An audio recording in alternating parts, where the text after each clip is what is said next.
どうもどうも、こんぱんだー。皆さん、お疲れ様です。どうもどうも。今日もアースリバイバル配信、まったりとやっていきたいと思います。よろしくお願いします。というわけで、早速やっていきたいと思いますが、その前にね、27日、あさってかな。なんか、最初に告知されてたものとは打って変わって、めちゃくちゃ追加要素が発表されております。中でも一番気になってたのは、レンタルのバトルスーツだったんだけど、なんだろうね。侵略されてくる、限定ダンジョンみたいのが出ると書いてあったんだね。とてもとても期待しているパンダなんですが、皆さんはどうですかね。前にタイムアタックで限定違うな。100位以内に入ったらアイコン、動くフレームがもらえるみたいなイベントもあったんですが、覚えてますでしょうか？あんな感じのが、もしかしたら来るのではないかと大変期待してますね、今。もう、楽しみでしょうがない。まあ、そんなこんなでね、今日もやっていきたいと思ってるんですが、今日はね、週が新しく変わって、いろんなものがリセットされてるんだね。まあ、チャレンジダンジョン行ってみたり、カオスリの行ったりして、強化する素材をね、集めるだけ集めて、最後に一気に強化をしていきたいと思います。最後にね、シールド再構築もやるので、飯馬飯馬動画を見たい方はぜひとも、その時間帯にね、合わせて来ていただけたらと思います。そんなこんなでね、ただいま一生懸命ね、画面映そうとしてるんだけどね、なんか映ってないんだよね、これ。最近ほんと調子悪いよね。何なんだろう、ほんと。何なんだろう。何なんだろうか。なんかね、パソコンとスマホのこの連携がうまくいかないっていうね、状況がたびたび起きていて、ここに置いといた参考資料がないみたいな。ちょっと今、困惑しております。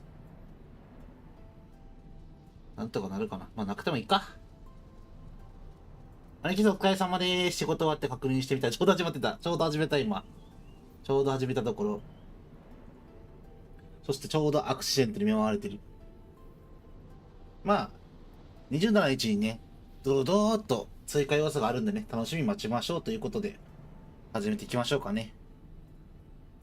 で、昨日、唐突に始まった人工島なんですけど、人工島メンバーがいないうちにね、こっそこそっと、周りに岩を囲んでね、美感度を上げて、レベル4まで上げときました。あとはちょっとポイントを重ねないとね、上げれないんで、ランクもどんどん上げてね、ちょっと、おしゃれな人工島にしていきたいと思うので、ぜひともね、超新星サンバーで、パンダの配信でね、交流ができている方の中から、あと2名ほど、2名というか、2枠空いているので、まあ、シェアメイト様と一緒にね、移住していただける方を募集しております。はい。まだね、2件しか立ってないんでね、見えないけどね、この後ろの岩の岩で隔たれた反対側は完全な更地となっております。いつも見えちゃうからね、隠したんだよね。あ、ちょっと見えてんね、あれね。広大な敷地が、広大な敷地が見えてますね。まあ、広大な敷地がいい感じに空いてね、周りに巨大な建造物とかも作っていきたいと思ってるんでね。ぜひぜひ、お二方、もしくは4名の方、よろしくお願いします。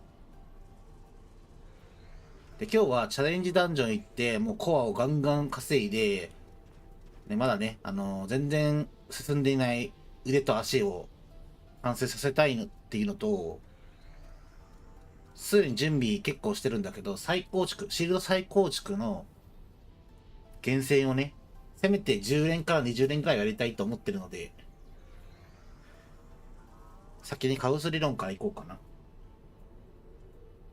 で、ね、メンバーが集まり次第、チャレンジダンジョン行くので、行きたい方は、事前に挙手しておいてください。行きます、みたいな。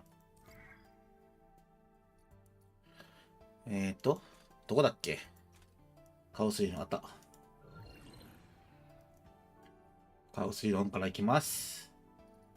いやー、ほんと、今日の昼間にね、今まで全然売れなくて、使い道があんまりなかったトリーコアが、めちゃくちゃ売れてですね、パンダの在庫が3500から500個まで減りましたね。あ、先週のカオス忘れてた。やばい！忘れるのはやばい！もったいない。もったいない。それはもったいないよ。パンダはこれ、カオス理論ガンガン回って、なんか熱いなってる。熱いって。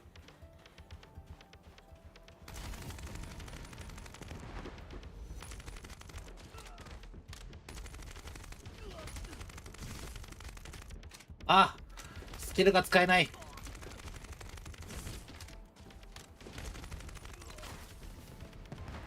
キルが使えません。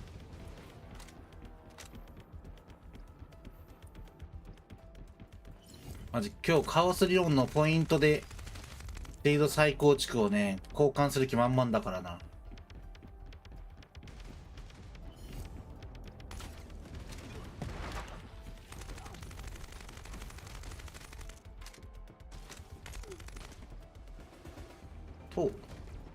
とう。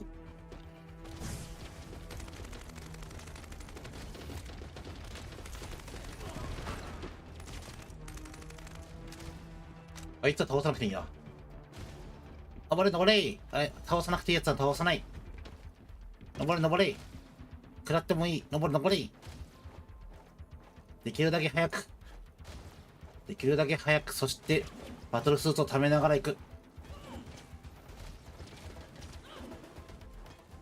できれば8分は残したい。最低でも。いけい！走るんだ！走れ走れ！あ、このペースはなんとかギリ8分残していけるか？バトルスーツが溜まっていない。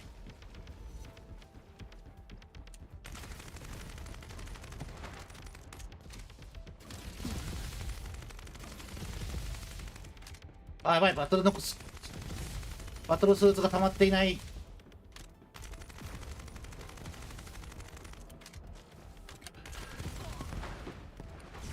7分55秒か。あ、まあ、ギリ2000も取れた。まあ、よしとしましょう。お前なんだよ、おい。やめろ。もう終わってんだよ。ということで、まず、2000ゲット。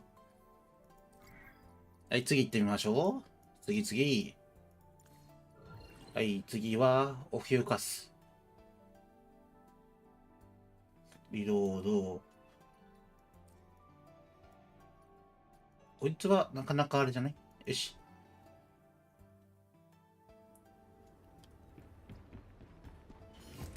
あ、竹谷さんいらっしゃい。本田さん、皆さん、こんばんは。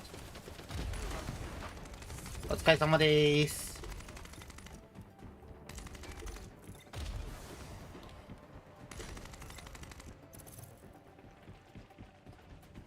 よいしょよいしょ。えい、登れ登れ。ここの場所さ、めっちゃ時間ロスするからさ、早く行かないと。マジでさ、早く移動したい。マジで。ちょいちょい動き止まるのやめてほしい。外した。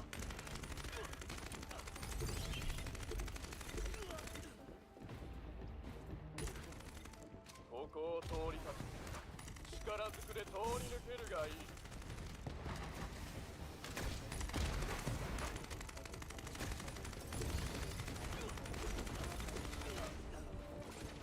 ああ、はい、なかったー。あ、まだ残ってたー。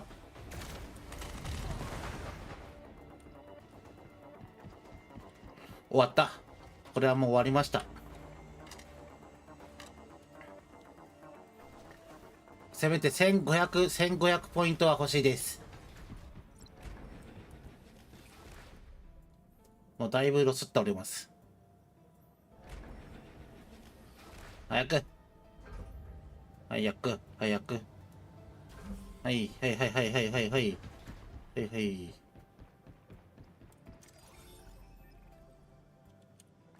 早く。なんかちょいちょいね、もうキーボード限界かもしれない、もう。ボタンがなんか反応悪いんよね。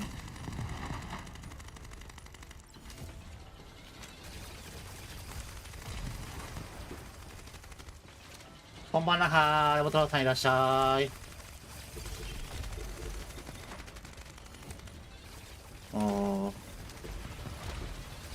キーボードもダメだし、マウスもダメだし、もう、困っちゃうわ。ヘッドセットももうダメだしな。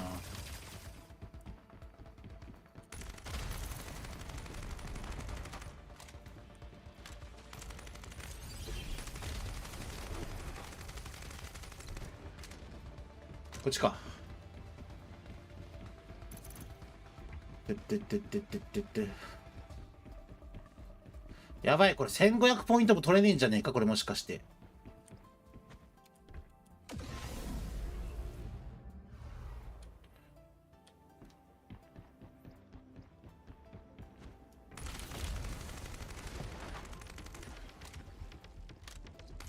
もうめんどくさいな。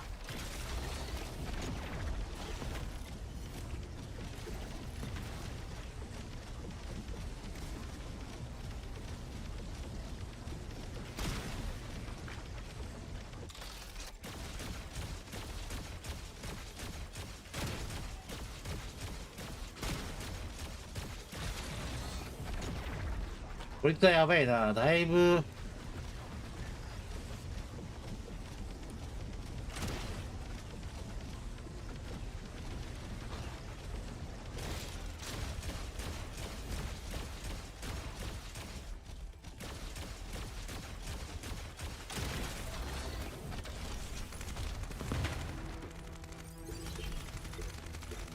あれあいつどこ行った？あ、出てきた。お前どこ行ってたんねん。やばい。これはもうやばいな。1000ポイント終わってる。1500もらえなかった。自分今日デイリーやってないんですよね。ちゃちゃ。やりましょう。やりましょう。まだ遅くないよ。まだ間に合うよ。まだ間に合う。大丈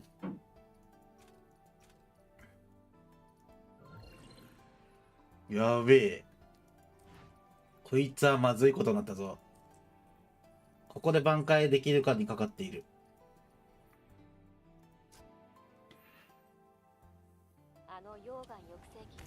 俺ここ嫌い、マジで。痛い。俺ここ嫌いなんだって、マジで。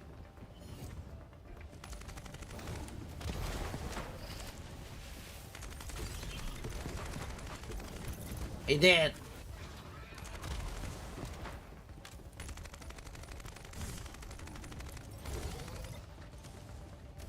マジ嫌い、ここ。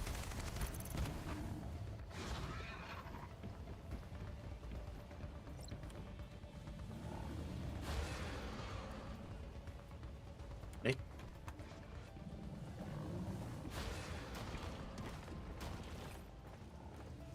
あ、パンダさん、キャラアクタじゃなかった。違うよ。パンダ、超新星だよ。残念でした。いて。この装置は外の抑制器とは異なり、噴射方向を変えることができます。当たってねえじゃねえか。当たった？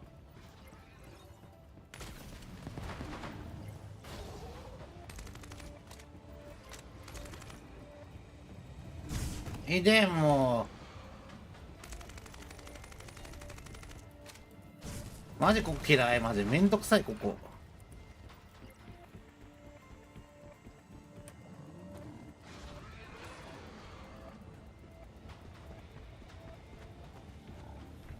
マジで嫌い、ここ。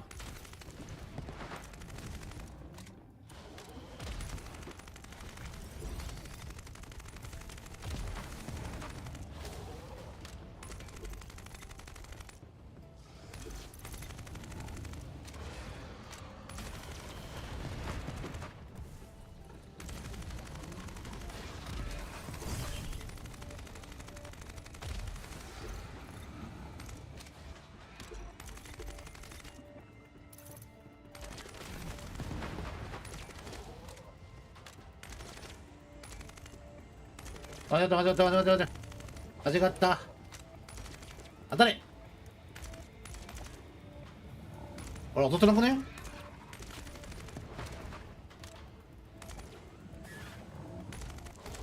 え？なんで？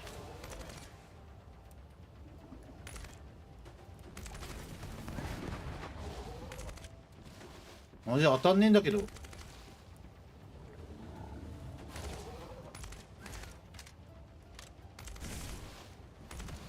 当たった。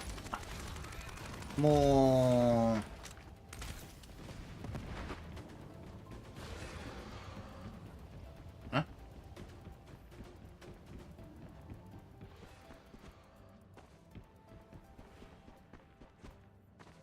絶望的でございますね、これ。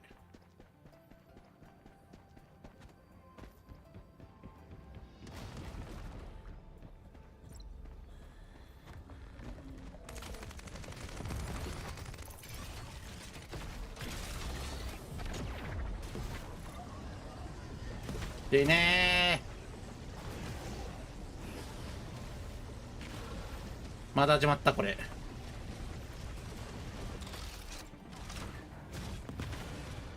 ハマってる、ハマってる。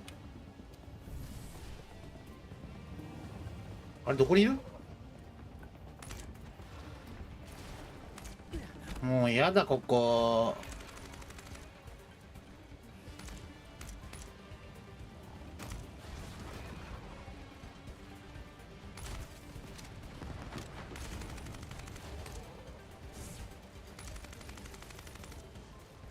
溶岩抑制器が起動しました。弱点を攻撃するチャンスです。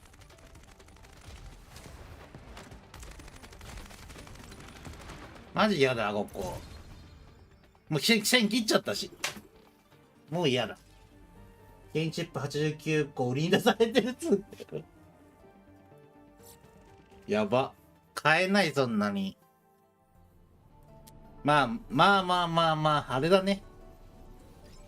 いっぱい課金した人からしてみたら、今回の金チップの修正はなんじゃそらってなるからな。まあ、プラスね、金チップ買っとけば、強化一気にできるから、まあね、商品としては最高の商品だろうな。誰でも買ってくれるし、一番売れる。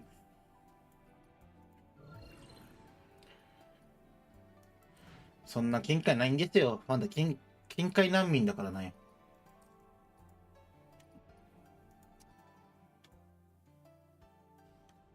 またここかよ。こいつらもういいよ。そして、あ、俺そうだ。でも氷じゃなかった、俺。この変異生物は他とは違いますね。異常なエネルギーを持ったシールドで守る。そうだった、俺今氷じゃなかった。しくった。またはエレメントビーを使えば、あの再生可能シールドを手早く破壊できるかもしれません。えい。あれ死んだ？死んだの？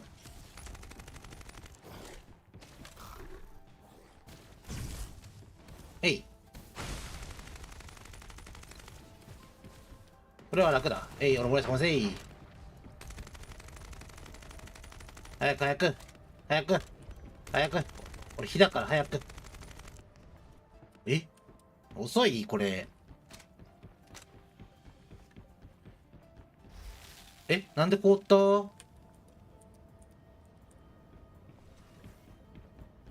あ、終わった、これ。よいしょ。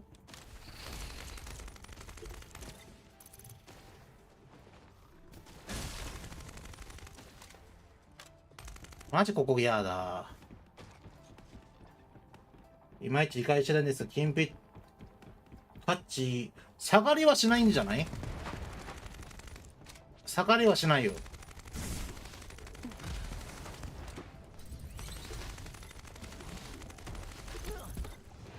下がりはしないけども。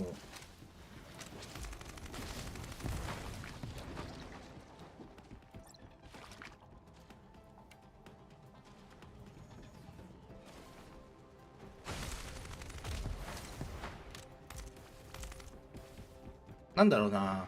今までさ、レアはレア、エピックはエピック、レジェンドはレジェンドしか強化できなかったけど、なんか、エピック同士、同じエピック同士じゃなくて、なんか、一個単位の経験値扱いなんだよね。特定の経験値を満たしたら、なんかランクが上がるみたいな、多分そんな感じなんだよ。だから、今までエピックのさ、集積値とか、上げるためには金のチップが必要だったけど、それが、なんか多分、普通のレアとかエピックとかも、その経験値を足しにして、上げれるみたいな、多分そんな仕様なんじゃないかな。多分ね。なんかよく書いてるんだよな。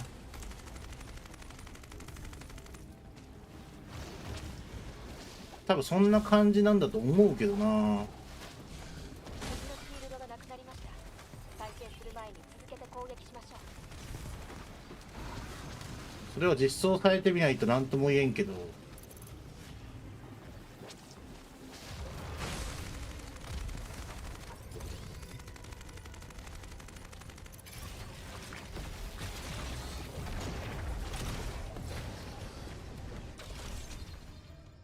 やべ、今日壊滅的ですと。パンダのポイントは壊滅的です。人様に見せられる代物ではありませんね、これ。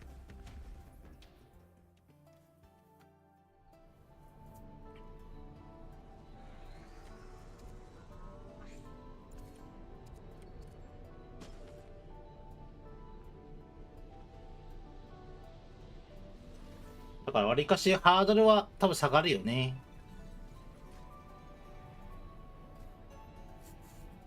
今までこう、なんだろうね。エピックで強化頑張ってきたって人が、要は、違うわ。レア集積値で我慢してたのが、多分、重ねる回数というか、使う回数によっては、エピックの、レジェンダリー用の集積の方のステータスを上げることができるようになるかもしれないっていう、ね。課金でガンガンレジェンダリーチップを持ってる人以外の、今までできなかった層ができるようになるっていうような感じなんかね、わかんないけど。実際来てみないとわかんないね。しかもなんか武器のさ、特化も来るじゃん。課金者さんが辛い。そうね、今まで頑張って課金して集積上げて、まあ、課金してる人は課金してるそうで、ある程度廃課金とか、課金者さんの一定のメンバーの中で競い合ってたから、その無課金さんとかにあんまりね、関係がないところであるけど、頑張った人からしてみたら、まあ、今いる頑張った結果、上げたステータスを、もっと簡単にできてしまうっていう、ね、一生懸命課金してあげたのに、それよりも、その苦労、まあ多分ね、簡単ではないと思うけど、課金しない人はある程度、簡単ではないけど、まあ、現実味が帯びてくるよね。探索でドロップしたやつを手に入れたとか、まあ単純にイベントで交換したとかで、全部の箇所は無理でも、一箇所だけに特化したら、もしかしたら、今までその課金してめちゃくちゃ評価してた人たちに近い数値になるかもしれないっていう。まあ課金した人からしたら、はぁってなるよね。は、何この仕様みたいな。これは多分ね、みんなちょっと思ってると思うよ。正直。正直なとこね。で、多分ね、一番ね、思ってると思うのは、なんかなんか、レジェンダリーチップをなんか手放す方が増えているとか、せっかく手に入れても強化するためにはさらに多くの枚数が必要で、なかなか上げれないから、みたいな理由が挙げられますとか書いてあったじゃん。そもそもそういう仕様っていうことを前提にみんな課金してるわけじゃん。そうじゃん。レアのチップがあって、ビッグチップがあって、レジェンダリーチップがあって、で、レジェンダリーチップは、単体ではなかなか上げづらいから、ステータス低くなっちゃうけど、ステータスが複合してるから、重ねて、まあ、突して、性能上げることができたら、二重に性能が上がってって、最終的にはエピックよりも強くなるよっていうものじゃん。入手難易度から言って。だからこそみんな課金してさ、頑張って重ねたのに、それを理由で、なんか売り買いが進んで、なかなか強化が進めませんとか、ちょっと要望が上がってますっていうのは、ちょっと違うんじゃねっても、確かに要望上がるかもしんないよ。無課金でやってる人からしたら、ちょっと強化がしんどいですとか、持ってても意味ないですっていうのは分かんないでもないけど、そもそもそういうもんじゃん。だって金色って最高レアリティでしょ。青から始まって紫になって金色になってっていう。で、金が最高レアであるんだったら、そう簡単に入手ができなくて強化もなかなかできないっていうのは、まあ当然っちゃ当然だと思うんだよ。で、それを無課金とか美課金でイベントとかドロップしたのとか、交換とか、まあいろんな要素で集めていくっていうのに比べたら、まあ課金でね、まとめて、まあ10個20個っていう購入ができて強化ができるっていうのは当然差が生まれるし、で、今回の仕様は頑張って先行して強化した人たちをみんな、っていう、今まで頑張ったのは何だったのって思われても仕方ないやつだから、まあ何かしらの頑張った人たちの補填でもしたらいいと思うけど、多分ないから、やめてく人がまた一層増えてしまう可能性はあるよね。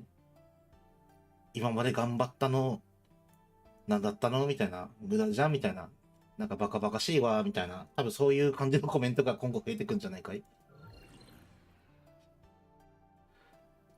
正直俺はそう思うよ。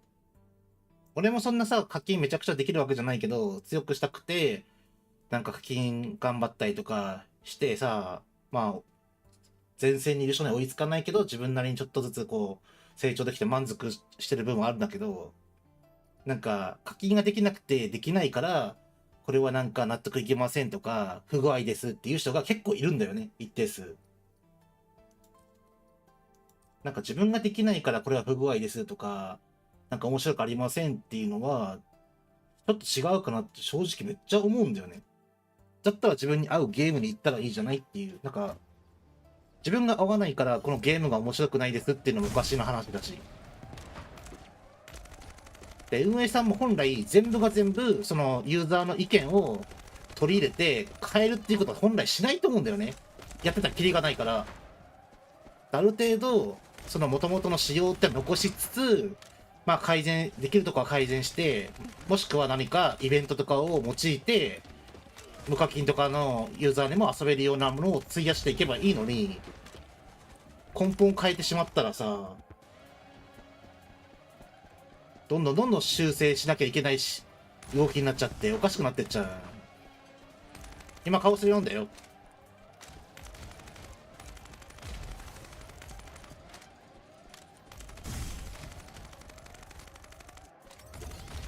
なんか、あんまり当たんねえな。俺ここ嫌いなんだよね。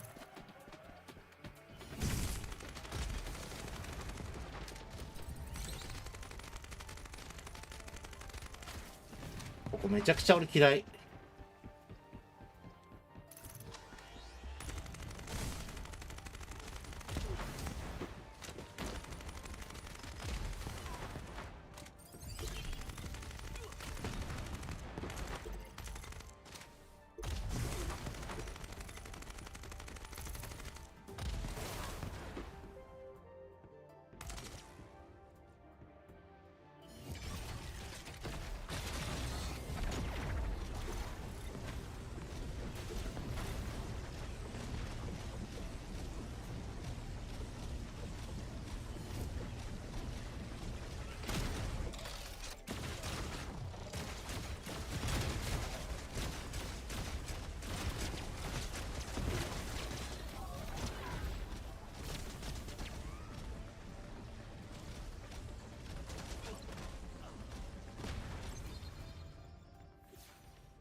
終わった。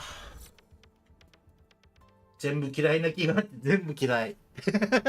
カオス理論が嫌い。アフトワークさんいらっしゃい、こんばんは。移動オークションとかのチップはどうなるんだろうね。どうなるんだろう。あれはそのまんまなんかな。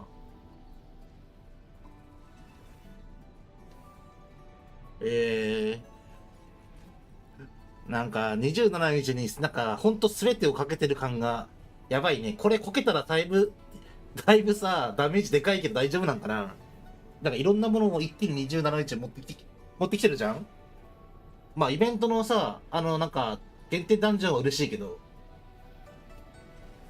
そういえばオリハルコの進捗が 20% でいました。途中でも評価上がるんですね。上がるよ。評価できたタイミングで上がる。5個ずつ多分5かな。5個ずつ上がってって20で解放されて全部合わせて100枚必要。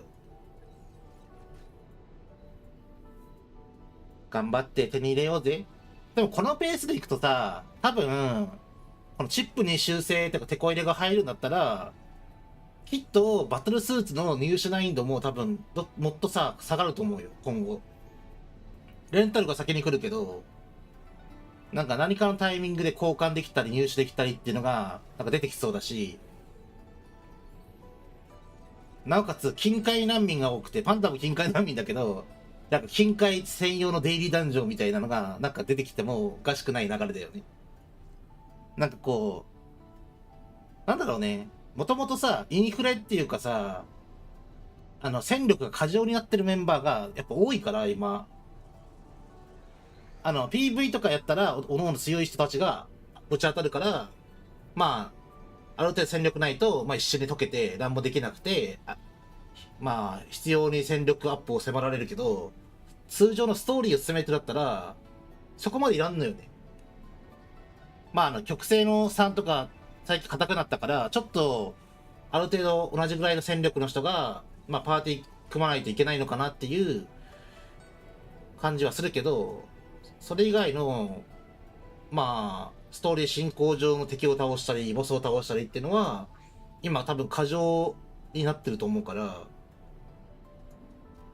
まあ、こっから新しく始める人も結構増えてきてるから、新規向けの、なんか手こ入れが、活発になってくんかね多分。まあ、課金層が一気にいなくなるのは大ダメージだけど、なんか新規で来る人もいないのもまずいし、中間のミドルユーザーもいないのも、ねえ、まずいから、まあ、どこかで変わらなきゃいけないなっていうのを多分、頻繁にインタビューとかしてるから、そのユーザーの意見を聞いた上で、多分、今だなっていうことになったんだね。多分だけど。俺もわかんないかな。俺もインタビューしてみたいんだよね。実際どういう、なんか、考えがあってさ、今後どういう風にやっていきたいですって思ってるかっていうのを、正直聞いてみたい気はするよね。ところでさ、今日いつもさ、いるメンバーが、マネキンさんしかおらんのやけど、みんなチャレダン終わったの？みんなチャレダン終わったのかい？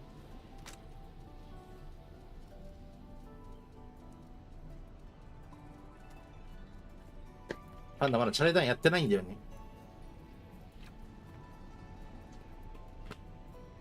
今日はさ、毎週月曜日は強化の日って決めてるからさ、チャレダンとか行くだけ行ってコアとか集めて、固定で金が通過とかいろいろやりたいんだけど、まだ行ってないんだよね。行ってないんだよ。今カオス4だけ終わったから、暁ポイントで、シールドの、ロックのやつを買って交換して、何個できるかで今日何十連やろうかって決めるけど、宴じゃねえや。残響だけはなぜか終わってんのよ、昼間の時に。残響終わって、で、その後にエアドロップ行こうと思ったら、行かないまま終わっちゃったんだよね。だからエアドロップ行ってないの。なんかめっちゃ中途半端だったの、今日マジで。いつも昼間にちょこちょこやって、全部終わらせて、なんかみんなで行く分だけやろうと思ったんだけど、今日、マジで、鳥居コアだけがめっちゃ売れて、頭の中鳥居コアしなくなったんだよね。マジ近海10万もないから、シールド最高築の素材も買えないわ、どうしようと思って、なんか売れるのないかなって見てたら、トリコアが、いつもなんか50とか70だったのが、なんか100になってたんだよ。出品されてる金額が。で、結構出品されてる額がなんか合計20品ぐらいで少なかったから、これ売れんじゃねえかなと思って出したら、なんか売れて、もう売れるたんびに追加ってやってたら、もうめっちゃなくなっちゃった。みんなに余裕かましてあげまくってたのに、出品しすぎてなくなって、今はもう、なんか売れてるだろうけど、値段が落ち着いてみんなが手元に来ちゃってるから、そんなね、朝みたいに売れることはないと思うけど、めっちゃ助かったね、それで。今日予定していたシールド再構築の、あの、ガチャガチャがね、最後できるのは、ホリーコアのおかげです、マジで。それがなかったら、あ、どうしよう、みたいな。1回2回やって終わりみたいな。そんな悲しい出来事になりそうだった。てか、マジでいないチャレダン行く人。マジ終わってないんだよ、チャレダンが。カオスで終わったでしょ。宴は9時半でしょ。まあ、宴とかはまあ、牛イベだから、チャレダンだけ行ってコアをまず手に入れて、作って、で、作ってる最中に、スピード再構築やろうかなと思ったんだよな。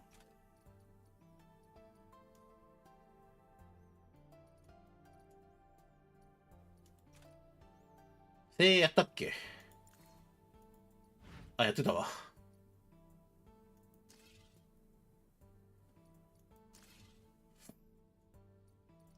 ちなみに何個交換できるんだろう。俺今、確かで30個ぐらい交換して持ってんだよね、このシールド固定プラグ。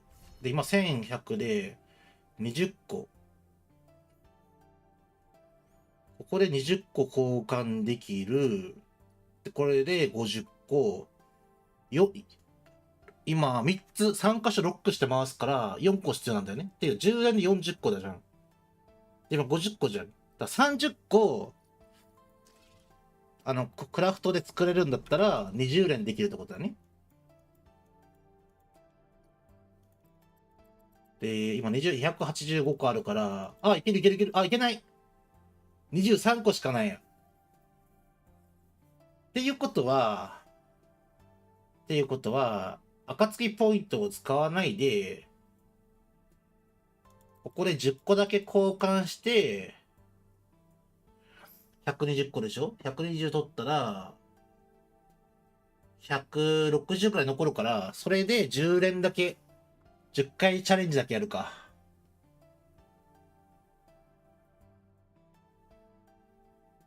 なんかしょぼいな。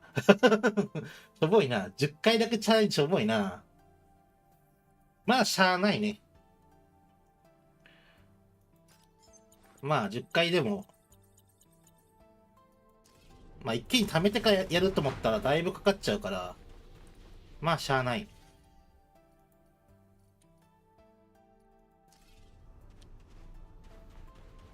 そしたらどうしようかな。みんな終わってない。そしたら、あれか。トリコアを使いすぎてもなんもないから、確かね、ご飯準備したんだよな。ほら。もう木材を集めるぞっていう意思が現れている野菜中華おやき。なので、ひたすら木材を集めながらみんな来るの待つか。で、7時半になったらギルド飯食べて、8時になったらエリート戦場やって、みたいな。まあ、いつもの流れ。今日のやつやってるし。それか、人工島の、あ、どこだっけ。あれ人工島のイベント、これか。違うわ。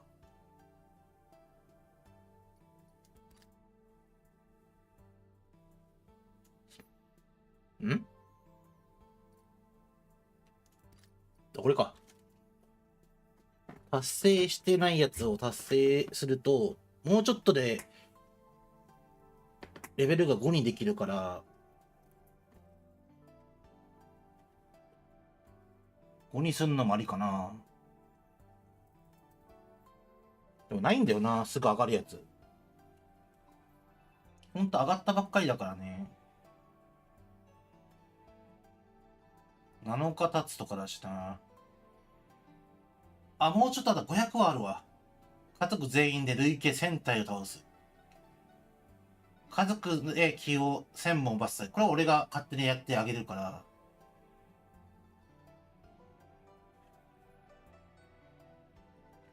これやりたいな。3人以上パーティー。っていうか今、人工島のさ、パーティーさ、3人しかいないんだよな。全部で。全部で3人しかいないんだよ。パンダシェアメイトかおらんから。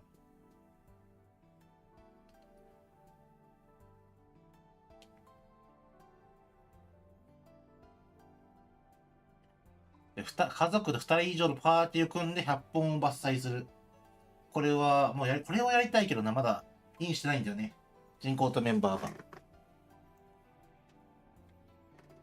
できればパンダがなんか、木材集めるときに、別のことやってていいからパーティーだけ組んでってやりたいんだけど、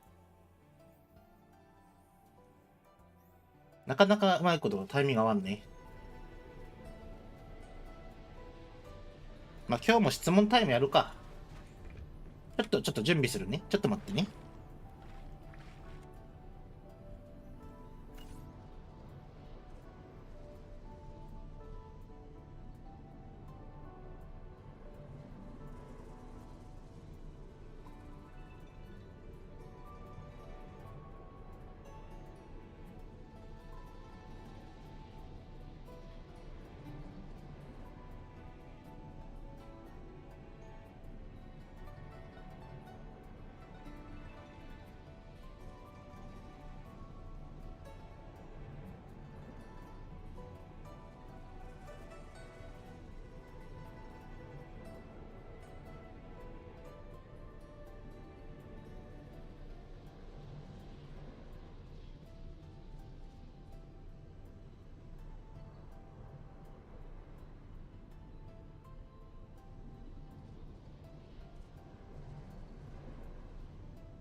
よし。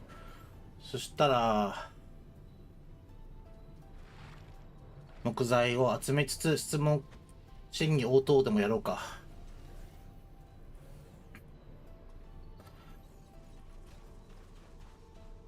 結構ね、ツイッターの方でね、コメントと DM でもらってるんだけど、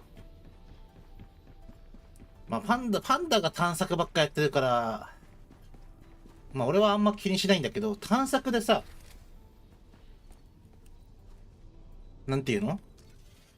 ストーリーはなんか問題なく進んでるんだけど、マップを見て探索するときに、全然なんか宝箱が見つからないとか、まあいろんなギミックがあるんだけど、そもそも見つからなくて、全然そのパーセントが増えないみたいな。で、それが直接モチベーション低下につながってるっていう人が結構おって、まあ100%、何でも100%したいっていう人は多分ね、そうなんだよね。パンダも結構それに近いんだけど、できない、なんか難しいこととかは、あれだけど、探索って結局、ちゃんと、そのマップを見ながら、まあ、軒並み全部埋めるわけじゃないけど、ちゃんと回ってれば、できるもんだから、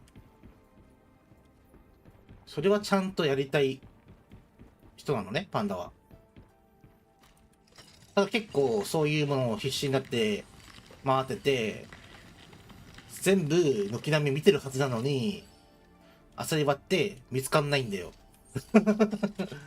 なんでかっていうと、そのローディングの関係上で、その宝箱が置いてある場所にいるんだけど、その、ロードされる前に移動しちゃってて、結果映んないまま済んじゃうってことがあるんだよね。結構頻繁に起きる。バンダー、こんばんは。ガワさんいらっしゃい。お疲れ様です。なので、アサリバでマップ探索で宝箱とかを探して、なんかどうしても見つかんないなーっていう時は、ほんとあるんだけど、いつも、なんか通り慣れてる場所とかに、なんかほんとゆっくり歩いてたら見つかったりしたり、ほんとあるのよ。ここいつも通ってんのになんでこの宝箱あんのみたいな。そのくらい、なんかローディングのさ、まあその時の多分速度とか、まあいろいろ関係はあるんだろうけど、いつもほんと通ってる場所に見えなくて、ずーっとマップにも出なくて、見つからないまま、探索って宝箱を探すための探索機ってアイテムがあって、それ1個使うと宝箱か、まあ、次元制限訓練の場所とか、まあ何か1個教えてくれるんだけど、めっちゃいつもいる場所に、まあなんか突然宝箱がポンってさ、マップ教えてもらって、ここいつもいるのになんでみたいな。結構頻繁にある、それが。だから、そんな気にせず、なんかこう、ほんとまったりになんか忘れた頃にどんどん出てくるから、あったらラッキーぐらいの感覚で捨てた方が楽です。それ以外にも、なんかアスリバって楽しむ、なんか、コンテンツ自体は多くないけど、やることって結構あって、パンダいつも最近、もっぱら木材箱こうやって切ってるけど、こういう木材も最初で強化に必要だし、他にも対だったり建築だったり、まあどの箇所にモチベを上げるかは人によって違うんだけど、まあ他にもやることはあるから、まあ探索がちょっとうまくいかないからもういいやってならずに、そしたら気分を変えて他のところにやってみてもいいんではないかなと正直思う。みんな結構似たようななんか悩みを DM でくれるんだけど、パンダなんかね、なんか何も考えずにポンポンポンポンで進んで気づいたら今に至ってるからね。もっとなんかね、マップの開放が早かったら多分俺も終わってないけど、マップが開放するまでに結構な時間あったからね。探索する時間がめちゃくちゃあって、結果だから今、ペガサス GO っていう宇宙に来てるけど、まあ全部100%で終わってて、ペガサス GO 自体も終わってる。まあどんどんめんどくさくなるよね。まあ普通に探索しながら、旧異物の、旧世界の遺産っていうなんか、ステータスを上げることができたり、変身したり、なんか特殊な力を持ってるものを、やっぱ探索で見つけていくっていうのもね、途中から追加された要素で、今始めた人はそれが最初からできるんでね、まあ、最初から始めた人に比べたらやることがめちゃくちゃてんこ盛りで、何かこう、やることがないなんていうことはおそらくないと思うんで、まあ頑張ってほしいなと思います。わかんなければね、その都度聞いてもらったら、あまりね、ネタバレになりすぎない範囲で、ちょっと、ヒントをね、出していきたいと思うので、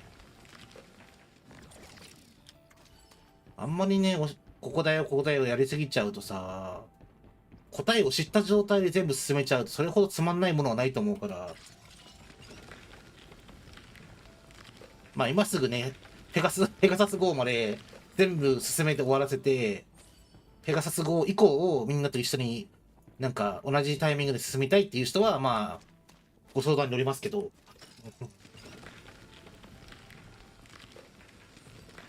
それ以外はね、まったり自分のペースでやりながら、まあ、アイテムの使い方だったり、装備の強化だったりを、まあ、自分のペースでこう理解して、自分の中に落とし込んで、で、コツとか、自分なりのね、収集方法とかも見出して見つけていったら、いいんじゃないかと思います。スマホでヴィーナスやってるけど、これマジでどうやって操作するんや。操作自体は簡単だよ。俺もいつも別にできないわけじゃないけど、どうしてもさ、こっちで重くなったり、カクカクしてんのが合わなくて、あとスマホ熱くなってさ、途中手めちゃくちゃ、なんかあっちーってなって火傷しそうなぐらいになるから、触りたくないだけなんだけど、操作自体は、設定変えたらできる、ちゃんと。単純に感度を上げるだけじゃなくて、なんかね、なんだっけ名前。スマホとパソコンなんか名前が違うんだけど、その動作に関わる負荷を下げる下げないみたいな、オンオフみたいな設定があるんよ。それをオンにすると、わりかしね、結構サクサク動く。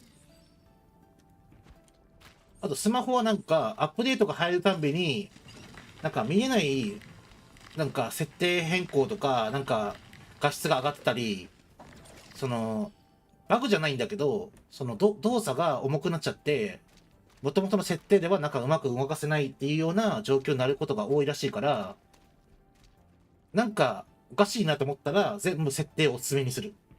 と、なんか改善するらしいよ。今なんか操作がなんかうまくできないっていうんだったら何かしら問題ができてるから、まあ、設定をおすすめに変えてみたりとか、ちょっと見直してみるといいかもしれない。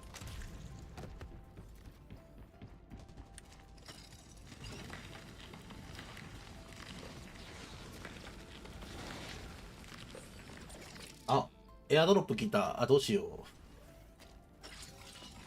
先にエアドロップ行こうかな。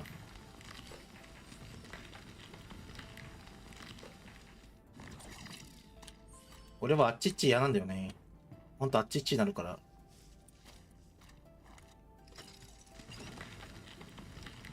やっぱ、アスリバを多分最大限遊ぶ、楽しむってなったら、きっとタブレット iPad なんだと思うよ、やっぱり。パソコンの方がなんかやりやすかったり優れてる点も当然あるんだけど、いや、なんかやっぱりさ、やってみて思うけど、このゲームって、やっぱスマホとかそういうモバイル版に少なからず、なんか合わせてる部分があるから、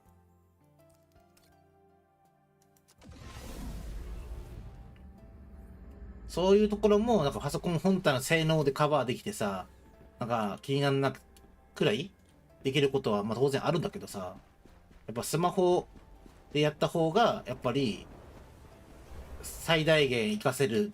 で、スマホでやりづらいところは画面が大きくなって、ね、窮屈なものが画面大きくなったら改善されるから、やっぱタブレット、iPad が必要なんかなって正直思うわ。まあ言うてね、タブレットとか、iPad も安いもんじゃないから、まあそんな分かったらじゃあ買うねなんて言えないけど、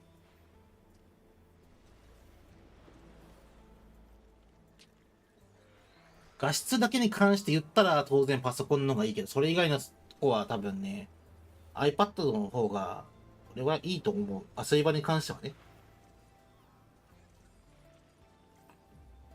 俺もやりたいんだよな。でも俺なんかスマホでやりだしたら、結局その画像とかを、まあ、なんとかやれば残せるけど、今残してる方法では、その画像が残せないから、出せないんだよね。配信だったり、自分の投稿してる、まあ、YouTube に載せるだったり。その一手間があって、結果的にいっぱいスマホとか、まあ、iPad とかそういうものにいっぱい画像を保存したところで、保存量だけ増えてって、全然処理できないまま終わっちゃうっていう可能性があるから、やってないのよ。まあ、いろいろチューナー買えばできるんだけど、俺やんないと思ってそれをね、あげちゃったから、まあ一から買うと、まあね、数万するからさ。なかなかね。かといって、チューナーを買ったところでスマホでやるかって言ったら、やっぱさっき言った通りあっちっちになるから、しかも画面が完全にスマホを見なきゃいけなくなるから、目の前にモニターがあって映ってたとしても、操作はスマホになるから、そのコメントをなんか見逃しちゃったりとかさ、いろんな問題があるんで、やっぱり俺はパソコンかな。今後永久にヴィーナスとかデータがもうできないよって言うんだったら、もう、配信の時間外でデータとかやるしかないね。完全に。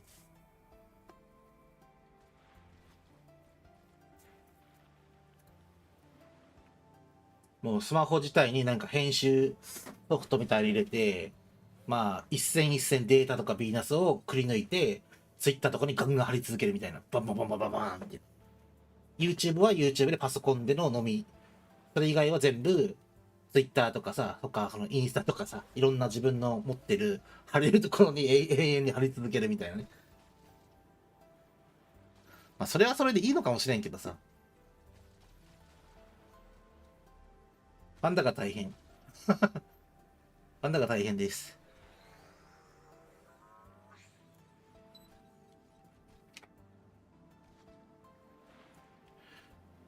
チャレダンいないの？チャレダンいないのか？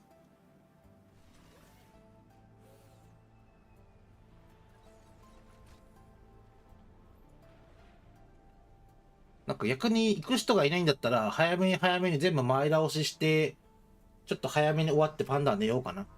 昨日の今日の疲れが残っておるから。今日の目的はね、チャレダン行ってコアを、できれば、レジェンドコアを3つぐらい手に入れて、エピックの1個でもいいから、エピックの固定を手に出して、つけたいっていう。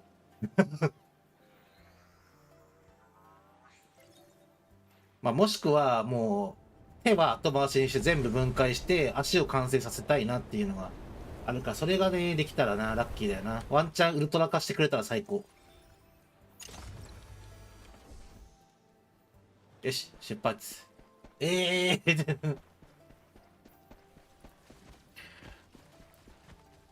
なんかスナイプ祭りしたいね。でもなんかもうちょっとさ、なんていうの？あ、わかった。あ、いいか。なんかスナイプの精度を上げて敵に行けるとか味方に行けるっていうのがもっと指定できたら、さあ、エリートしかできないからエリート大会とかやりたいんだけどさ、なんか俺埋まってないこれ。埋まってる、半分。俺岩の中にいるんだけど。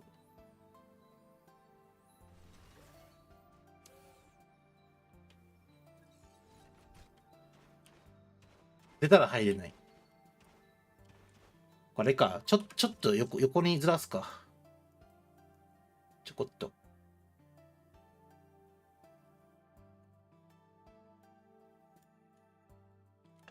こんなもんで、こっちを前に出せばいいか。こっちをちょっと前に。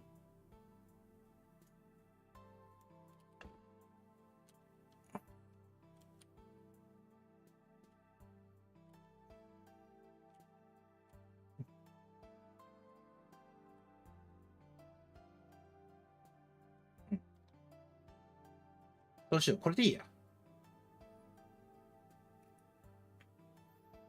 岩に囲まれているお家。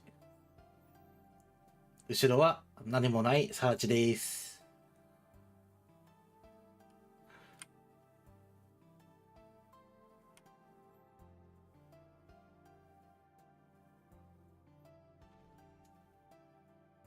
あ、ここに観覧車つけなきゃいけないな。観覧車欲しいな。ここ観覧車。観覧車あるだけでもだいぶ違うよね、見栄え的に。観覧車とちょっと考えよう。300ぐらいだっけかな、観覧車。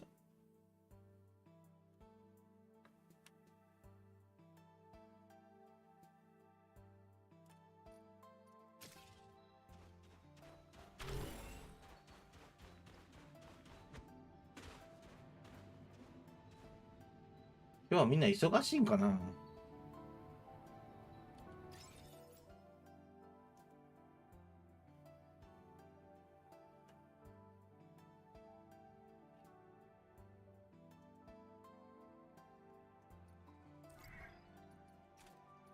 お。とりあえずこれさ、週間活躍度のさ、800まで持ってきたいのよ。今日と明日で。明日明後日か。ギリ明後日まで。で、ここの10枚を手に入れて、ペットガチャで当てたいんだよね。だからまずひたすら木を切って、これをもらいの廃品回収と人工島訪問、ダイニングバーは勝手に食べてるから毎日。ゲーム内写真を撮る。写真を撮る。はい。終わり。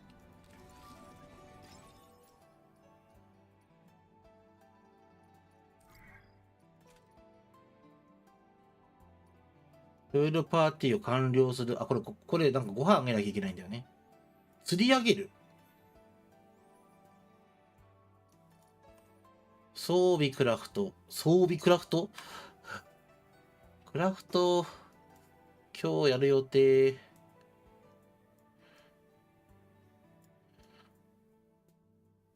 これって何でもいいんかな。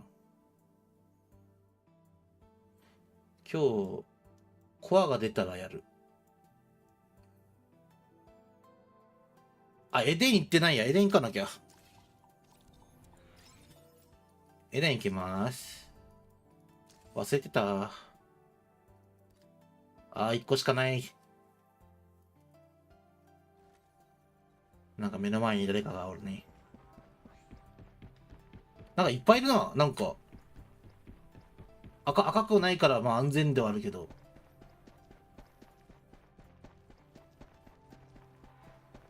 っていうことはこの辺はダメだってことだね。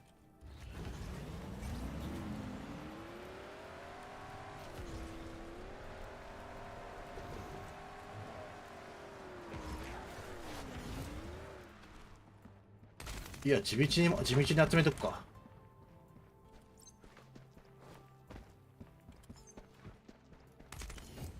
ぶっちゃけこれ雑魚とかでも溜まってくんだよね、普通に。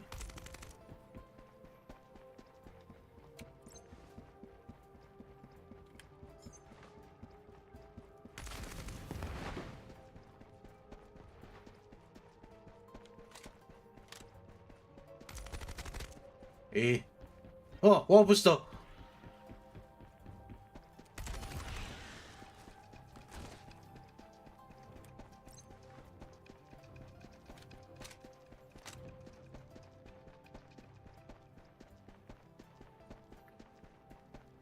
平和ですな。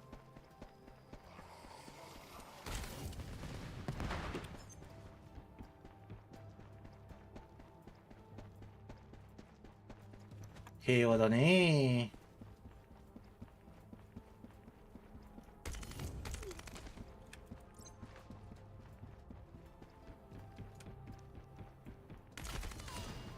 知識や実践より。あれ、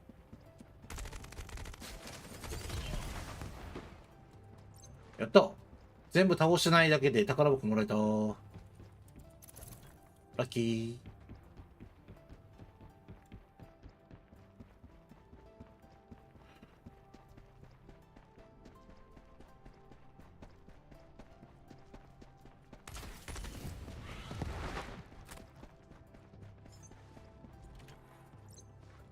あとちょい。あとね、雑魚2匹。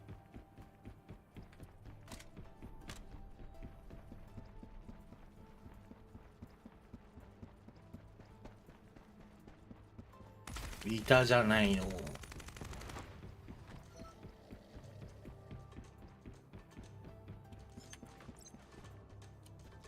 おあり。これどこにいる？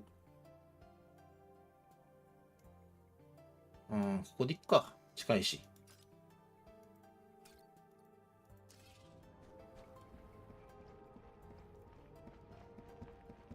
さあ、あとは待つだけ。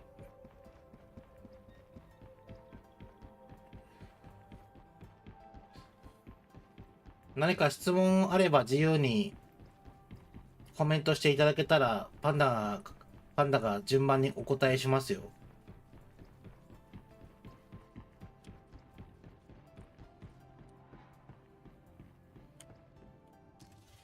あと3分。3分もあるよ。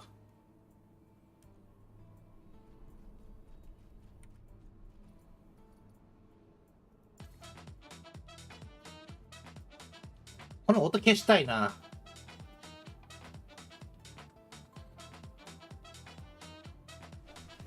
この音さ、地味にでかくない？なんか普通に無音でさ、この BGM に合わせて踊れたらいいのにね。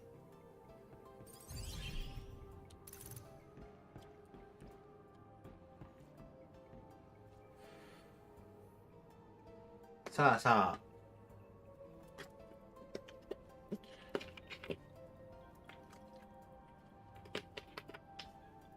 みんな仕事かい？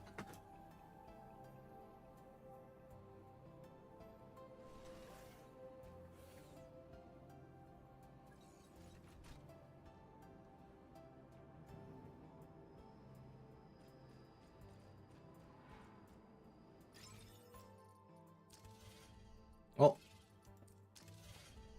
あ、なんだ、レベルじゃないのか。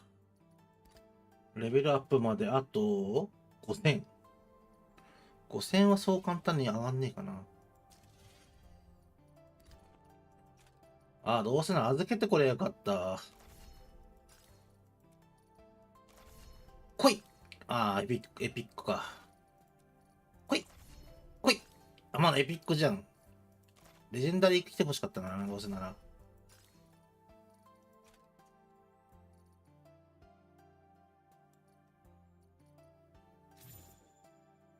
あと2分後。バトルスーツは交換したからな。ちょっと貯めるだけ貯めとこうか。メンターポイント。いつの間にか100だけ貯まっている。ジャスティスポイント貯めたいな。再構築に使っちゃったんだよね。1枚交換したかったな。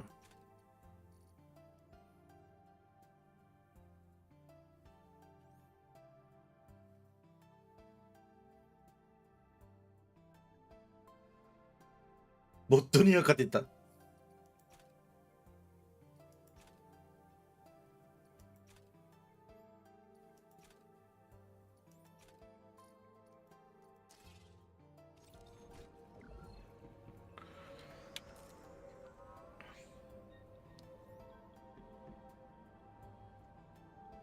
今日一面がいないね。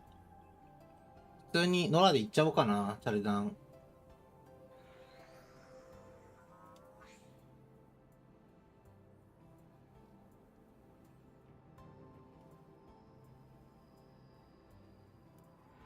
とりあえずこいつを、あ、なんか来た。もう一体いる。おい、来たー。敵じゃなきゃいいや。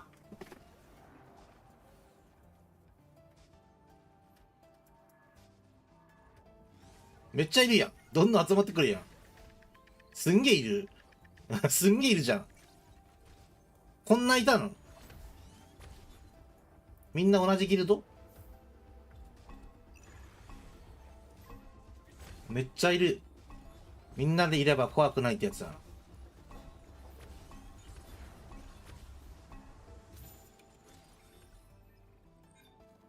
みんなでいれば怖くない。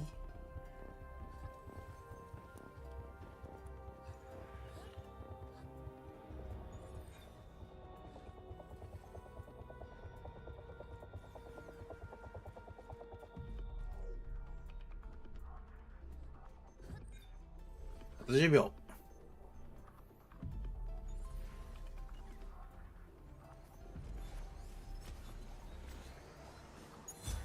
よし、終了。撤退。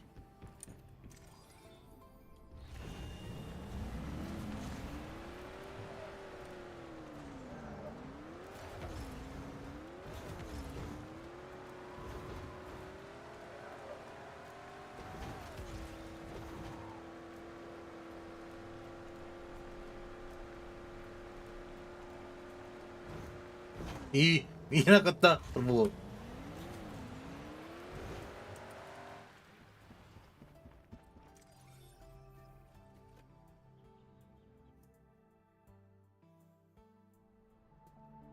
今、分析サンプル993になってなかった？今。俺ちゃんとクリアした？今。ちゃんとエデンクリアしましたか？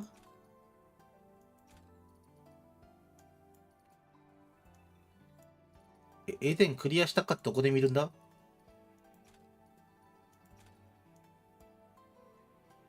クリアなってるわ。なんか最後993になってた。さあ、誰か超新星サーバーで、まだチャレダンに行っていない方、いませんか？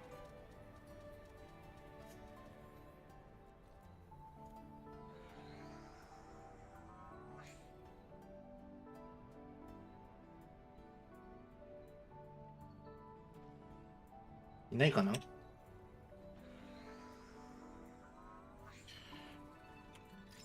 再構築もしたいよな。チップ。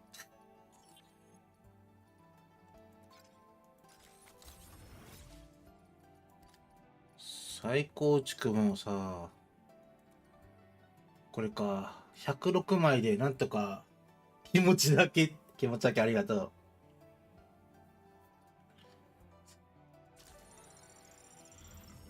金出てくんねえかな。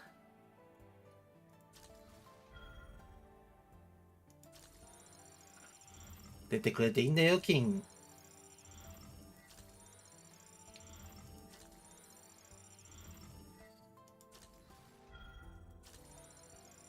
たまには早い段階で金出てくれてもいいんだよ。全属性強化も嬉しいけど、金が欲しい。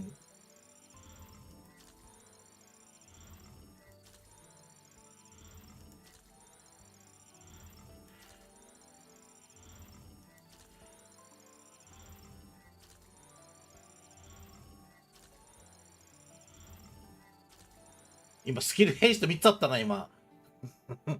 スキルヘイスト3つ並んでたな、今。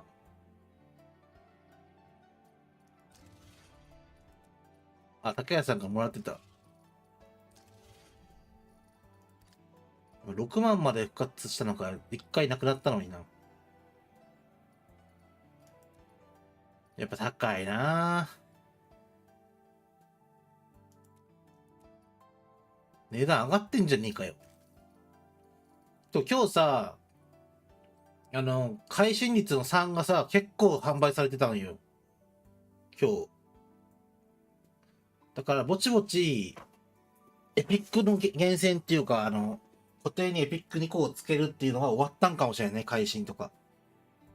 そろそろ終わり始めて並ぶかもね、この辺に。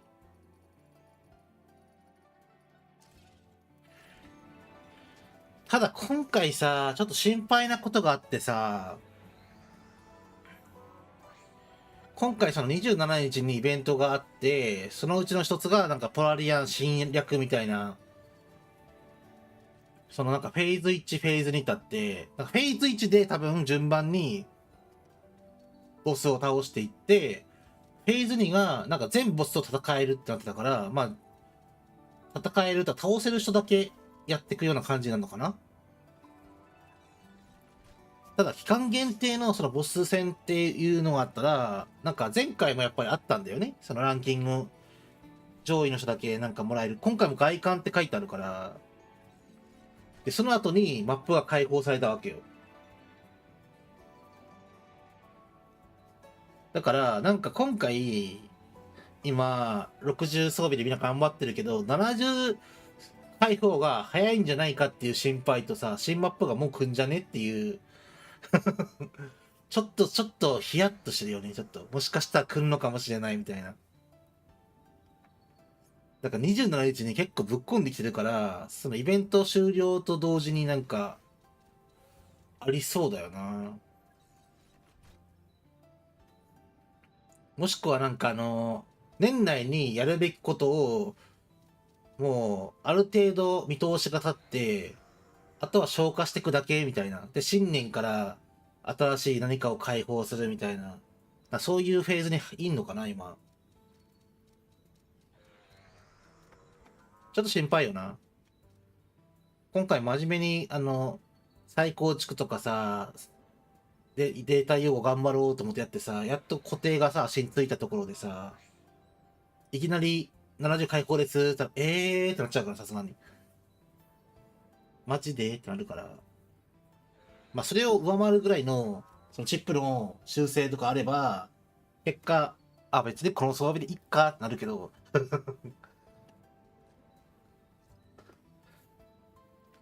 あれだよね、とりあえず、このゲームで、なんだろう、上限がまずあんのかないのかが知りたいよな。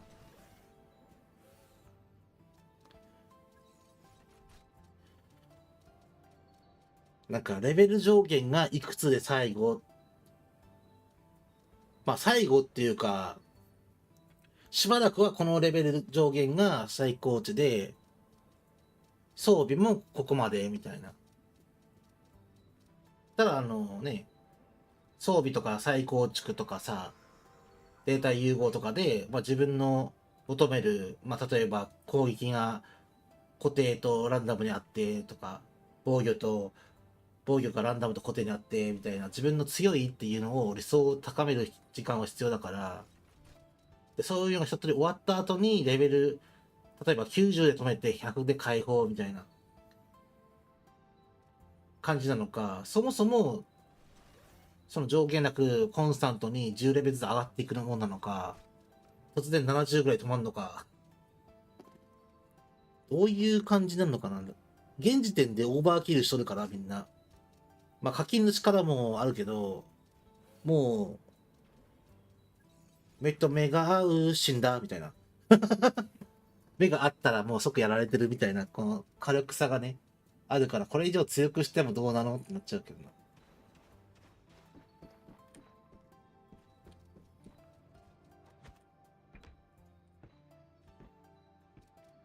心配だな。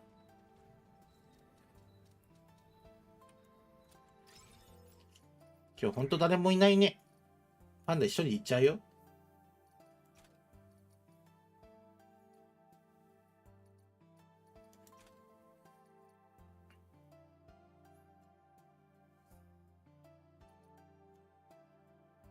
コルク戦昨日惜しかったからコルク戦もやりたいな。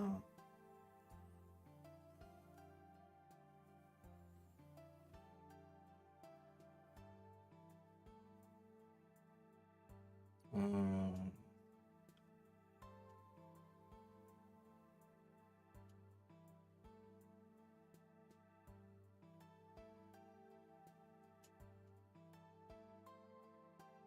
なんだろうな。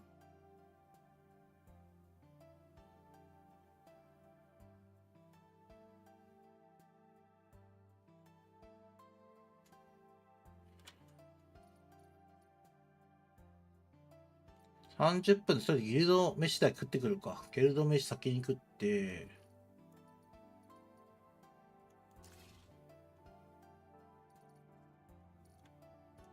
建築はね、なんかもうちょっとなんか、落ち着いてからやりたいななんて思ってるから、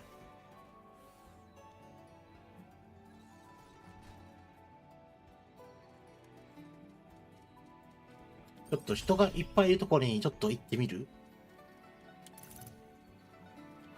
なんか人が溢れ返ってるところにこう、参加してってさ、なんかみんなでこう、わちゃわちゃみたいな。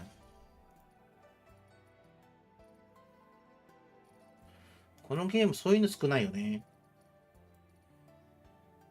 とりあえずこの時間帯にどこどこいればなんか人がいて、なんか周辺チャットとかでさ、みんながこう、わちゃわちゃしてるみたいなのがあんまない気がするんだよな。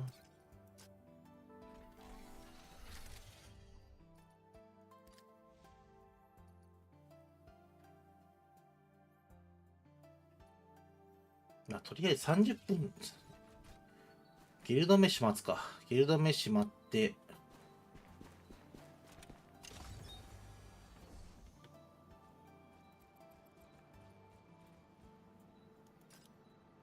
あ、入れらんない。貢献値が足りない。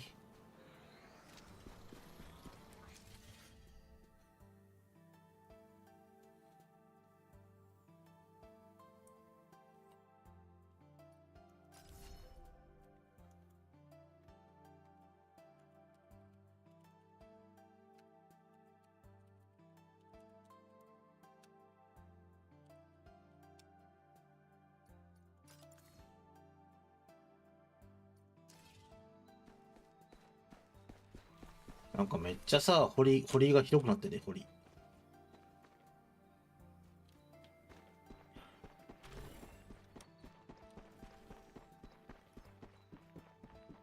あ、ワンちゃん救うの忘れてたな。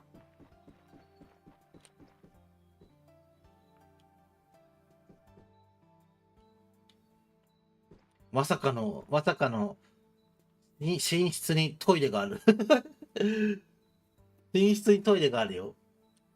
しかも蓋開いてこっち向いてるよ。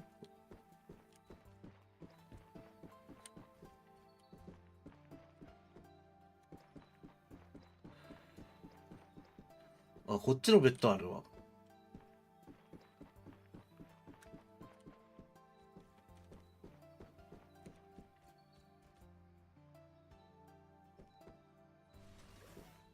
うーん。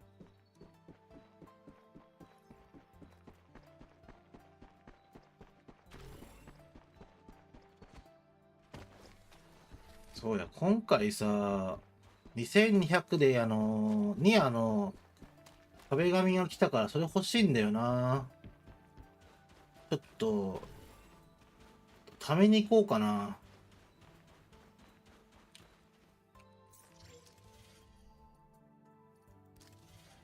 これ欲しいんだよ。こっちのリディアは持ってるから、これが欲しいね。あとちょっと。で、それ終わったら、こう、更新をして、なんかいいの出たら、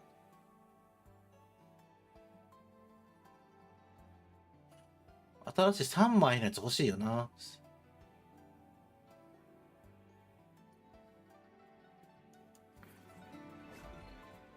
来た。よし、ご飯食べ行こう。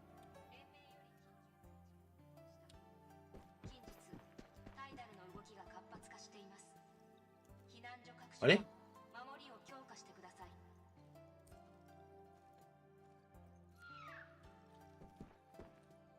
ああ、食べれた食べれた。食べれないかと思った。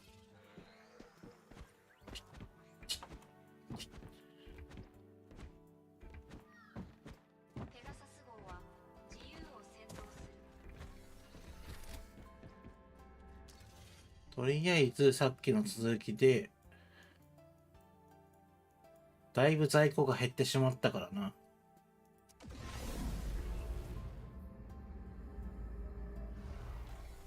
で、8時くらいまで集めるか。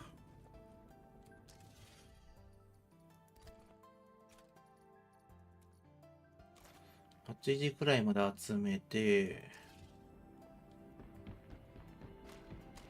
8時からエリート戦場行って、でレモ太郎さんを敵に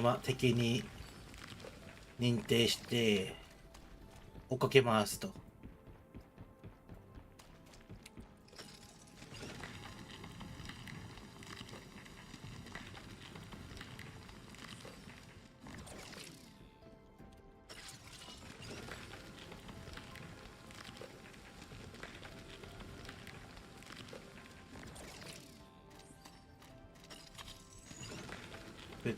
で。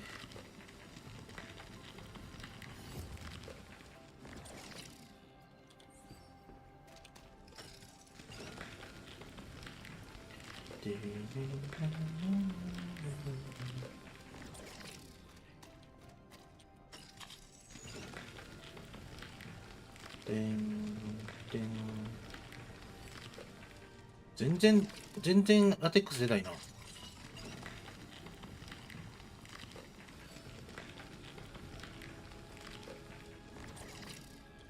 トリーシェルは一気になんか材料作ろうと思ったらすんげえ勢いで減っていくから、別に2000、3000あっても足りなくなんだけど、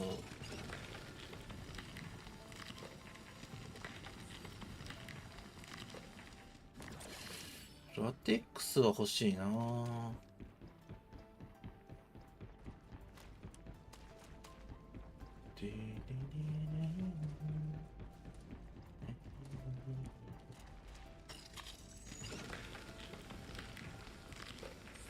味方になってしまうかもしれんよ。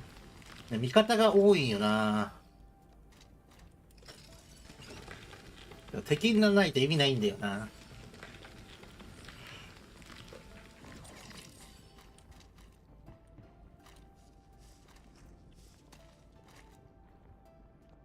そう選べんからね。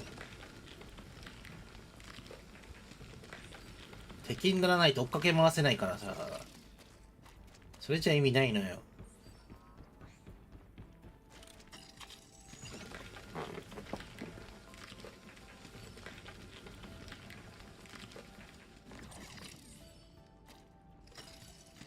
レモ太郎逃走中をやりたいのよ。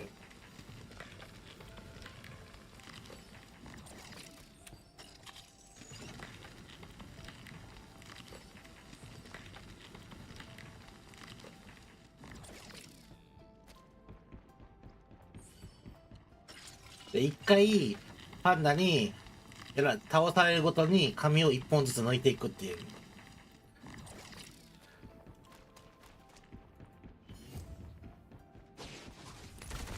なんかいる。コンテナに隠れるか。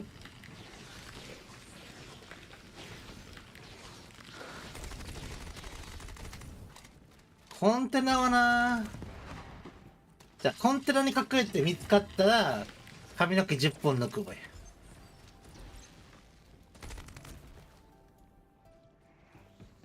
どうしよう。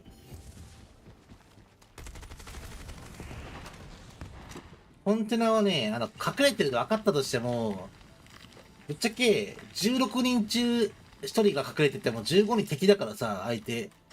見つかったらさ、見逃してくれないから、のんきで探せないよ。だからわりかしコンテナっていいとこに隠れたら、見つかんないんだよね。ただでさえ抜き激しいのに。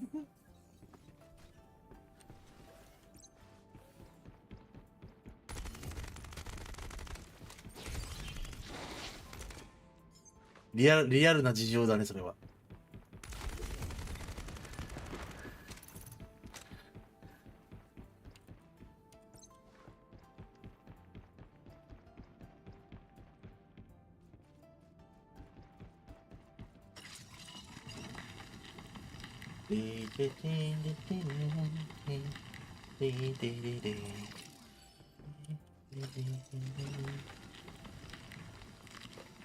でもうちの家系ってさ、なんかさ、なんだろうな、じいちゃんとかさ、みんな髪なかったのよね。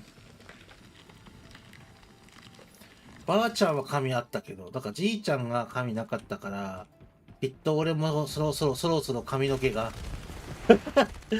毛が抜けるんだろうなと思って。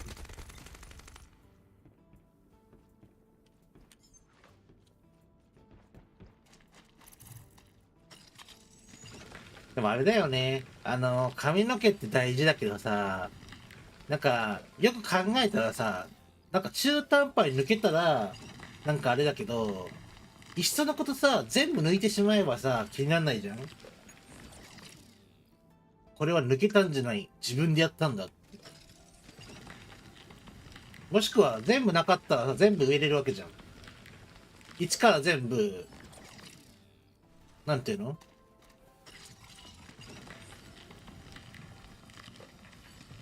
増毛みたいな。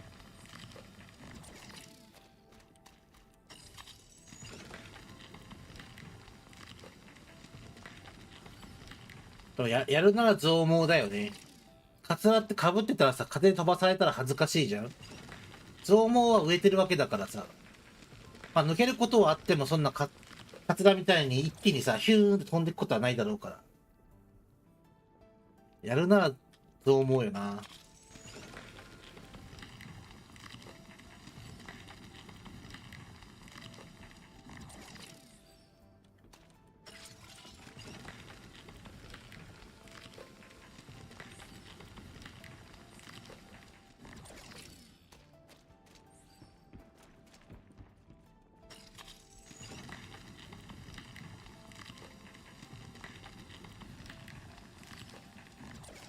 マジコアめっちゃ出んな。そりゃ3000も溜まるわな、こんだけ出たら。俺ラテックスが欲しいんだよな。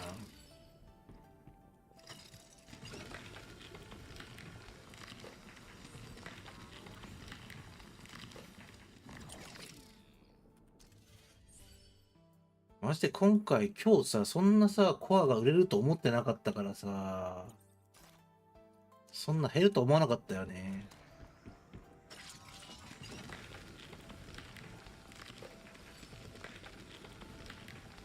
トリーコアってね、防具のさ、ウルトラとかにするときに使うんだよね。まあ、レジェンダリーとかもそうだけど。だから周りの人がやっぱり、コアが集まってきたってことだよな。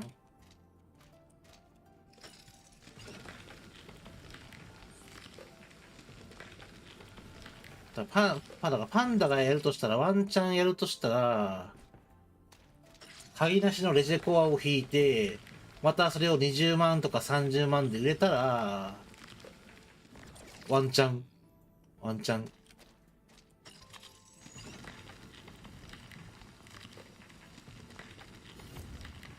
ワンチャン立て直しができるで。なんかめっちゃ敵がいたな。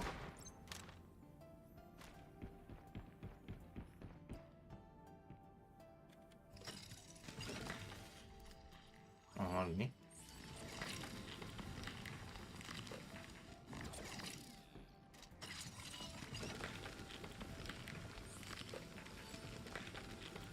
なんか同化してるやつがいる、あそこに。見えてんだよ。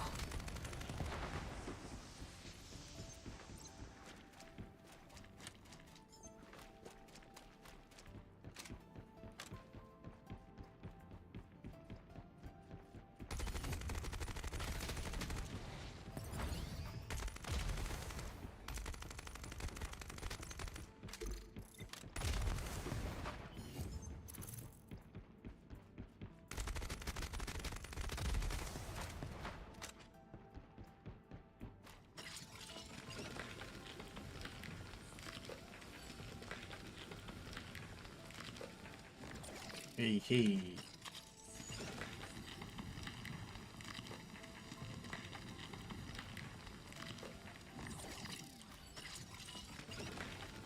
なんかシールド再構築もうやりたくなってきたな。やっちゃおうかな。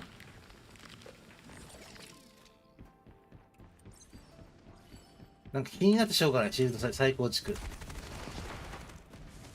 何の変化もないまま終わる可能性もあるけど。ワンチャン大当たりを引く可能性もあるよ。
お腹が空いた方がラテックス出るな、やっぱり。副産物か、やっぱり。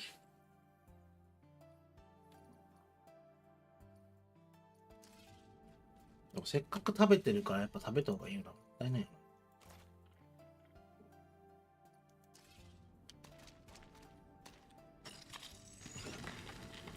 よいしょ。あ、終わった。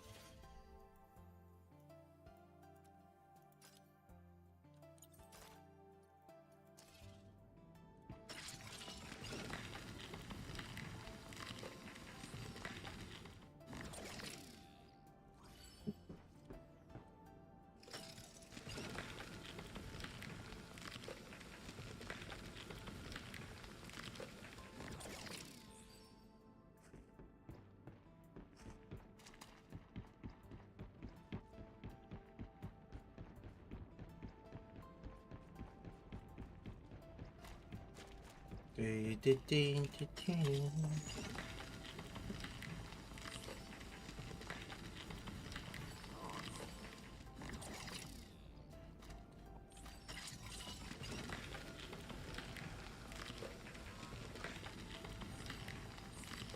よし、霧がいいから8時になったらシールド再構築10連やるね。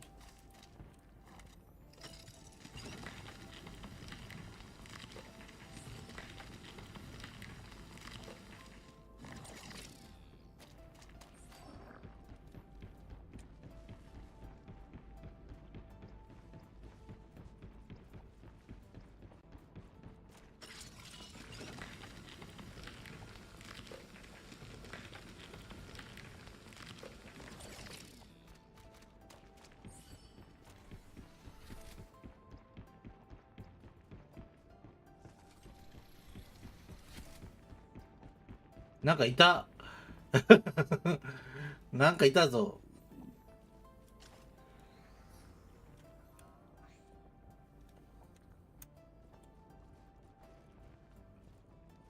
ソラさん発見した。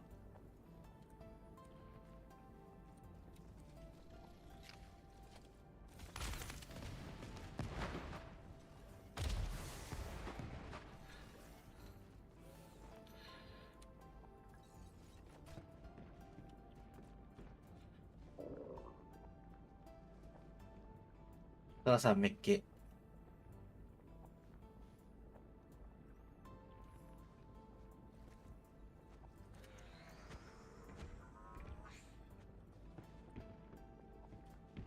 きこりさんやろ、きこりさん。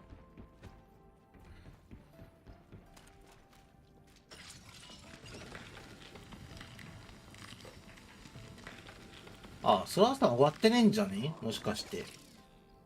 チャレダン。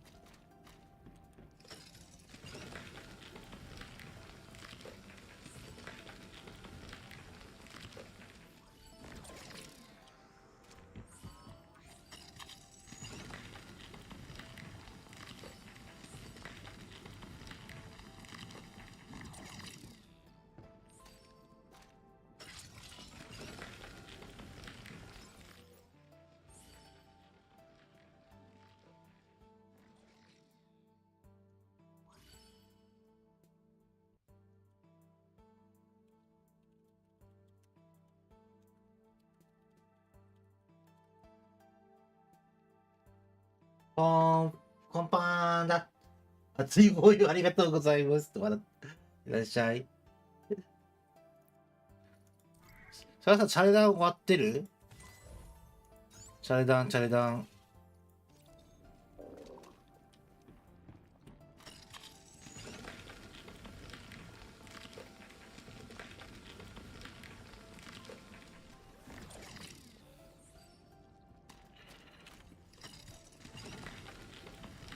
まだね、メンバーが揃ってなくてね、チャレダン行ってないんだよね。行ってない？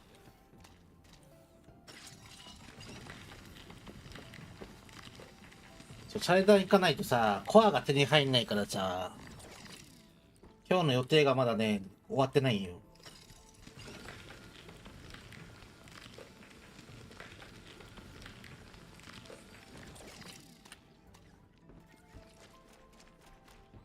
チャレダン、あと2人誰かいねえかな？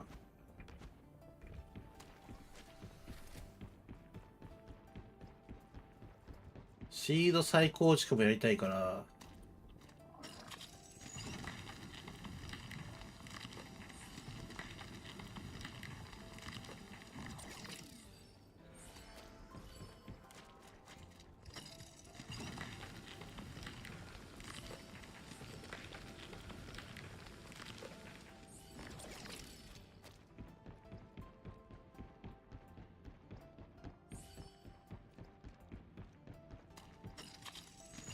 あ、そらさんおった。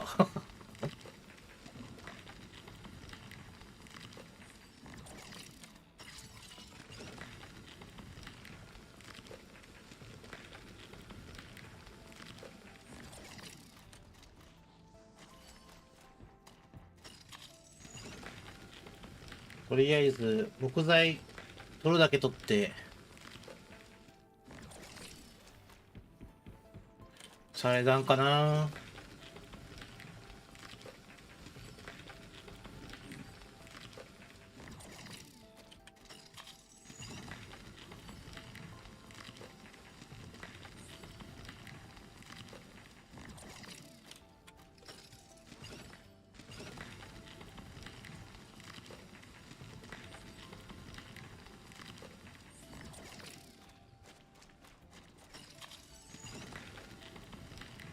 誰か来ないかな。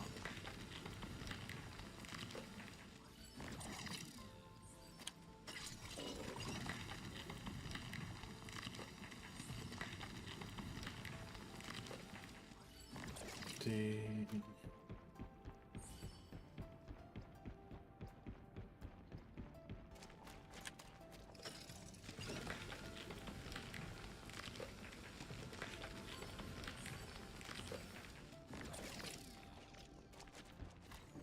先に祭壇行っちゃうか。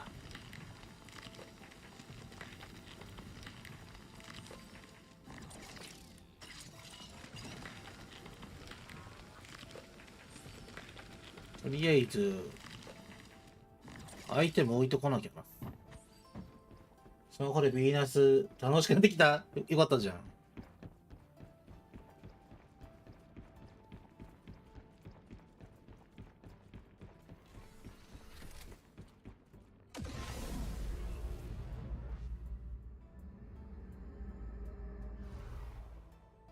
それはよかったね。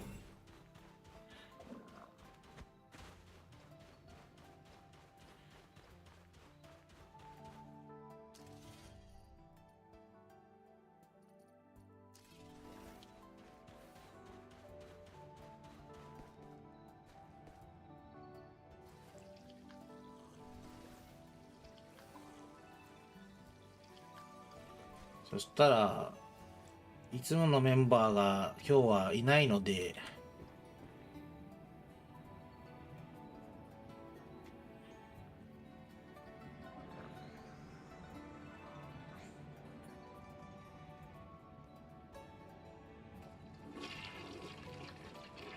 行ってしまおうか。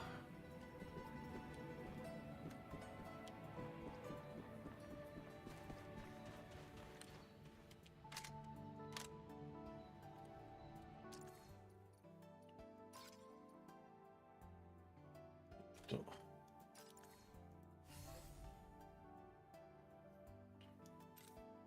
シャウラーさん。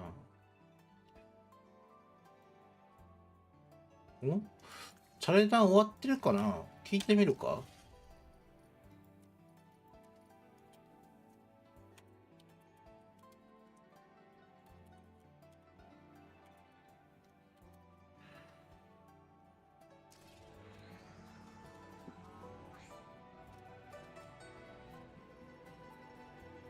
ててててててててん。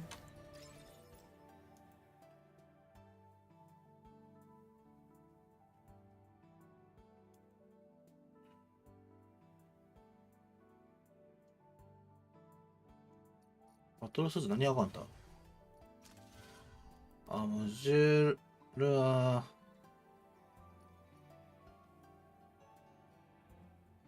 願いします。こちらこそお願いします。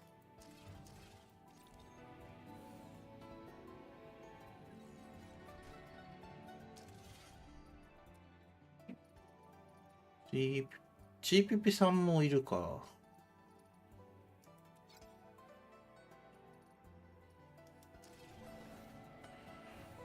あと2人誰かいないかい？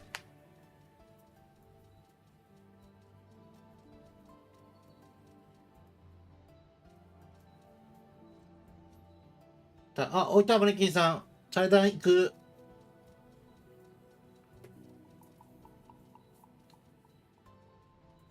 今はね、2人探してる。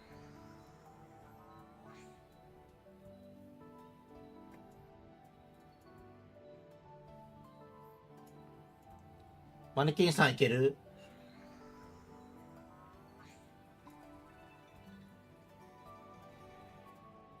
オッケー。そしたらあと1人。あと1人。あと1人。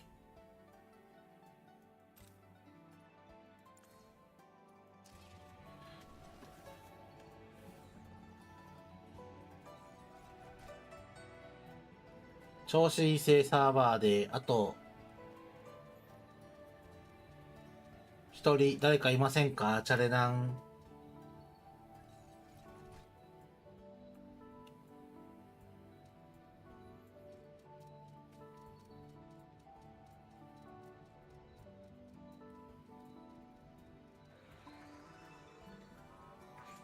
最近やたらめっちゃラグいな、なんか。めっちゃくちゃさ、ラグがすごいんだよ。これでもかってぐらいラグってる。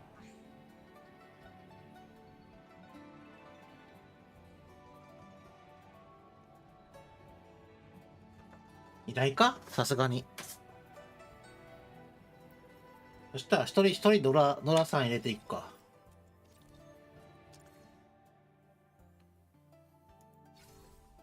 チャーレダン、チャーレダン。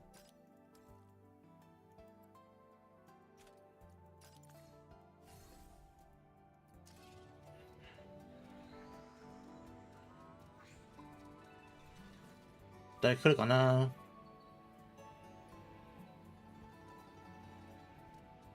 た。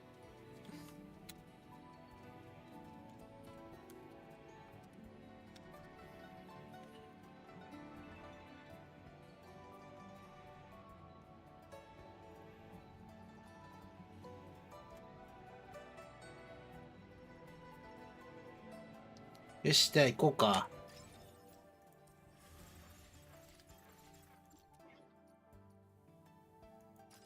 さあ、誰かウルトラコアを出す人はいるかな？現在 DNA バンクに向かっています。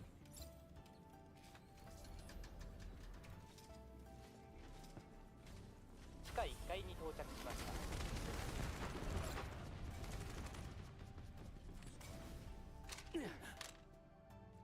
地下2階に到着しました。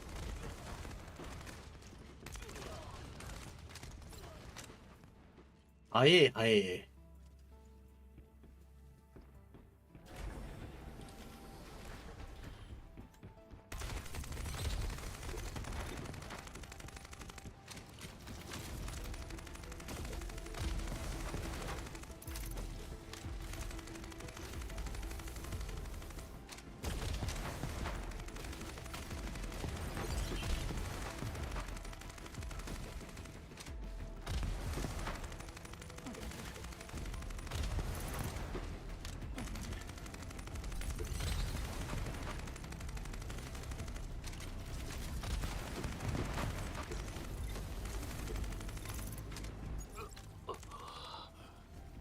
お前らじゃ何も止められない。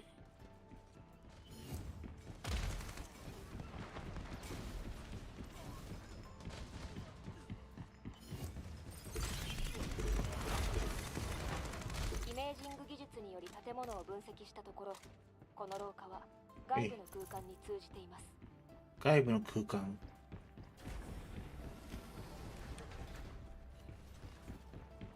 飛ぶんだヒューンつって。絶対これ飛びたくなるもんな、これ。どうやら露天式の実験台みたいですね。何回来てもなんか飛びたくなるもんな。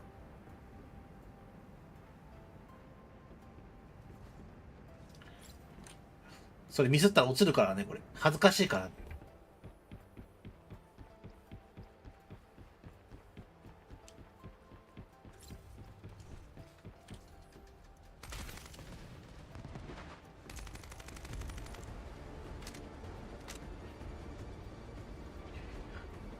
なんかこのさ、このドラゴンみたいなボスもさ、凍ってるうちはかっこいいんだけどさ、溶けたらさ、そうでもないよね。あ、凍った。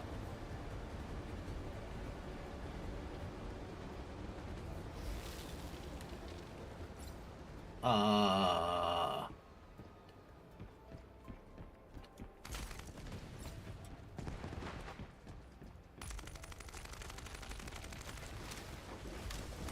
凍ってる時の方がちょっと外見的にいいんだけどな。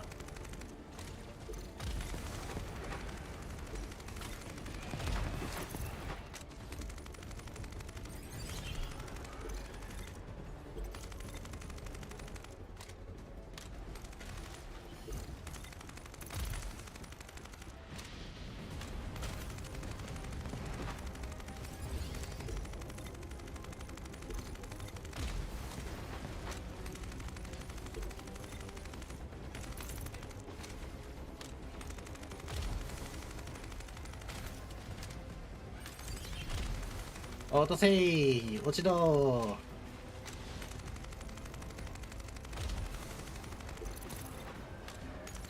ー。やったー。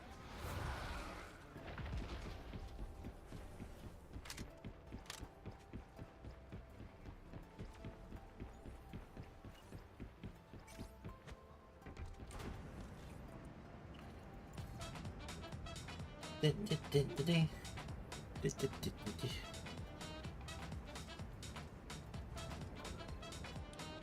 あ、エリート戦争始まった。この廊下には至る所に装置が置かれています。気をつけてください。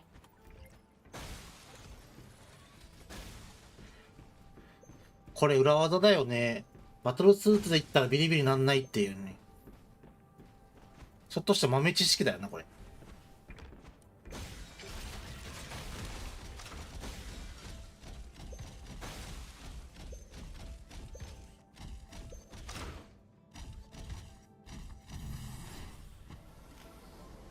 あ、スタックってスタック。あ、スタックしてる。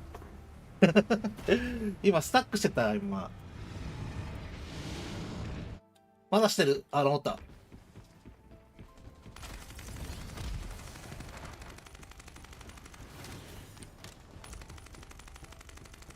この木何の木金なる木。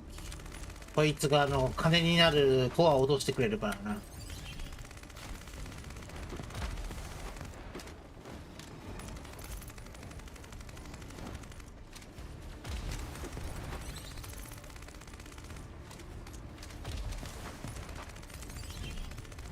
でれいででん。来た第二形態。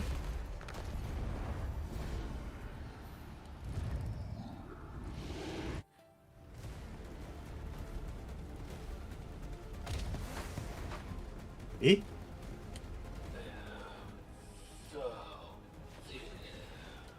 本番だー。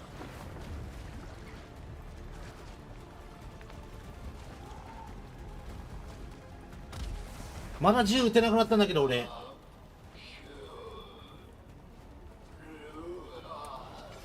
やばい。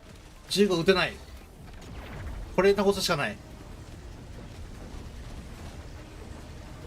シールドガチャするよ。俺さ、バグってさ、銃撃てないんだけど。こんばんは。あ、鬼広さんいらっしゃい。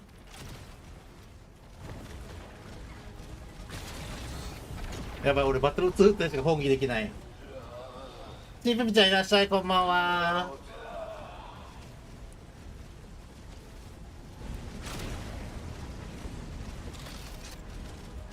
待て、待って、撃てないんだけど、銃。ありがとう。待って、銃撃てねえんだけど、マジで。腰痛い。大丈夫？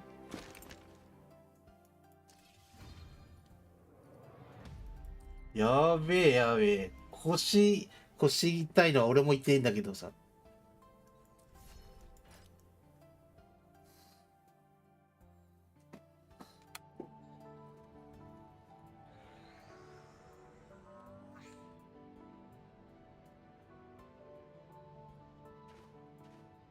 もう俺マウスダメかもしれん。マジで。銃撃てないわ。最近頻繁になるね。ちょっとサイロイングするわ。仕事すんの大丈夫なん頑張ってね。あ、撃てた。俺なんか右クリックがちょっと壊れてるかもしれん。もう。マウス。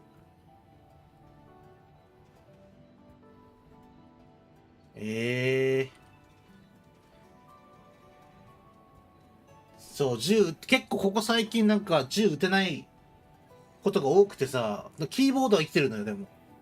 だから、バトルスーツ変身して、キーボードでスキルを押したら出たんだけど、銃撃てないから、バトルスーツもやっぱ銃押せない。だから、要は左クリックが死んでるってことだよね。寿命か。もう、買うしかないのか。でも買う金がねえわ。これ配信できないパターンだわ。キーマウの一番致命的なこと。キーボードだけで完結できないっていうこの問題。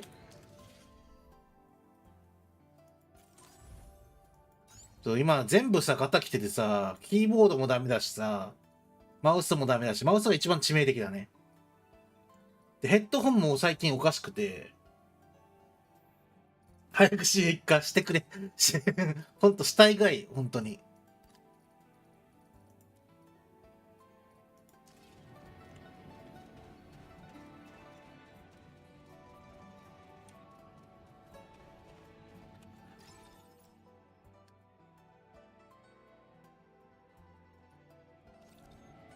まあ、とりあえず、先に、今日エリート行かれるときスナイプします。お、行くよ。どうするエリートを先にやっちゃう？エリートを先にやってから、フィールド再構築やる？多分最後の方がいいよな、再構築がやるなら。そしたら、先に箱開けるわ。箱。とりあえず、レジェンドコアが3つは欲しいんよ。最低でも。まず1つ目。来い！はい、残念。はい、残念賞。やばい。やばいよ。この紫の箱2個ともレジェンドコアでないと3つはもう無理なんよ。来い！あ、もう終わったわ。もうこれは1個コースですね。1個コースです、これ。1個コースです。はい。1個だけです。ここはもうあとウルトラコアか、ごく稀にある鍵なしのレジェコアぐらいしかないんで。ないよね。ですよね。ないよね。ないよね。あったら嬉しいけど、ないよね。ないよね。ないよね。ないね。はい。ありませんでしたね。1個ですね、今回も1個しかない。おかげさまで先ほど釣りができるようになりました。やった。釣り、食料難から解放だね。やべえ、レジェコは1個なんだけど、どうする？マジになんか、運が悪すぎる。そしたら先にエリート戦場行こうか。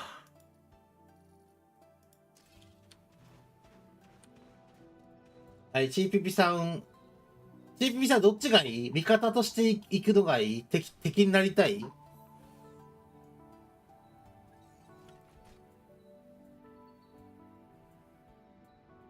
ついていきます、了解？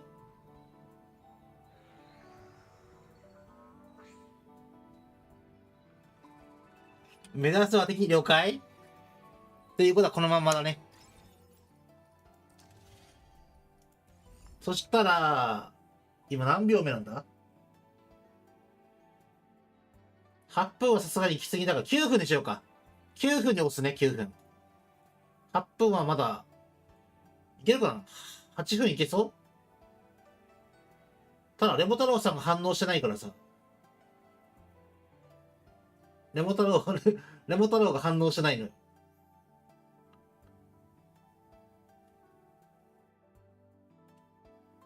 9、OK？ 9で、9分に押します。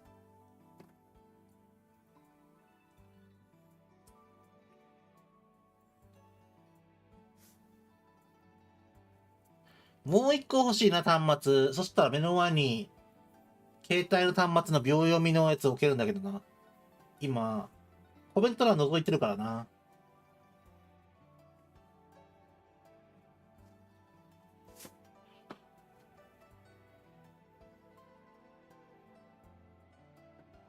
Now21。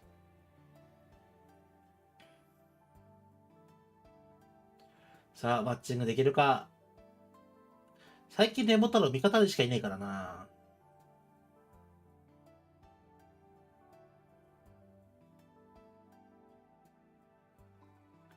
さあ、どうだ？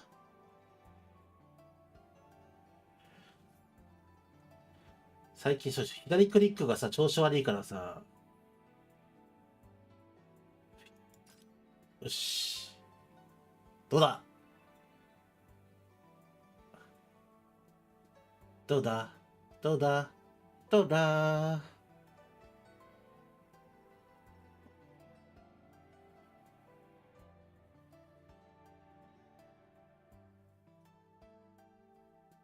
長えな。もうこの時点でマッチングした人は絶対違うからね。まだマッチングしてないから。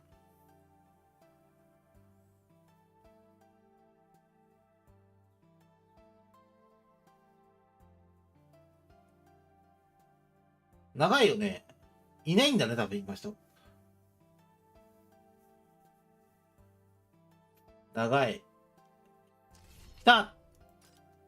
さあ、どっちだ？敵にいるのか味方にいるのかそれともマッチ失敗か？あー、レモ太郎おった。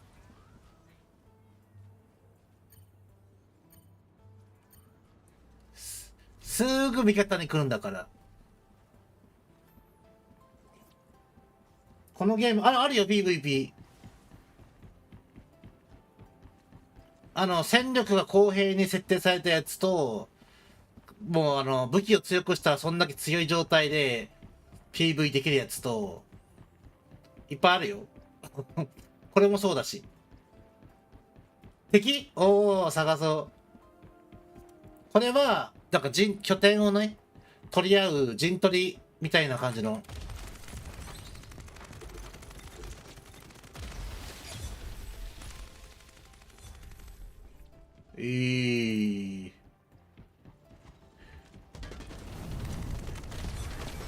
あ、ミスったちょうどやられた。ピヨコいた今。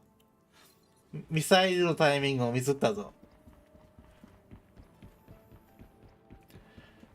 いるところは分かった。ピヨコを探せ。これ違うな。こいつ違うな。違うな。こいつも違うな。でもいっぱいいるな、ここ。やばい。ピヨコの元までたどり着けんぞ、これは。敵がいすぎて。いた！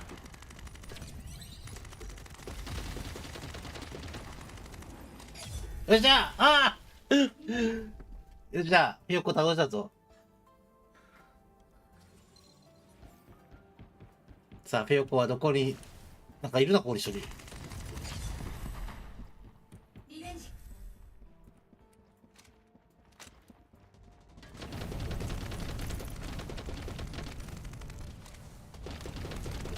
ああ探してたうちにいてやがった、そこに。リスポーン場所がわかんないのがあれだな。ピヨコを探せ。あれ今ここにいたよな。あれ誰かやられた？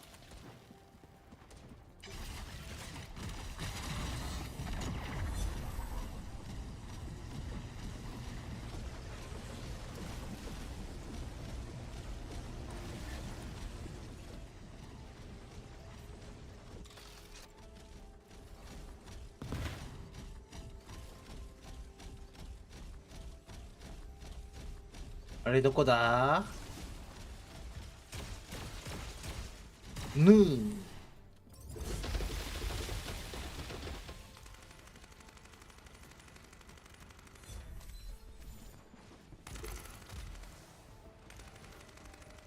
あれいないな。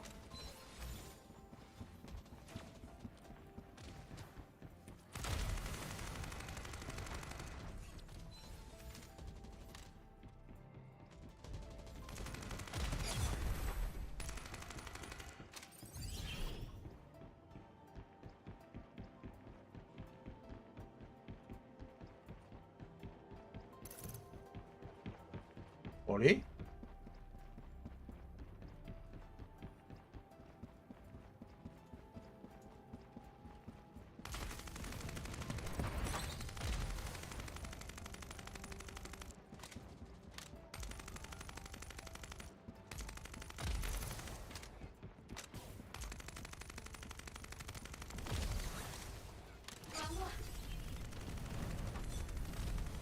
ああ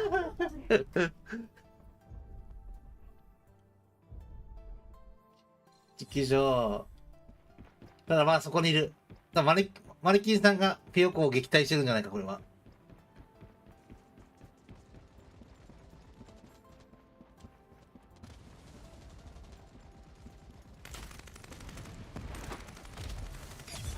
じゃあ。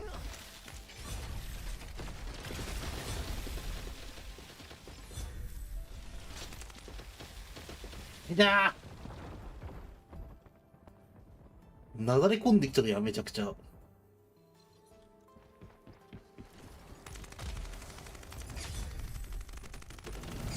じゃあ、ナイス。ワンモアアンストッパブル。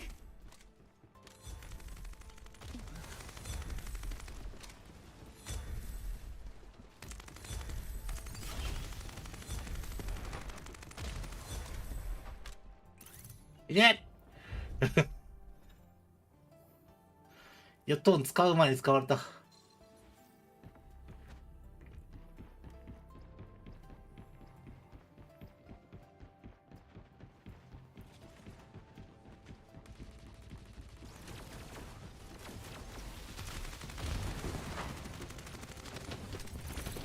いいね。鬼広さんも PV 好きなのか PVP。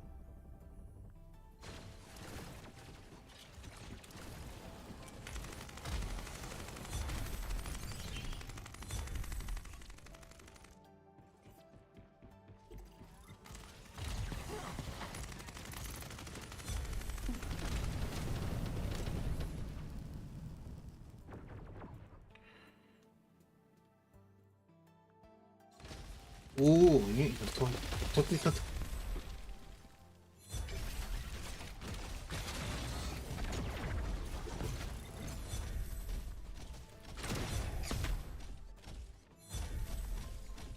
ワンモア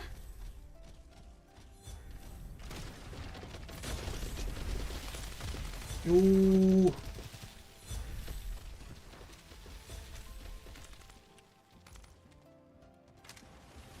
なんかいるな、ここに。うわアンストッパブル。ー !PUPG で、パブ G だ。パブ G。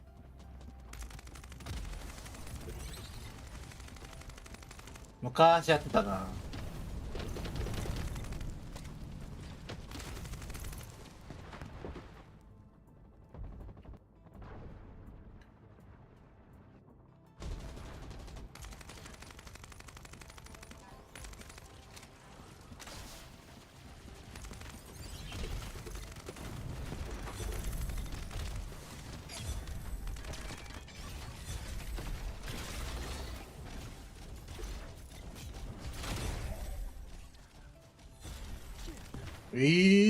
勝った。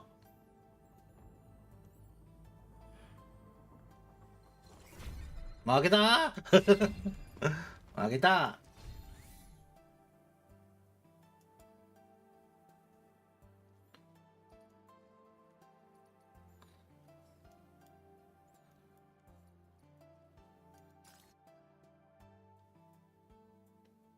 少し気持ちした。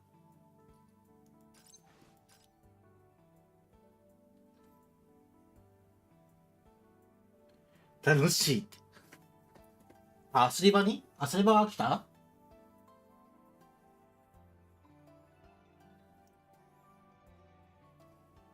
次20分 ?20 分に行くか。もう一回行くわ。やっぱ PC の方が操作快適。まあ、慣れもあるだろうね。第2部は20分です。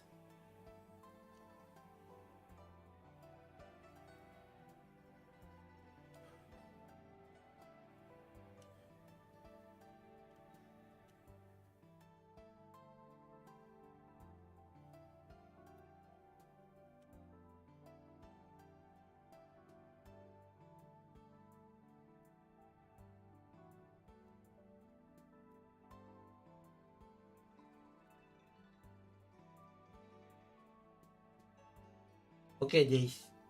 次は20分。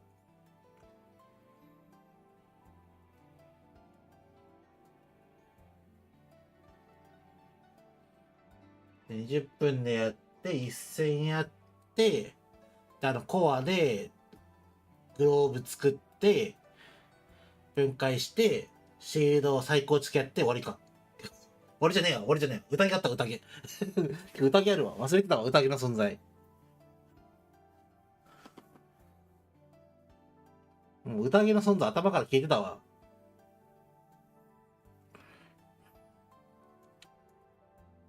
おっとってもうすっかりなんかもう終わる方向に進めたね、今完全に。宴があること忘れてたよ。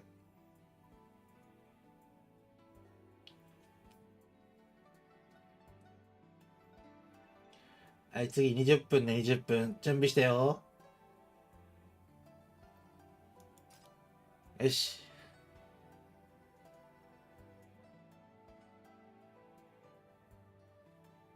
今度は早いかな。あれもやりたいな。コルク。コルクはさ、あれ、スライムできないのかな。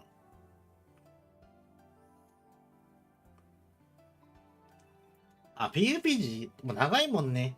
パブ G は。俺やってたの4年前ぐらいだもんな、多分。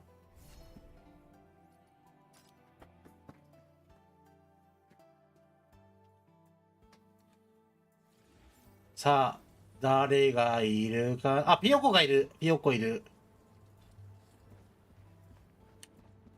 ピヨコがいるけど、あれレモ太郎いないんじゃね？レモ太郎マッチングできた？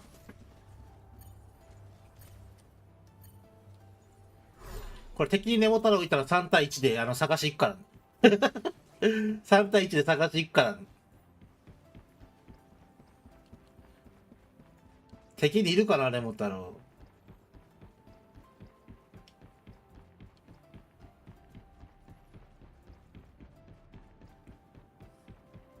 ずるいやろって3人こっちいるから。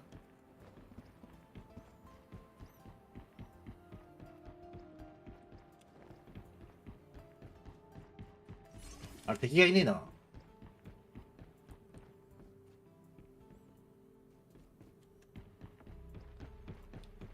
いや。よいしょ。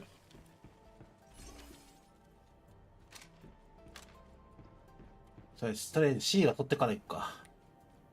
C 取って AB。AB しか動いてないからあっちにいるな。こっちから行こう。レモ太郎を探せ。あ、それは楽しくなってきた？それはよかった。うわ、なんかいっぱいいる、ここに。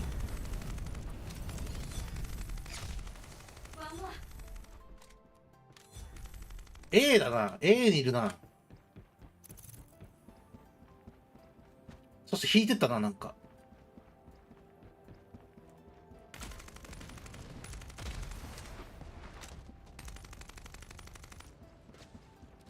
よいしょ、こっち終わった。なんかいるな、ここに。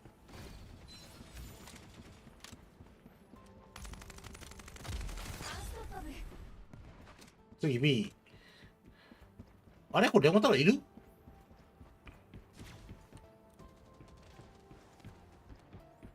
敵だ？いる？いる？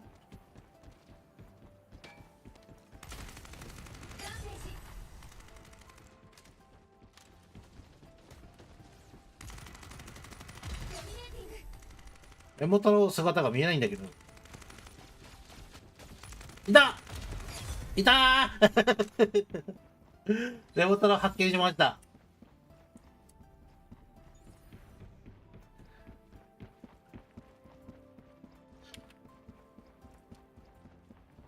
ミッション完了しました。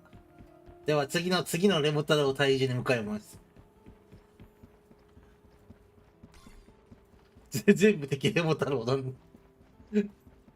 レモ太郎1、レモ太郎2みたいな。あ、いる、来てる。マネキンさんの後ろにいるわ。ほら。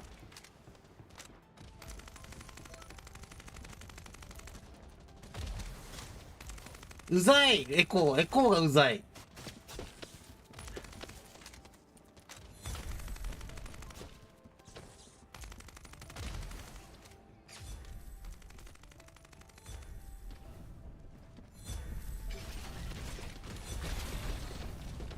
いてエコー強っエコーが強い。後ろから一人でちまちま攻撃してきた。めっちゃ痛かった、マジ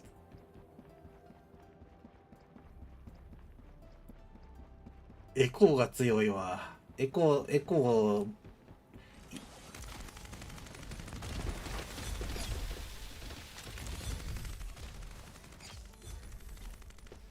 ワンモア。アン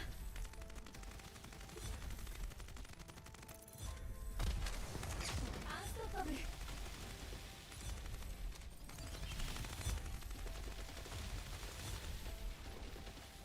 やべ。なんかあれ以降、レモ太郎の姿を見つけられないんだけど、どこにいんだ？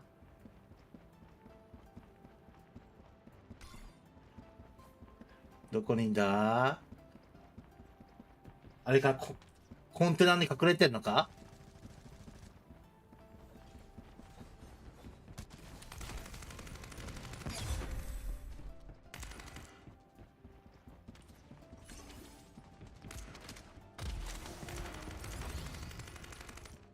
ワンモア。リベンジ。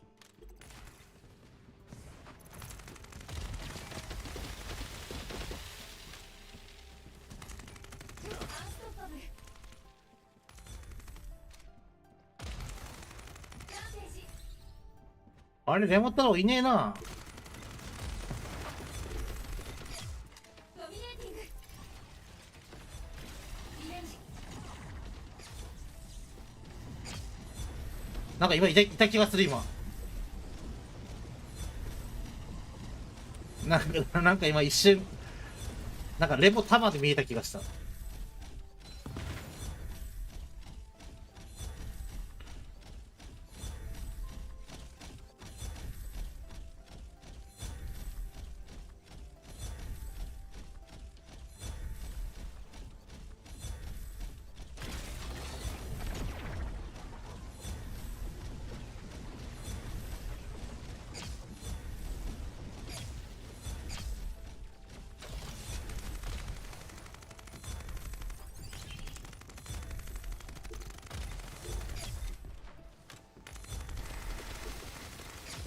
いけー。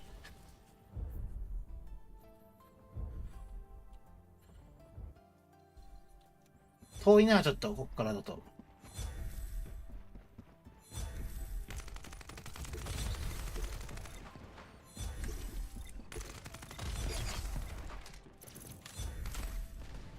ワンモア。取り返したでー。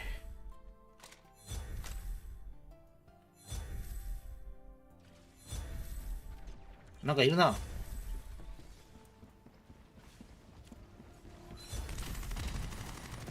トッパブル。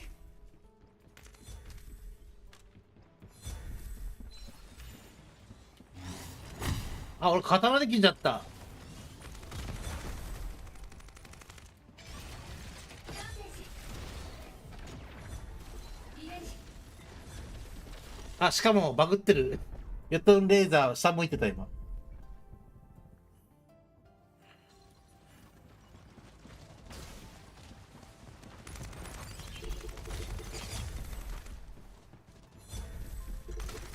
ワンモア。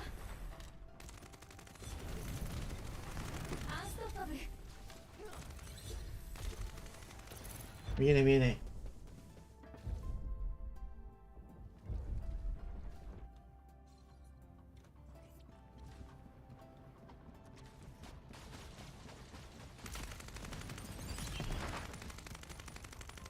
どっか逃げてったな。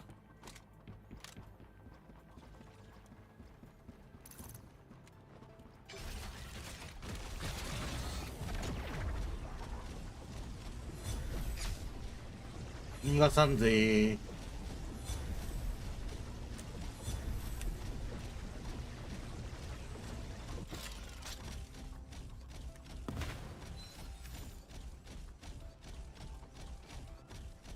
あ、ピヨコがしてる。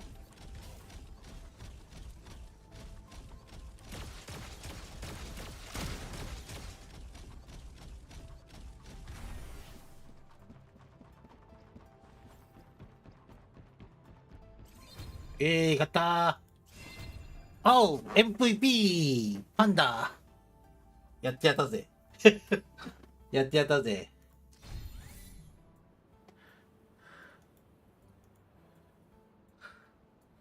きれいに決まったね。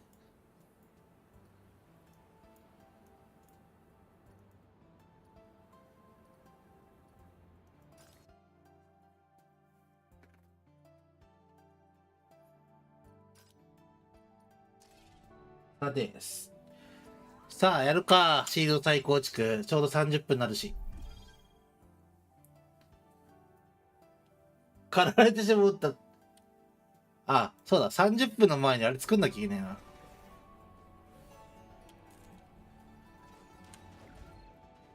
コルクもやりたいんだよな。コルクってさ、できないのスナイプ。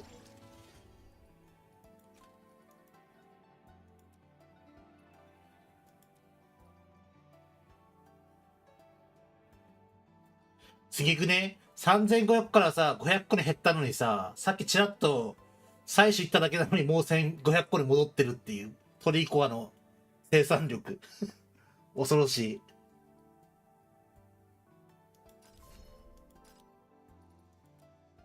で、エピックも3つ作っちゃおうね。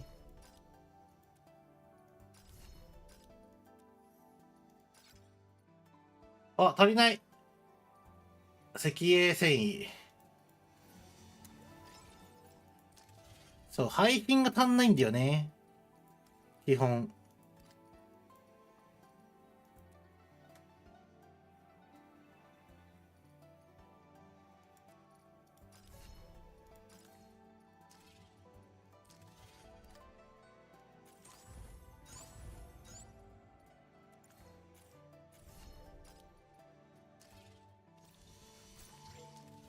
石英繊維な。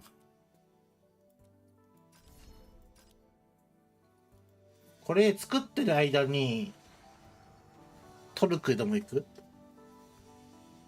トルクじゃない、コルク。大変でしたーって。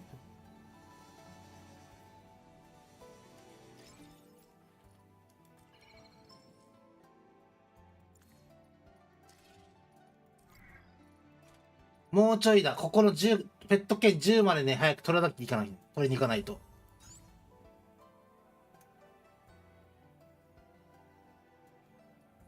こう、ペット券、鹿さんをね、300年やるためにこの10枚は絶対必要なんだよ。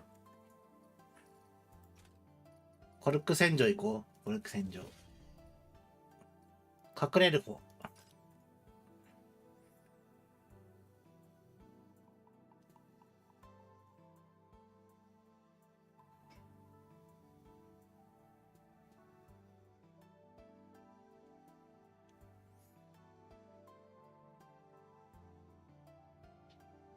コルク洗浄は別にやんなくてもいいんだけどな。人数足んなくねなんか。2人足んなくねこんなもんだっけ？マネキンさんいる。あ、ピヨッコもいるじゃん。ちょうど入ってるし。なんならシャモさんいるし。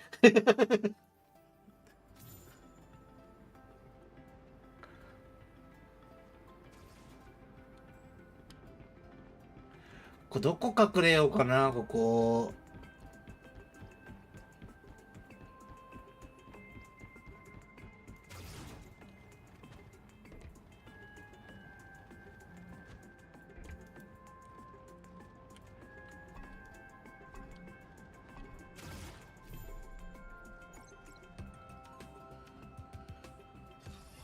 え、終わっちゃったんだけど。なんで？何今の。一瞬で終わったけど。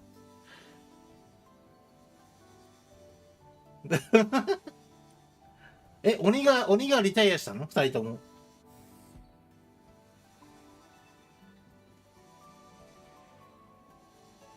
何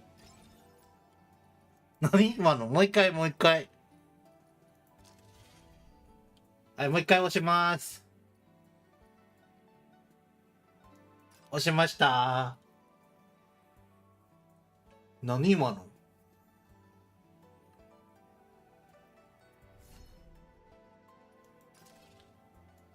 いる。あ、二人はいるわ、ちゃんと。シャモさんいなくなっちゃった。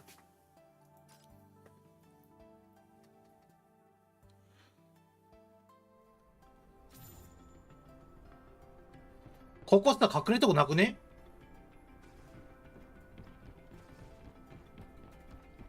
いるって。ここ隠れるとこないじゃん。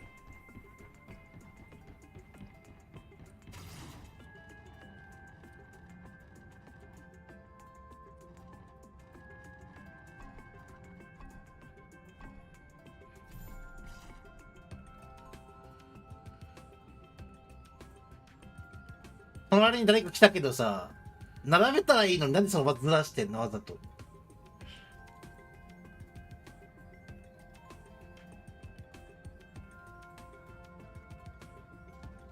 並べたらいいのに、綺麗に。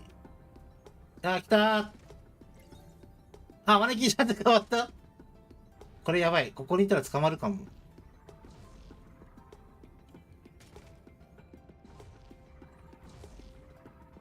軒並みレーダー使ってるじゃん。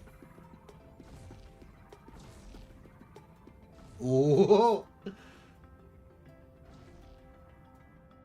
宴までスマホ授業戻ります。頑張れ。これ今度反対側来るわけでしょ？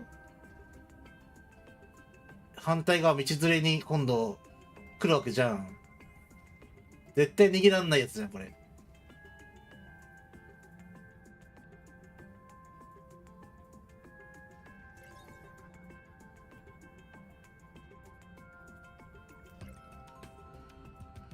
あ、終わったよ、これ。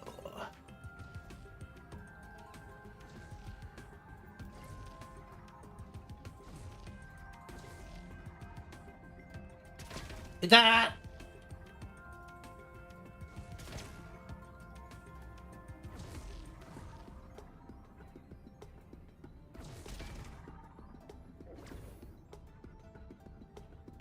いたもう一人生き残るか、もう一人。おお、俺が犠牲になってもう一人生き残った。あ、ダメだ。見つかってた。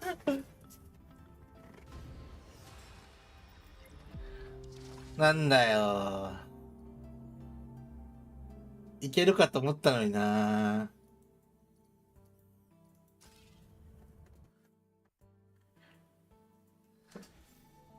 見てるの面白い。ちょっと待ってな。ちょっと一通り準備だけしちゃってから、ちょっと、やるか。あ、そうだ。飯忘れないように飯を持っておいて先に。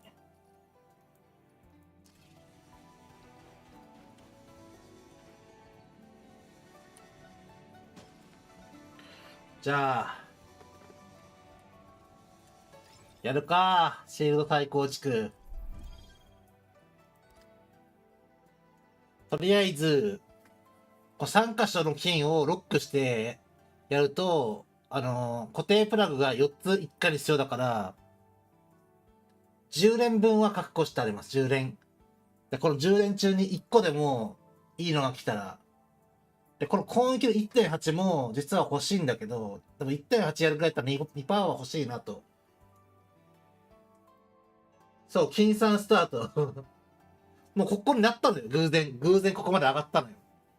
最初スキルダメージしかなかったんだけど、配信終わったりこそこそってやったら、なぜか4ダメージの開始について、あとはこいつを増やしていくだけなんだよね。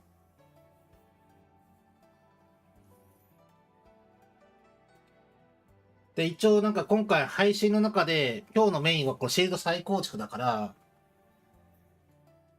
そのね、あと1分お待ちください。8時40分になったらやるね。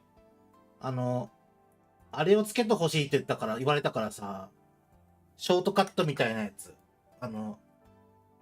その配信の中で、すぐショートカットでその再構築まで飛べるようにしてほしいって言われたから、再構築の部分だけね。40分になったら押すね。さあ、今日はどうなることやら。これ紫でもいいんだよね、ぶっちゃけ。紫の、炎属性が来てくれたり、非属性。なんなら、金色の属性強化が欲しいんだけど、非属性強化でも全然いい。そうすると、まだ上げれるからさ。で、この今季 1.8 も、まだ 2.4 とか 3% があるらしいから、上に。属性だけは貴重だから。では、行くよ。40秒になったんで。では、1回目。ロックしてるね。ロックしてるよ、ちゃんと。よし。ゴー。はい、残念。はい。2回目。もうゴミしかないじゃん。もう紫すらついてない。はい、次。3回目。あ、もう何もついてない。やばいぞ、これは。4回目。緑が2つついたけど。やばいぞ。こいつはもう幸先最悪だよ。次が5回目。お、紫、青2つ。耐性じゃないんだよね。もう5回終わったからな。はい、次。6回目。青いけど、3属性じゃないんだよな。まあ3に変えれるけど、これもう限りなくエピックに近い3属性だね。多分俺が欲しいのは3じゃないんだよ。火なんだよ。ということで7回目。ダメだ。ついてない。電気属性じゃないんだよな。次8回目。来い。おでも範囲ダメージ増加 2.3 とボスダメージ 2.3 はなかなかいいんじゃねえか。外れ組の中では。まあ、飛ばすけど。個人的に俺は欲しいけどな。範囲ダメージとか。はい、次行きます。9回目。紫恋攻めて紫。もう全然ダメ。次ラストだよ、次ラスト。10回目。来い。紫なんなのハンドガン非ダメージ軽減って。なんなの連続性強化 9.8 ついてるけど。待って、これはさ、ちょっとさ、いただけないよね。ちょっといただけないよ。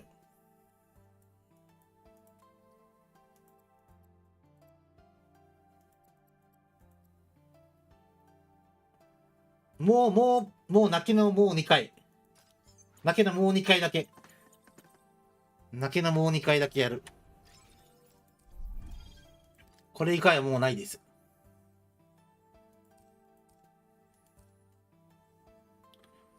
はい。泣きの2回、1回目。来い。非ダメージ軽減。本当の最後の最後。イェイ。終わった終わった終わった近接余ダメとか。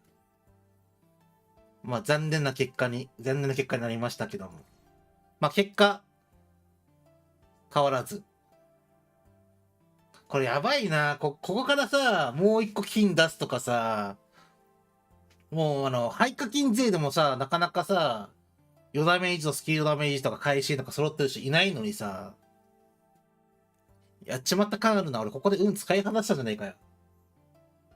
というわけで今日のシールド再構築は、現状維持という形で終わりました。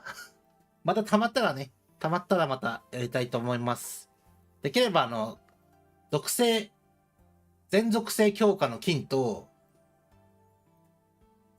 欲王では非属性強化の金がいいんだけど、そこは金かエピックのやつを今狙ってます。で、もう一枠は、まあ、攻撃か、範囲余ダメージか、遠隔ダメージ余ダメージ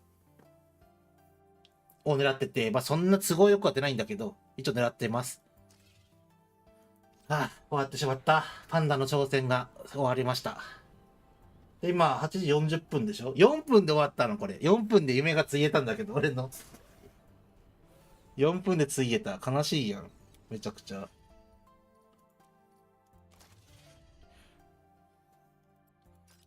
で、9時から、プールパーティー行って、9時半から宴やって今日は終わりたいと思うんで、その前までにちょっといろんなところのお邪魔しようかな。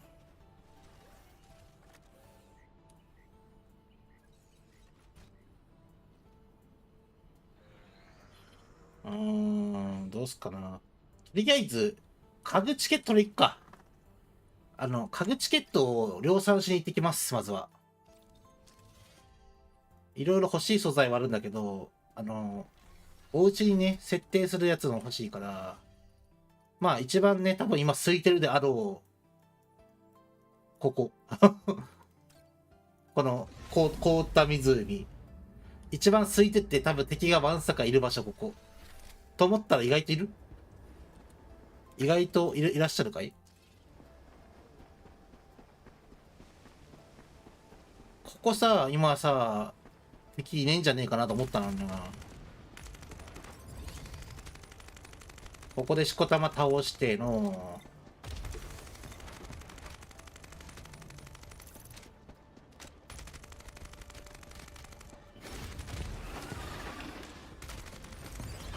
もうね、ひたすら倒す。もう一回一回拾うのめんどくさいから、で中途半端に拾うと、もう、なんだチケット拾った後の残骸しかなくてわけわかんなくなるから、もうひたすら倒す。最初に。そう、今のピンクい家具チケだけが欲しいんだけど、どのみち80個しか取れないから、だからひたすらもう倒しまくって、最後に、ピンクイチケットだけを回収するっていうね。もうこれ、ここさ、最初の頃ですごい混んでたからさ、なんならラゴンの素材、ここで取れる素材って結構高値で取引されててさ、めっちゃ人気だったからさ、こんな自由に狩ることなんかできなかったからね。最初の頃なんか。これ奥にもまた、ね、エリアが隠れてんだけど、そこはもうね、もう大人気の狩り場だったね。なんか敵いなくなった。全滅したわ。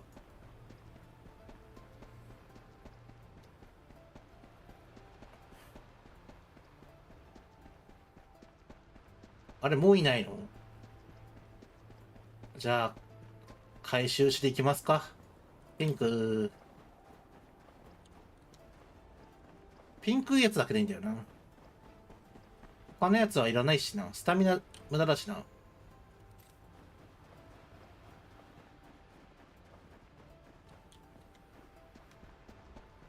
もうあとは拾うだけの簡単なお仕事です。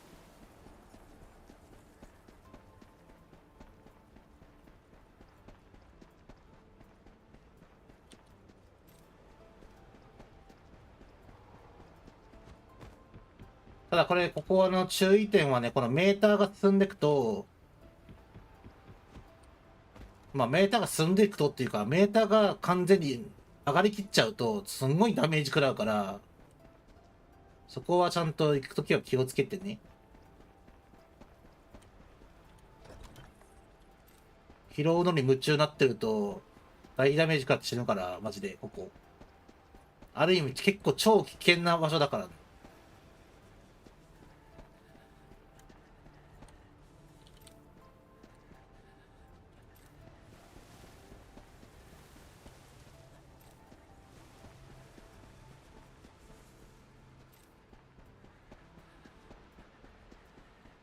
ただすんげえこれ地味なんだよね、これ。この回収。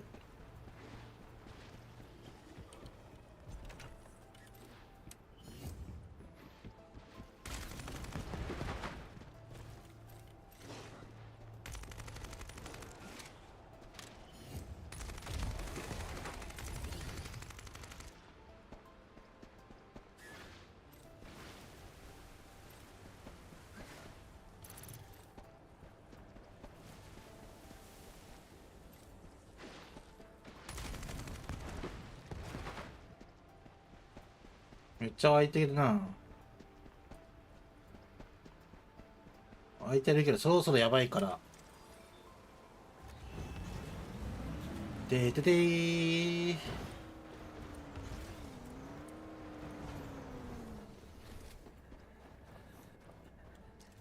で、この17個を今度使用すると、136になるんですよ。でこれが80個まで取れる。で、他の素材とかも分解したら、まあ他のね、家具チケットにはなるんだけど、そいつらをやるくらいだったら、普通にこの特殊素材で買ってさ、やった方がいいよね。スタミナがもったいない、マジで。ここにある素材って結構スタミナの消費量が大きいから、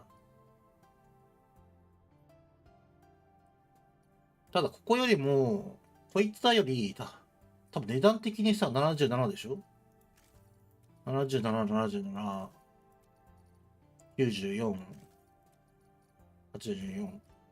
なんか木材のさ、レインボーユーカリ、あ、高っ思ってたより高かったわ。こいつ1個で、家具チケ10もらえるんだよね。確か。高いな。そしたら安い方でいいな。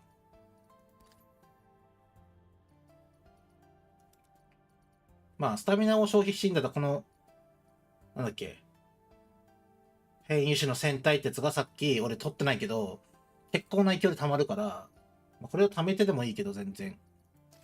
スタミナが気にならな方は。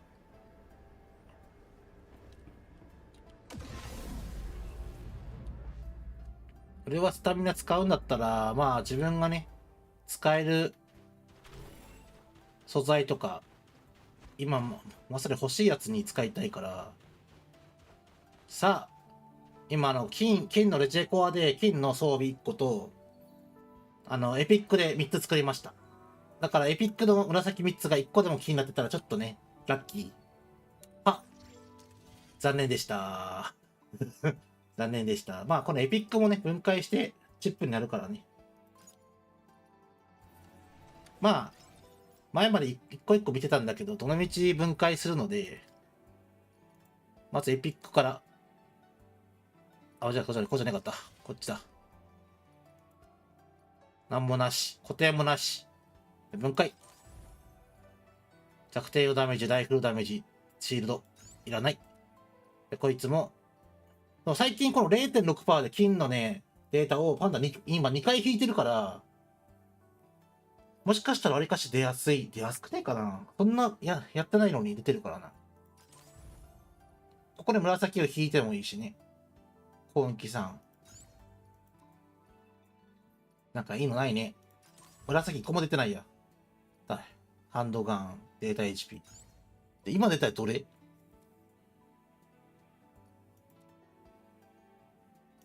これは俺が最高値回してるやつだから、まあ何もついてないんだな。ワンチャンこれ非属性強化ついてたから、こいつ、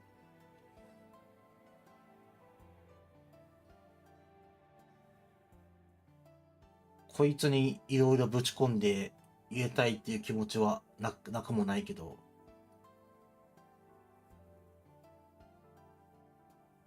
こいつ分解してみようか。レジェンダリーデータの確率 1.2%、エピックデータ 12%、レアデータ 86.8%。まあ大体エピックデータ1個出てるけどな。青データ2個のエピック1個みたいな。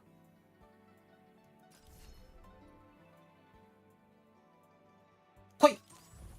残念でした。でも全属性強化だったらいいか。攻撃2のレーランチャー。今回いいとこないね。ほんといいとこない。で、腕強化してるんだけど、どのみち非属性強化ついてたわ、こっちでも。こっちでいいやん。非属性強化、足にさ、非属性強化がないから、非属性強化をつけたいんだよね、ここに。弱点与ダメージを消して、非属性強化を入れたら、ワンチャン500の属性を狙えるっていう。まだここにね、足に全属性をつけ、足じゃねえ、手につけてないから、手に連続性強化をつけたら、結構いい感じ。で、一番はこの武器に、スキルヘイストと弱点ダメージがついてるんだけど、ここにもつけたら嬉しいよね。なんかそう簡単にはいかねえんだけどさ。なかなかいかねえんだよ。今回ね、データ値でいや、チップの修正でどんくらい変わるかってので変わってくるからな。まあ、楽しみにしましょう。あと2日だしね。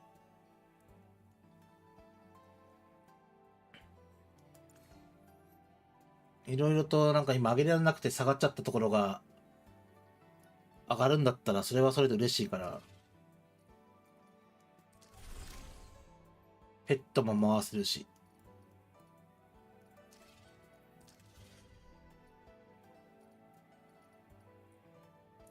他強化したいからな。やっぱペット回してからだな。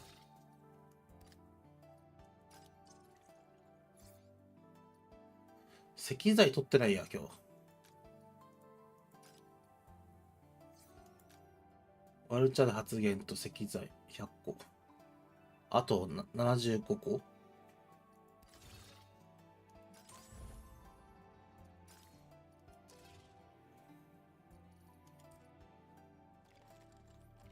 うん。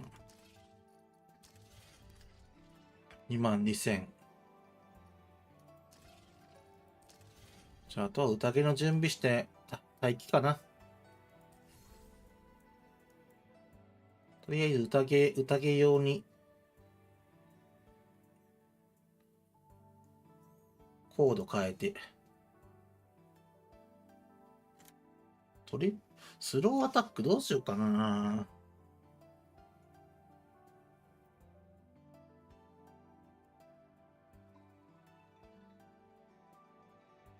なんかいいダメージ出るコードが欲しいよね。連続爆破と灼熱は多分いいと思うんだよね。茨も茨絶対欲しいじゃん。でカスコも欲しいじゃん。で、茨に上がるセットで上がるやつをつけるだったら、遠隔攻撃この投影みたいな。これつけたら、まあ、遠くから撃つからさ、近くで接近で撃つことはないから、8%、まあ 3.8% 差があるけど8%で、結果的に差額分で上がってるから、これつけたら結果的に余ダメージ 1.2% プラスなんだよね。スローアタックの場合はスキル3回使うたびに次のスキルが 71% 上がるから、ただその分考えて打つっていうことを考えたら、コンスタントに打てる方がいいのかもしれんしな。どうなんだろうな。今日ちょっとやってみようか。ちょっと投影つけてみるこれ。これつけて、そうすると、余ダメージ 1.2%、1.2% で計 2.4% 上がった状態の範囲余ダメージとか。で、スケールとかも気にせずにガンガン打てるから、まあ、真夜中基本的にスローアタックめちゃくちゃやりやすいんだけど、これでどんくらい上がるかだな。これ運勢も、ファルコンとかだったらさ、3秒ごとに 33% だったらめちゃくちゃ連射してるからあれなんだけど、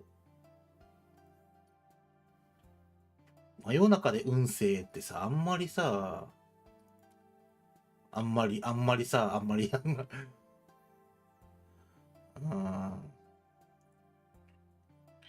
誘爆の方がいいんかな。どうなんだろうな、これ。弱点に命中した 4% の確率で爆発。マネキンさんいる今。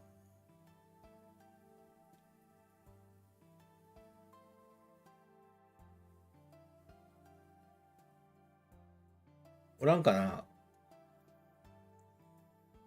はーい。あ、サブでおった。誘爆とさ、運勢だったらどっちがいい？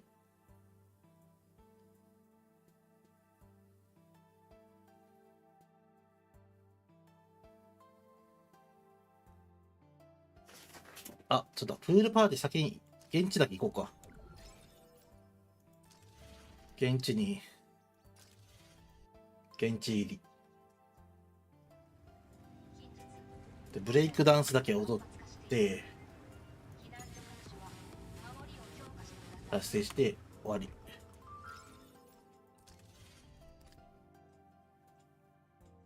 自分は運勢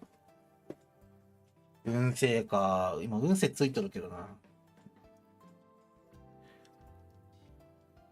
今日ちょっとさ、余ダメージ増加上がるし、結果的にダメージ率上がるから、このさ、遠隔余ダメージ上がるやつつけたんだけどさ。もともとはスローアタックだったんだよね。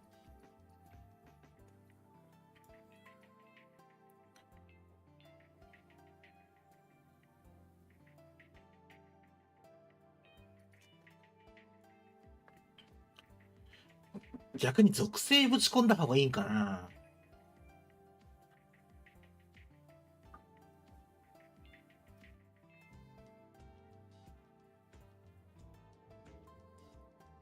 属性1個しか枠ないから、1個入れてもさ、もう1個なかったら、結果的にそんな上がらんしな。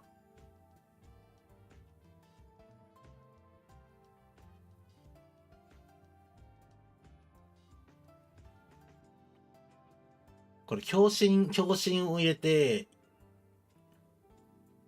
非属性を400ぐらいをちょっとだけ下がるけど、400台キープした状態の方がいいのか、遠隔用ダメージ率は 13.7%？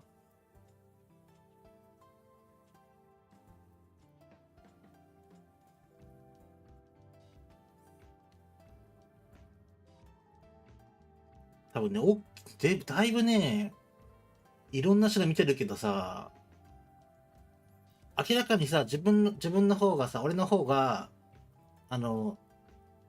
シールド再構築とか、今はちょっとコードじゃねえや。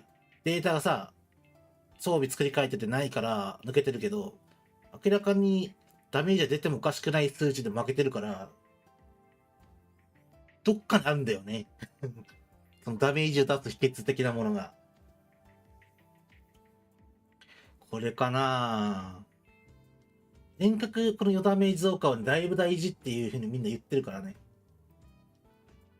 だから灼熱か遠隔余ダメージかどっちかは入れようみたいな感じで、今回はどっちも入れれる状況になってるから、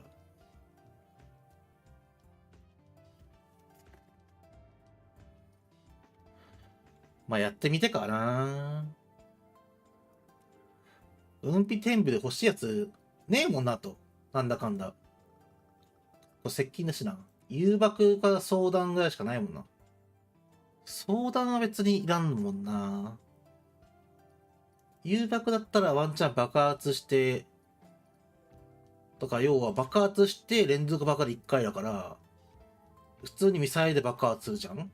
でね、だから要は誘爆、連続爆破2回起きるってことなのか。だから3回爆発するってことなのか、これは。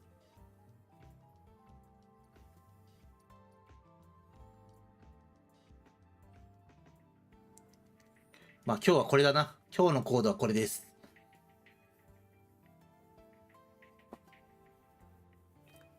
あとはいかに周りの高火力の方とね、とりあえずなんかダメージを先に当てるかどうかが問題だね。で今日はバトルスーツ使わない前段、スキルだけにするから、前回は最後1回だけやっちゃったけど。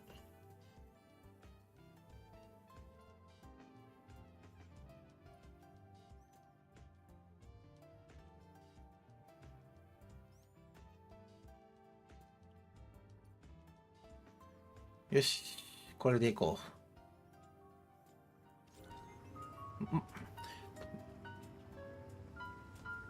今日もあれだね、宴の直前にもう一回コード表示しますね。それも一応ショートカットで出しますね。わかりやすいように。とりあえずこれがシールド再構築。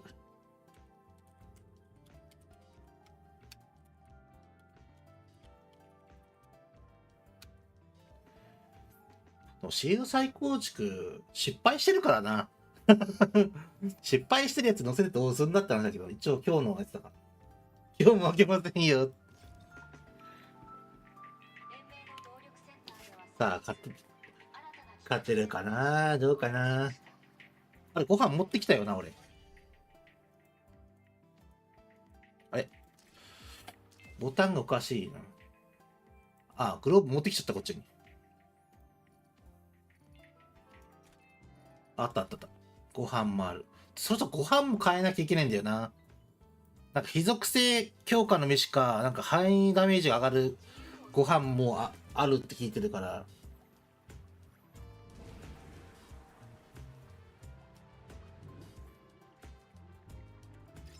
純粋に今のさ、属性いくつなんだ？あ、でも300一応あるんだ。この状態でも。これ300あるんだったら、あれか。昇進入れたら400は飲んだね、やっぱ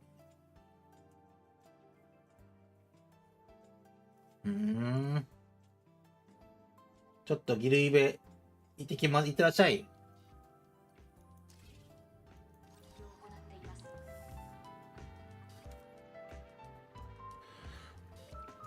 非属性強化1枚。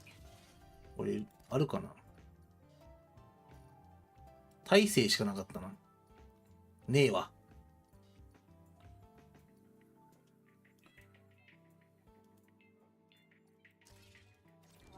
守りを強化してください。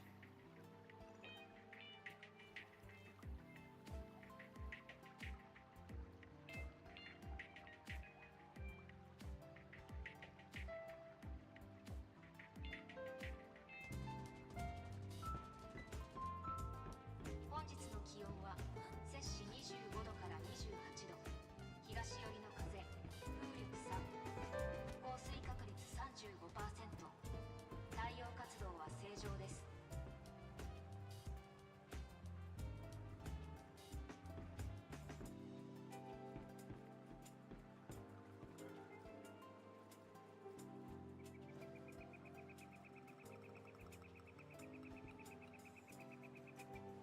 よし。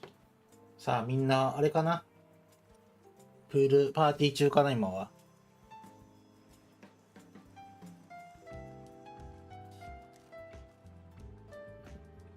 誰かピアノ弾いてるし、いつも見えねえんだよな。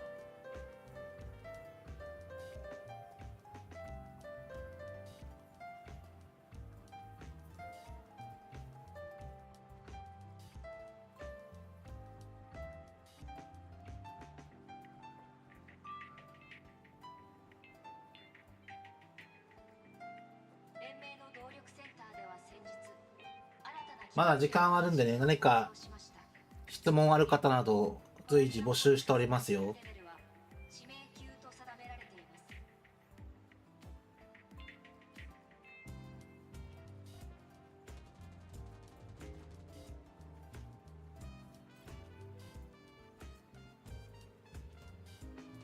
ペガサス号は自由を先導する。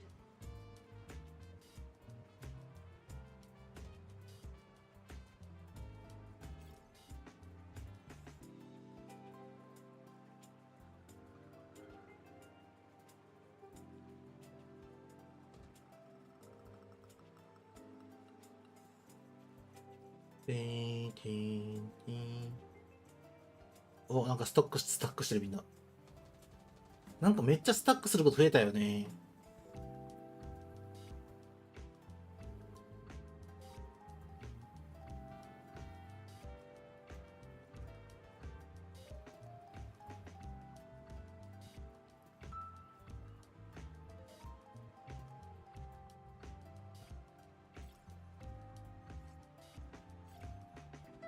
ペガサス号は自由を先導する。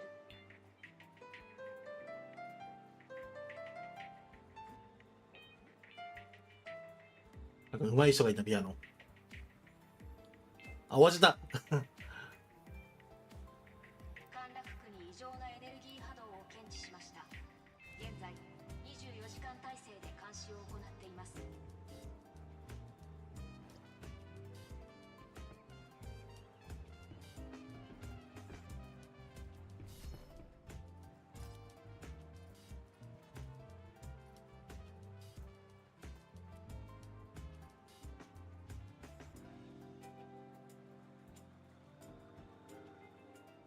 クイズが始まりました。連盟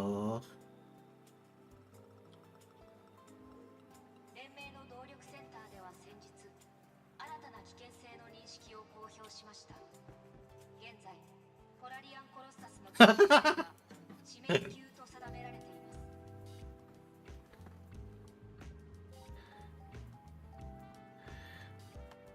す。やっぱ男同士が、なんか手にキスするって気持ち悪いね。なんか、女の人に男の人がひざついてなんか手にキスをするっていうのはなんかあるけどさ、男がさ、ひざついてキスするって気持ち悪いな。しかも相手男だしな。男が男に。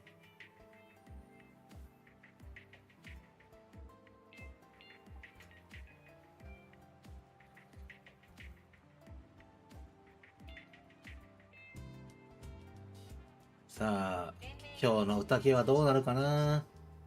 近日、タイダルの動きが活発化しています。避難所各所は守りを強化してください。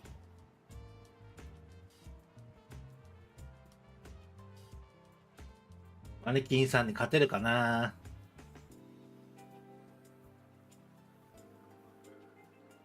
いつもさ、1個下だからな。センターでは先日、新たな危険性の認識を公表しました。現在ポラリアンコロッサスの危険レベルは指名級と定められていま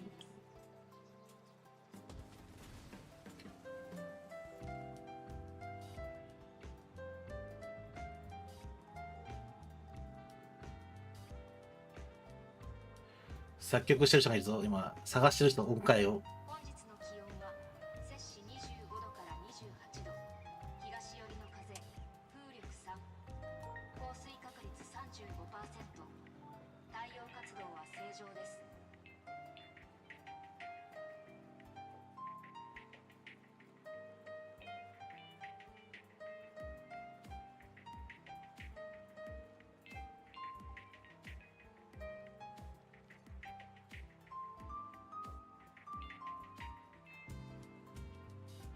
これ透明人間いっぱいすぎてさ、見えないんだよね。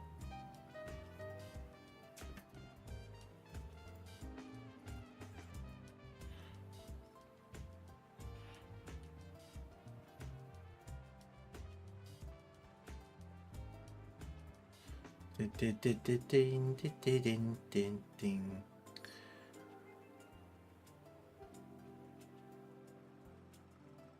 陥落区に異常な今日の宴終わったらまたレベル上げれるなとテクノロジー。現在24時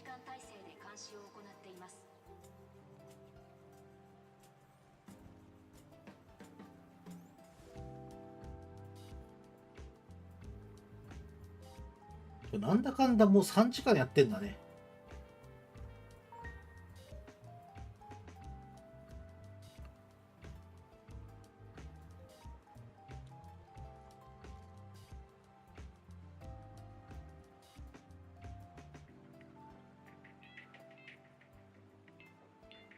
ペガサス号は誘導試験不足するとどうなるか、テクノロジーレベルをアップできない。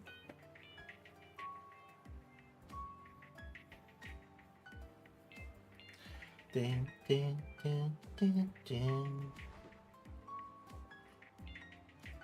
連盟より緊急通知が届きました。近日タイダルの動きが活発化しています。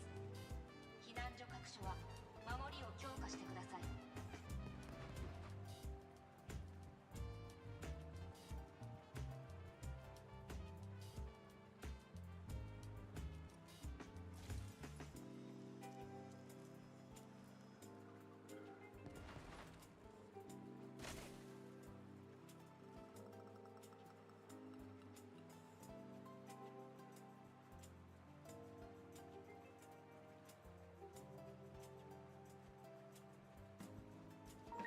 連盟の動力センターでは先日、新たな危険性の認識を公表しました。現在ポラリアンコロッサスの危険レベルは致命級と定められています。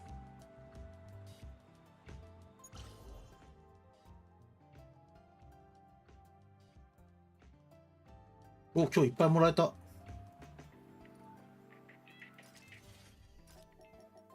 花火、花火。それか、バラが欲しいな、バラ。ああ、その花火じゃない。金色の花火が欲しいで。それか、バラが欲しいで。お、ああ。あ、バラ当たってる人いる。バラ欲しいな。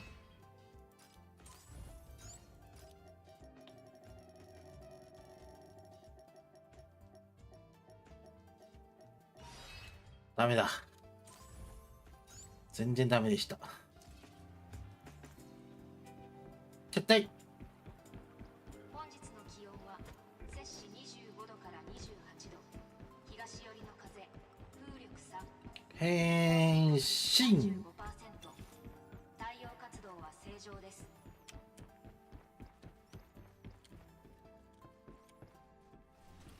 ていうか何気にあれだな、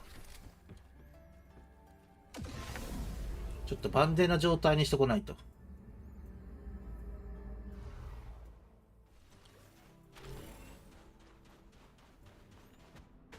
とりあえず水飲んで、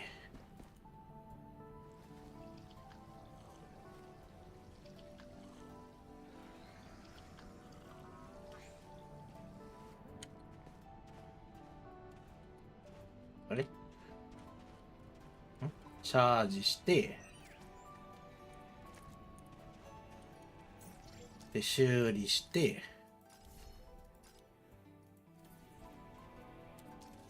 でご飯食べて、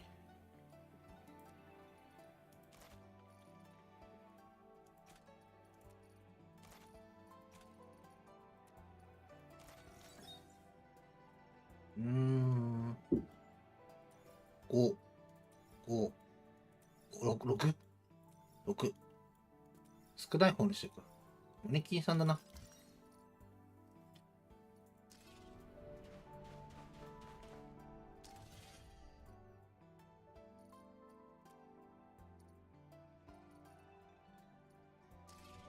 これで健康値も上げたら、よし。あとは宴を待つだけだぜ。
ん今回の中古わかんねえな。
よし。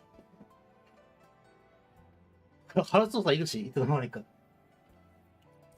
いつの間にかハルツオさんがいる。お、1000まで来た。あ、これで買えるじゃん。1000もらったから、買える。後で買おう。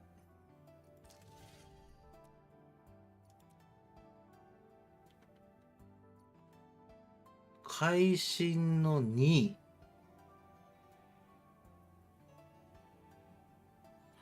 会心の2。会心の2。会心3しかねえな。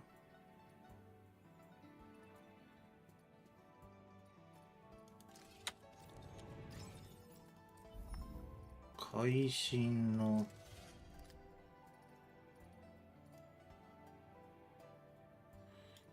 2はねえな。3しかないな。まあ、あったかもしれんけど、多分売りに出しちゃったんだ、きっとね。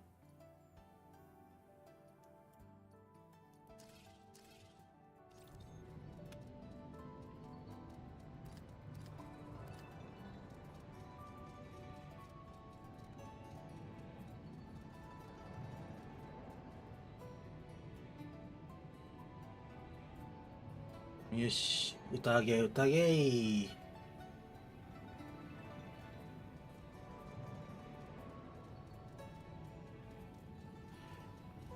今日はマネキンさんに勝てるだろうか。遠隔与ダメージがどう影響を及ぼすのか。これで勝てたら多分遠隔の方がいいってことだな、完全に。今までと違う点だからな。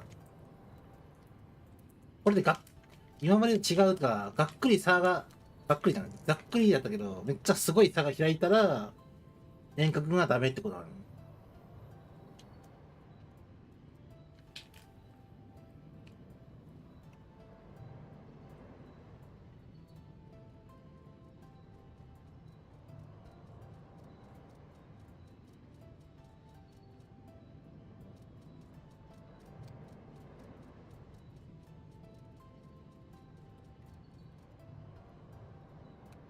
宴。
間違った。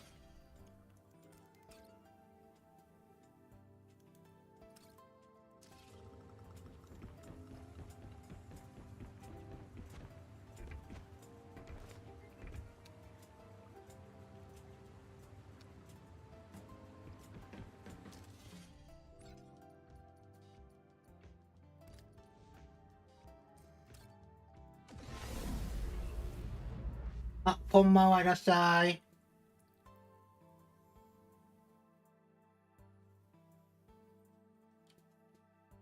宴だよ、宴。え、出れなかったんだけど。携帯ワープ使ったのに出れなかったんだけど、あのプールの中にいたら。じゃあ使わせんなよ、携帯ワープ。一回無駄に使っちゃったじゃん。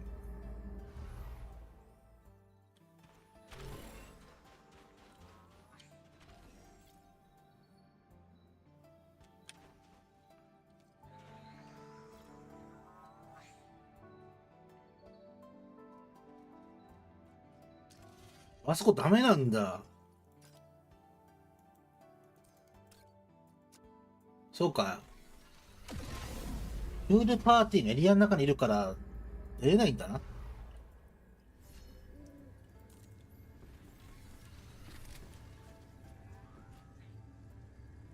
宴が始まりますぜ。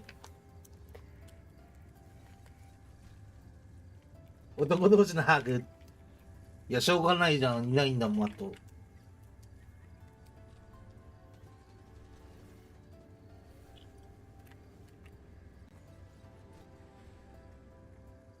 男同士はなんかやっぱあれだよね。ちょっとはあれだよね。本日の気温は摂氏25度から28度、東寄りの風、風力3、降水確率 35%、太陽活動は正常です。来た。宴。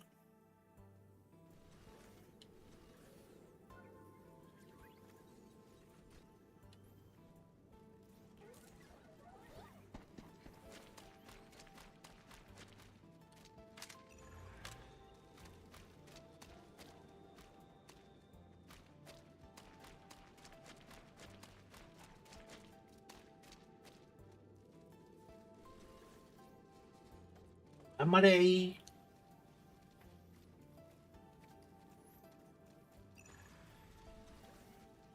パンダスキップを見に来ました。いや、スキップ見せたろうじゃないの。今日人数少ねえけどな、多分。なんか見た感じ人数少ねえけどな。大丈夫かな。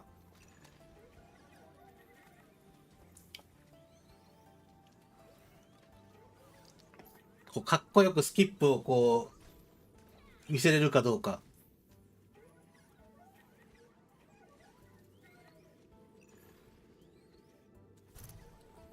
まあちなみに今日はちょっとねコードを変えました。これつ入れた。この遠隔4ダメージ増加のやつをね、ちょっと前回はさ、どれだっけ、スローアタック。スキル3回使うたびに次のスキルダメージ 25% っていうやつをつけてたんだけど、今回は、こいつをつけます。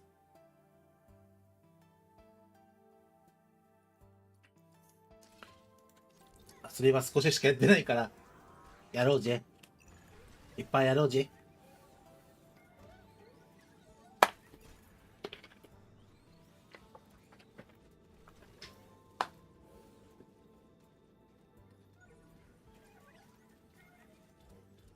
で、今、カウントダウンあと47秒になってるけど、これ0になったらもう30秒間、準備時間があるので、皆さん、この0になった瞬間にスキル打たないように。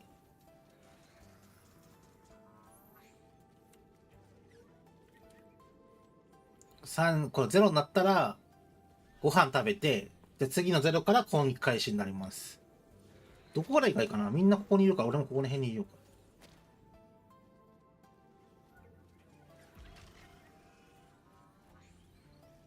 みんな強そうだ。基本的に今この先頭に立ってる人たちみんな強いよ。次元が違う強さを誇ってる人たちが今目の前にいるから。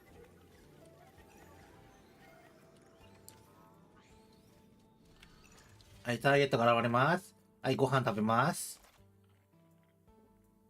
はい、準備 OK。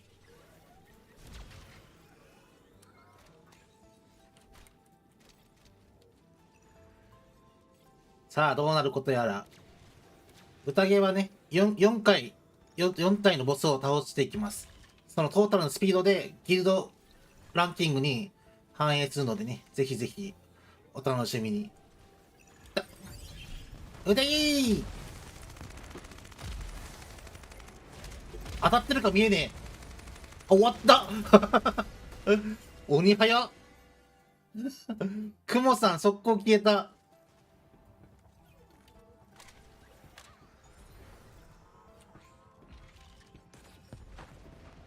めっちゃ早いじゃん。俺ダメージ与えてるか分かんねえし。早い。俺今敵で当たってるかどうかすら分かんなかった。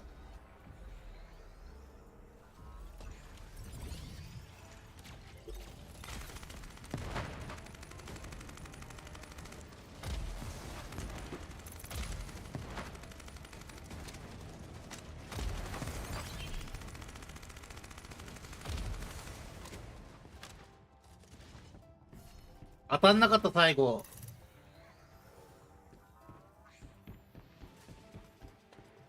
やばい。最後当たんなかった。ポジションが悪かったな。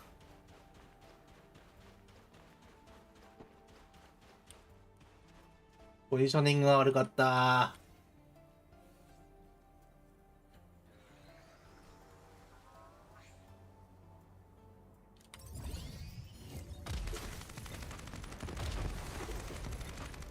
みんないなくない？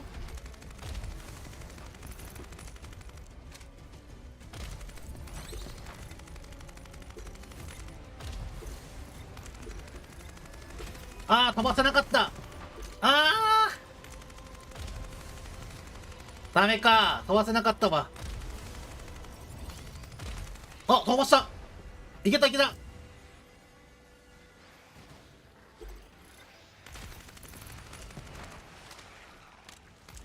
俺置いてかれてんだけど。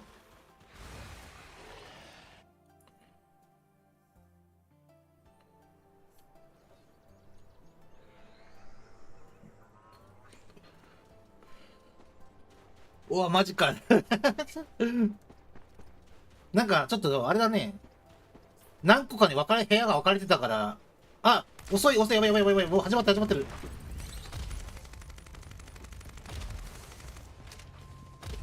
今、ロスったじゃんね、今みんな。はい。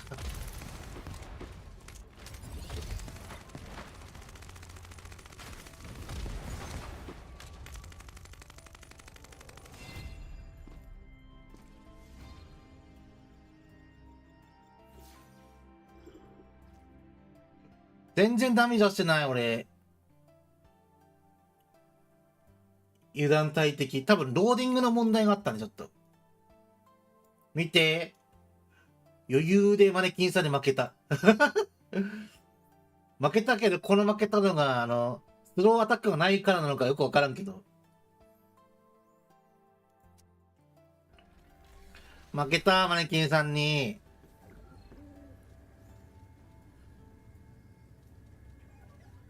多分1000万いってないから、多分、やっぱスローアタックの方が強いってことだよね。連射できるから。遠距離通常ダメっていうよりか。だから多分、こいつはスローアタックで良かったってことだよね。グレポンの連射と、ソーラーウィンドウのシードで倍率上がってるとこに、グレポンの無限連射のおかげで、こいつ、連射できるから、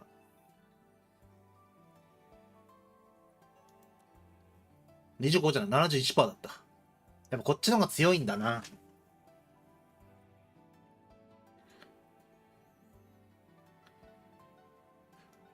スキル。あとスキルないもんな、他。非通常攻撃スキルで敵を倒したときにスキル空タイム。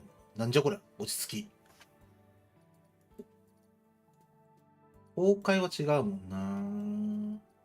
やっぱこれか。これが多分俺の今んとこ一番ダメージが出る方法だわ。残念でした。負けてしまいました。次ことは勝ちましょう。週に2回来るからね、宴は。スキル強そうだなーって。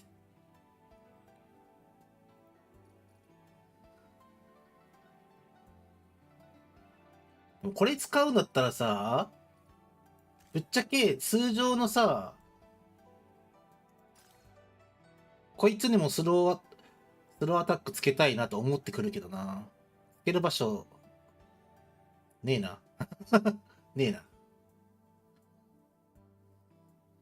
属性を削ってスローアタックつけるか。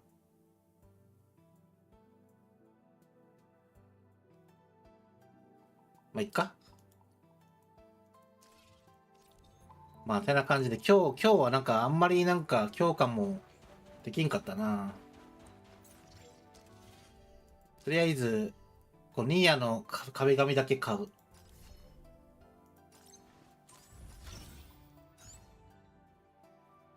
で、チェンジ。あ、犬っころ来た。犬っころ。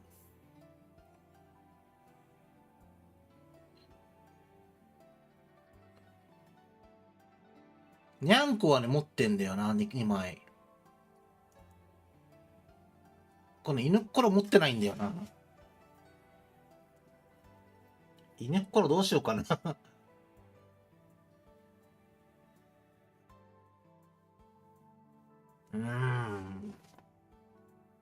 犬っころ。犬っころは一旦スルーかな。どのみち犬っころ当たるしな、多分。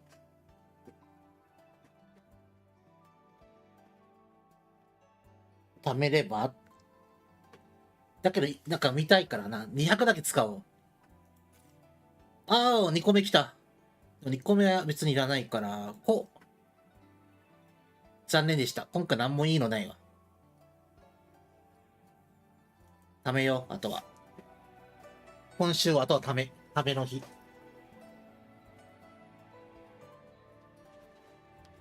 でも壁紙っていうかあれが当たったから、いいね。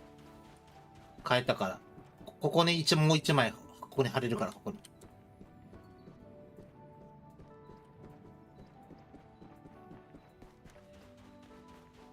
ではでは、今日のやることはすべて終わりましたで、パンダの仕事は。あとはもう27日のね、アップデートで追加される要素を楽しみに待つだけ。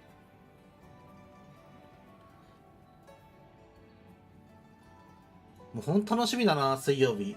毎週水曜日って何もない日なんだけどさ、めっちゃ追加されるから水曜日めっちゃ忙しいよな、今週の水曜日は。そう、盛りだくさんすぎるよな。一気に詰め込んできてさ、めっちゃあるなと思ったらさらに増えたからな。水曜日唯一何もない中は、なんてゆっくりできる日なのに、一気に水曜日にまとめてきたら大変やん。あとなんか討伐系の限定ダンジョンがさ、どんな感じなのかめっちゃ気になるね。またランキングあるのかな。あ、そうか、俺、あれだわ。ギルドのランキング見てねえや、まだ。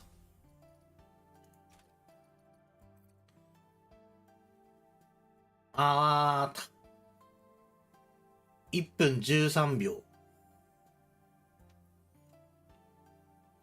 すげえ、レイバースが1分切ってる。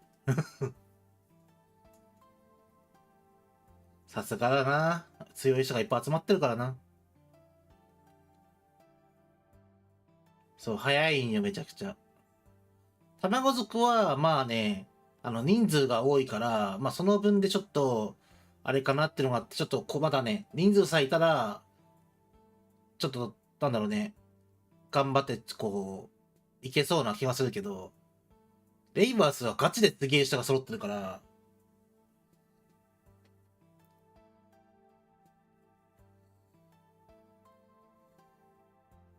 人数も大事だし、その艦隊火力も大事だし、あとはその役割分担的な、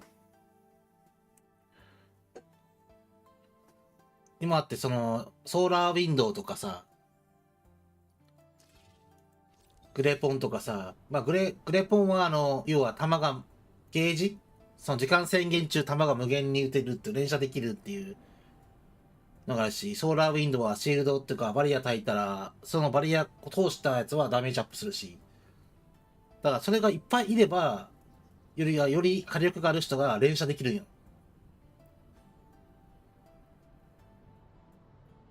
だからそういう役割を徹底してるとこは強いよね。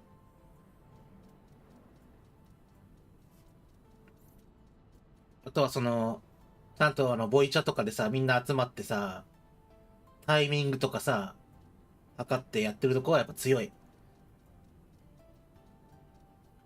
まあ、そこまでガチガチにやってるかって嫌な人はあれだけど、そこまでしてでもなんかこう、1位にずーっと居続けたいとか、勝ちたいっていうモチベがある人はいいよね。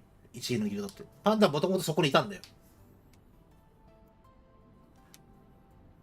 パンダもともと1位のギルドにお世話になってたけど、なんかその統合を機にいろんな人が来て、いろんな人からお声がかかって、なんかうちのギルドも来てほしいなーっていう話があってさ、で、やっぱりこう強すぎると、自分がさ、強くなりたくて課金はしたんだけど、その、自分がちょっとぐらい課金しても、手が届かないんだよね。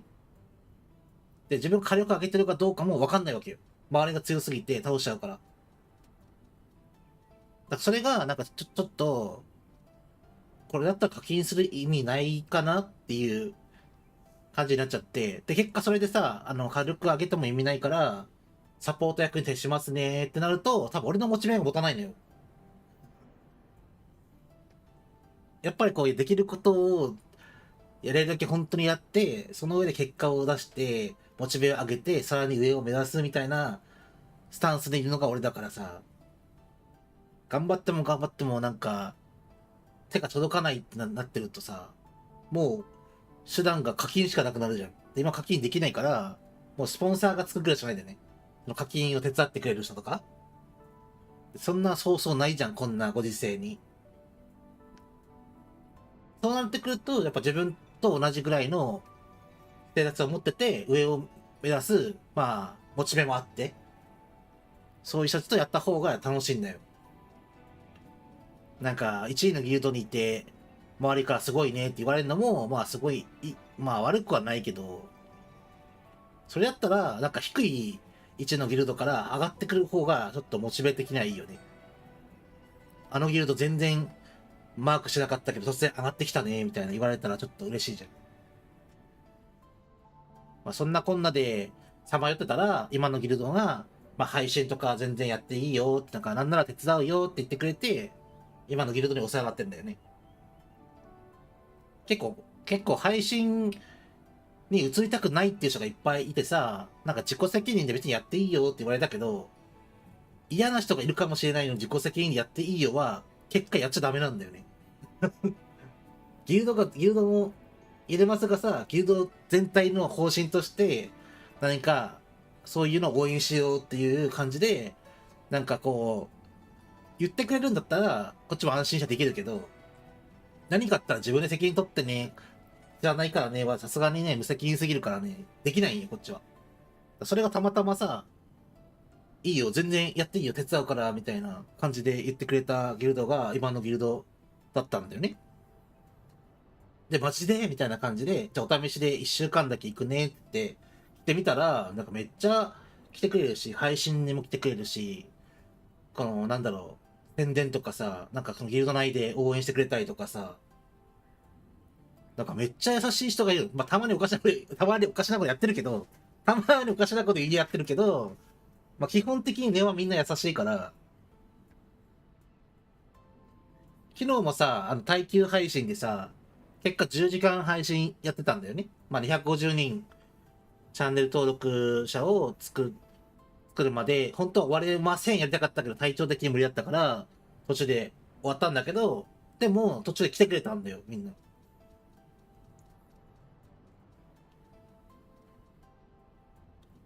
だからやっぱり配信者って一人でやっていけない職業なんよね。本当に。一人でやってたら、ただの独り言なんよ。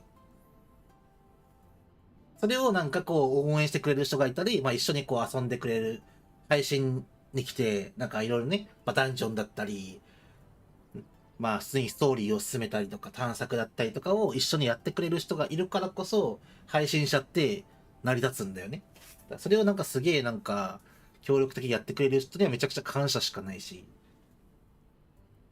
普段おのおのみんな仕事してたりさ、別のことやってるのに、その、配信をやるっていうのはただファンダが決めたことでさ、他の人はぶっちゃけ協力する必要性はないわけよ。みんなおのおの好きなことやりたいわけだから。でもそれでも手伝ってくれるって、いいよな。で、まあ、そんな怖いイメージ。まあそうね。まあ俺もそうなんだよ、もともと。俺ももともと怖いイメージだったんだよ、最初。全然交流がなかったから、周りから聞いたイメージしかなくて、なんかめっちゃ怖い、めっちゃ追っかけてくるとかなんか、で、なんか口も悪いとかさ。めっちゃ聞いてたんだけど、まあ確かにね、PVP 要素があるゲームとかってさ、絶対熱くなるとみんな口悪くなるんよ。普段めちゃくちゃ優しくても、もうみんな負けず嫌いで負けたくないから、お前ふざけんなこらーみたいな。ちょっとこう、口がさ、悪くなることは絶対あるじゃん。なるよね。で、これって絶対その人だけが悪いんじゃなくて絶対みんなあると思うのよ。まあそのゲーム性を全く知らなくてやったことない人は、なんかあの人口悪いよねってなると思うけど、やってる人からしたら、うん、あるある、うん、俺もなる、私もなる、みたいな。だから、そういうとこだけを、なんかピンポイントでなんかピックアップされて見られたら、なんかあの人たちめっちゃ柄悪いね、みたいな、口悪いね、みたいな。なるんだけど、まあ普通に接したらいつもそうやってるわけじゃないから、ただゲームをしてる中でやっぱり自分たちが全くその気がなくても相手から来ることってあるんだよね。正直今ってさ、この超新星で言ったらレイバースっていうすごい強いギルドが1位になって、でその下にどんどんこう連なってんだけど、大体電波傭兵団とか卵族とか、それ有名なギルドがあって、で、みんな PVP が好きなのよ。で、今日俺もやってたエリート戦場もそうなんだけど、それ以外にデータダッシュとか、ヴィーナス戦場っていうランクが伴っている PVP もあって、で、みんなそういうのやりたいけど、その PC サーバーの人できないっていう今現状、バグとか不具合とかはできなくて、まあそのエデンっていうとこで、まあ本来は PVP がメインの場所ではないんだけど、あえて、そういうなんか PV できるモードに切り替えて、お互いの力を試してるみたいな。全く関係ない人から見たら、いい迷惑なのよ、本当に。ランクとか関係ない人からしたら、ただ単にポイントだけ稼いでデイリーを達成したいだけなのに、なんかすごい追っかけられて、なんか倒された、一回とまた倒された、イメージだけが悪くなっていくんだけど、そういう仕様なんだよね、そこは。だからそこはもう運営さんがなんとか別のものを作るなり、完全に平和な、キレができない安全地帯とか作るなり、それば解決するけど、そうならないから、そこにいて、まあ楽しんでる人たちがめちゃくちゃ悪い印象になっちゃうっていう。だからみんながね、言うほど悪くはないんだよね。だから悪くなるように仕向けてる人がもしかしているかもしれんけどね。なんかお互い仲悪くて。仲悪かったらお互いに印象悪いから、聞かれた時に、多分悪い印象が先に出るから、それを聞いた人は、あ、そういう人なんだねって伝わって、やっぱ仲いい人同士、自分の仲いい人の言うことを優先に考えるから、まあ必然的に周りがどんどんその悪い印象が広まってって、お互いにそういう認識になって、結果なんか敵同士みたいな。まあそれはしゃあないと思うけどね。まあ俺が言うのもなんだけど、たまに変なこともやってるよ。変なこともやってるけど、まともなこともやってるよっていう。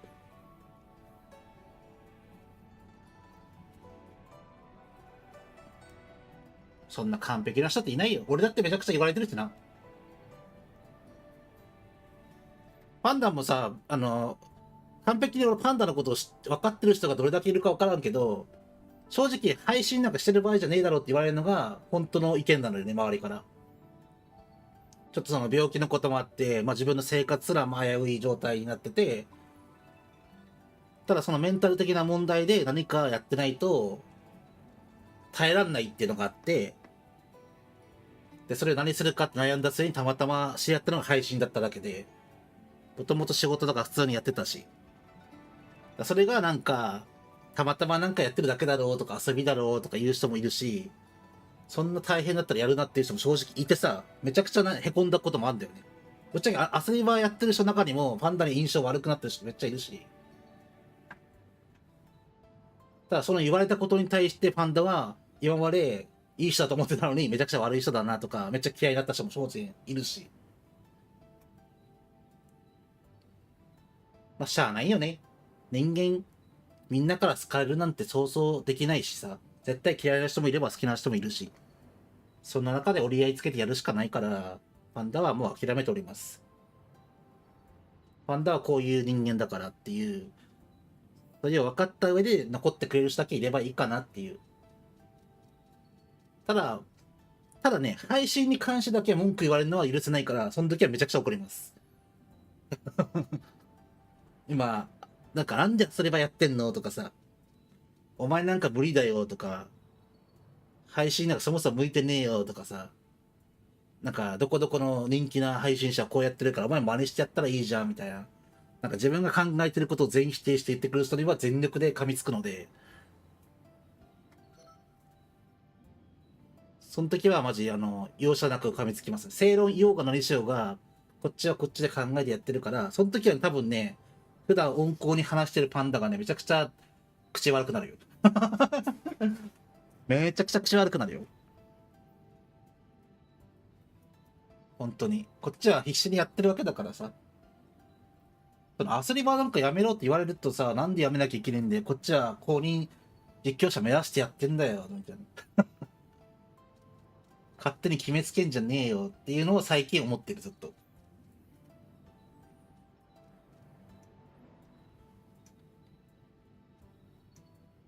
まあまあまあまあ。まあそんなこんなでね。まあこんなパンダだけど、まあ、全面的に好きになれとは言わんけど、まあ、遠からず離れすぎず、構ってくれたら嬉しいです。まあ、アスリはね、多分どっぷり使ってワンダいると思うからな。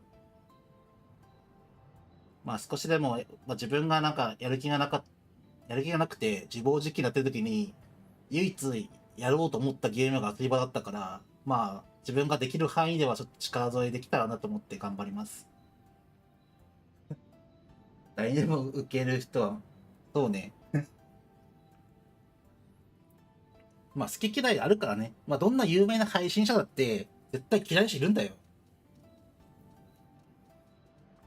もうね、何某有名な配信者さんも、ギネスに乗ったりとかしてる有名、テレビにも映ってるのに、そんな人でさえなんか嫌われてるからな。まあこの世界はみんなに、全員に使えることは無理なんだよ。誰にでも欠点があってそれが人間。パンダの味。でも感情が出ない人よりは感情ある方がいいよね。正直。まあ途中で言い過ぎたって自分で思う時もあるけど、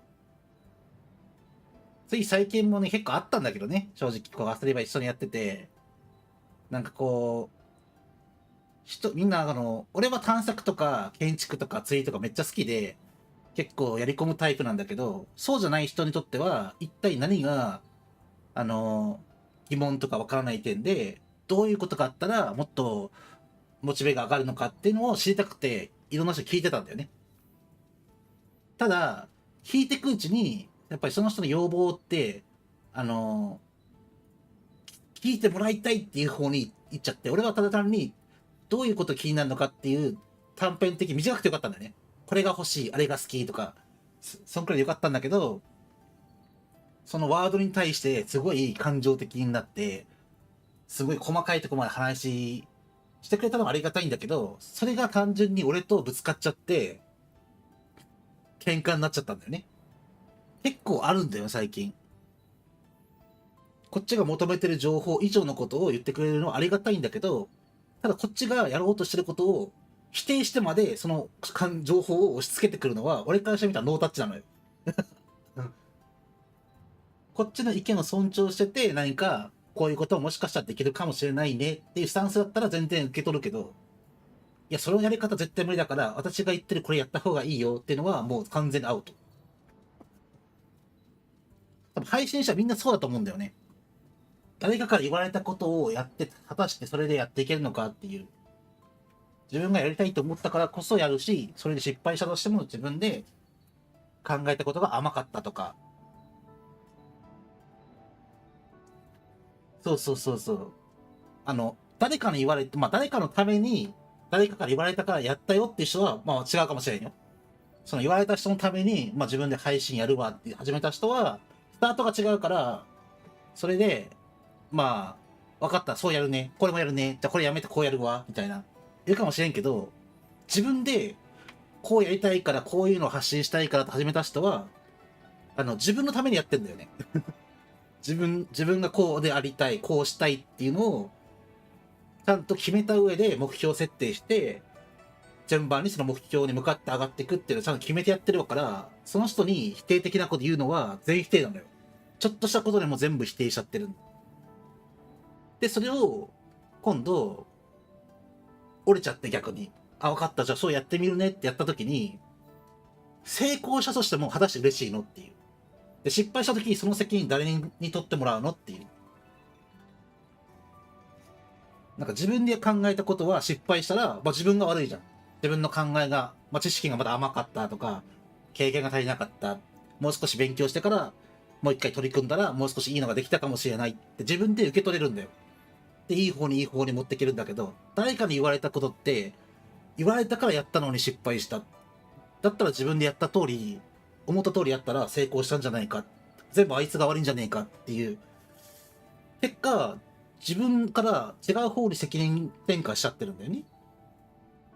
まあ自分の考えに練った案じゃなくて、誰かから言われた案をそのまま真似してるわけだから、まあ、どこがいいのか、どこが悪いのかが分かんないままやってるわけだから。その点をね、結構俺よくリスナーさんと喧嘩するんだけど、言うのは自由だよって。でもその言ったことに対して責任取れんのっていう結構俺言うんだよね。みんな言うだけ言って責任なんか取るつもりないじゃんって言って。好き勝手言って満足して何かあった時、なんで俺が責任取んの取るわけないじゃんって言うよねみたいな。でそれで結構嫌われるんだけど、もう勝手にしろよみたいな言われるんだけど、いやもともと勝手にする気でやってるよって自分の考えたことでやってて、逆にその方法で成功した時に見返してやりたいと思ってるから今これでブレずにやってんだよっつって。もしこれで人気者だったらあなたどうすんのっつって。俺にあの人に言われたからあいつ嫌いなんだよねって言われてほしいって言って。あの人知り合いだよって自慢できる存在の方が良くないみたいな。追細期もあったからね。別に俺もう言われて喧嘩しても別にその人から何か言われない限りは何もしないんよ、基本。で、やったところでお互いに気分悪くなるだけだし。ただ、自分が知らないところでこそこそなんか、ツイッターに書いてましたとか、ゲーム内に言ってましたとかいうのを誰かが聞いたときはめっちゃ気分悪いから、その時は、まあ、第三者通してでも直接連絡よこせっつって、徹底的に納得いくまで言う。もう関わってないんだからそれでいいじゃんって俺思っちゃうんだけど、そんなあえてどうにかして関わろうとするんだったら徹底的にやり合いましょうか。そんだけ本気でやってんだよね、こっち本当に。だからめっちゃ凹むしさ、まあ今、自分の中でこう、向いてるか向いてないかとかいうのも毎日考えてるし、その中で、こう YouTube に来たこと自体がもしか失敗だったのかなって思う日もあるんだよ。もともと違うプラットフォームでやってるから。だからちょっとね、最近ね、その収益化が絶対できないかもしれないっていう悩みが、ちょっとね、その条件緩和されるっていう情報が入ってきたから、まあいろいろね、やるためには最終的には同じ条件を達成しなきゃいけないけど、またこの、なんだろうね、いろんな YouTube の機能を使えるようになるかもしれないと。まあメンバーシップなんだかわかんないけど。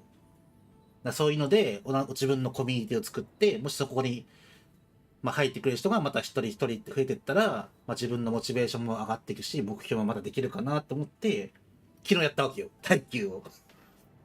500人が条件になるから、一気に500人は無理だけど、まずその半分頑張ってみようかっていう。まあ半分もやりすぎだって言われたけど。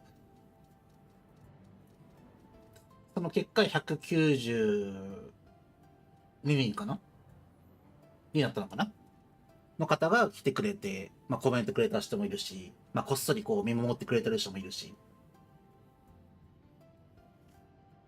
あとはまあこれを200人、300人っていう100人単位でね、規模で、ある時に自分でこう見返して、目標再設定して500人まで持っていったら、あとはもうそこから1000人を目指してっていう風に、配信者としての目標設定をして、アスイバのゲーム内ではいっぱいこう配信者も、まあぶっちゃけ表に出てる人は少ないけど、投稿してる人はいっぱいいるから、まあその人たちとあんまりこう、被らない情報とか、楽しめる要素とかを発信していけるようにちょっと勉強しなきゃなと思って今やってるんでね。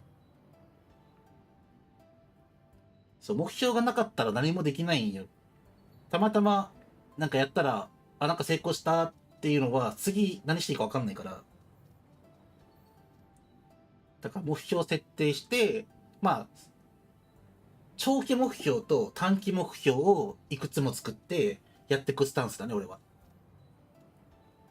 今の目標は、まず収益化しないことには、その YouTube で活用する人たちが、なんか一つの会社とした見たときに、まだ入社してない扱いなのよ。だから、なんかこの案件って言われて、なんかいろんな仕事を一緒にやりませんかっていうお声がかかったときに、なんかすごい、お互いにこう前向きでさ、いいですね、こういう仕事やってみましょう、みたいな話になるけど、いざ、じゃあ契約しましょうかってなったときに、その収益が済んでないと、あ、ごめんなさい、ちょっと、こう、収益が済んでないと、こちらとしてもまだ提示できないんです、みたいなことも結構あるんだよね。俺も正直あったのよ。で、俺もそれで、YouTube で働くじゃない、活動していくっていう中で、またいろんな人と繋がっていくってためには、絶対収益化が必要で、その収益化できるまで自分をまず、いろんな知識面だったり、そういう面を上げていかないと、まずこの YouTube の世界では生きていけないんだなっていうのをまず実感したの。なんかいろいろね、収益化できたら、一緒に仕事やろうねっていう、その配信者の人から声かかったりとかもあるんだけど、みんなは正直、苦労しないんだよね。聞いてる話だったら楽勝じゃんみたいな。これ系やったらいいよとか、このゲームやったらいいよとかめちゃくちゃ言われるんだけど、俺はその YouTube 来る前からずっと同じことを考えてて、あれこれ手出すの嫌いなのよ。なんか、一つのことをちゃんと突き詰めてやりきって、その上で、なんかその選択肢があるんだったら別のところにもチャレンジしたいっていうのはあるけど、基本的に1個ちゃんとできない人間が2個3個やっても何もできないまま終わるんじゃねえかっていう持論があるから、みんなからこれやりなよ、あれやりなよって。そしたらなんかチャンネル登録者数も増えるし、みんなに知ってもらえるよとか言うんだけど、知ってもらって、その状態で活動してって、果たして、俺がこの配信開いた時にみんなが来てくれるのか、アスリバっていうゲームやってるけど、そのアスリバをやるために来てくれてるのかな。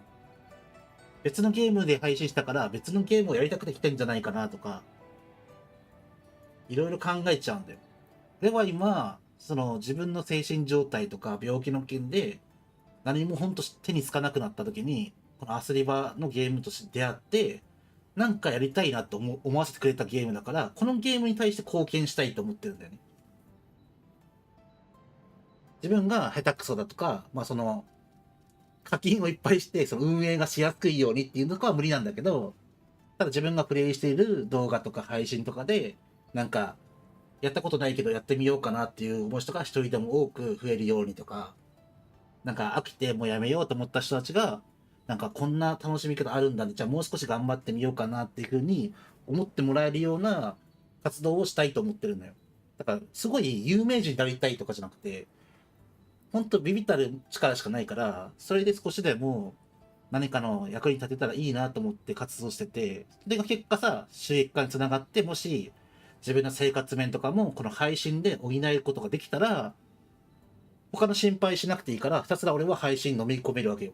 で配信で他の活動をしたりとか、まあ、将来的に自分が病気で苦しんで、すんごい辛い時期が、今も辛いけど、辛い時期があったから、それを同じようにやってる人に募金活動したりとかさ、ぶっちゃけチャリティー関連も勉強してんだよね、今ね。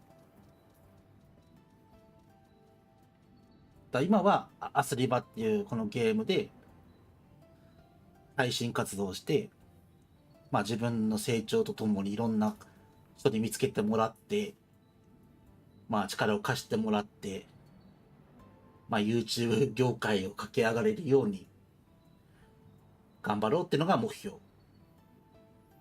まあ年内だね。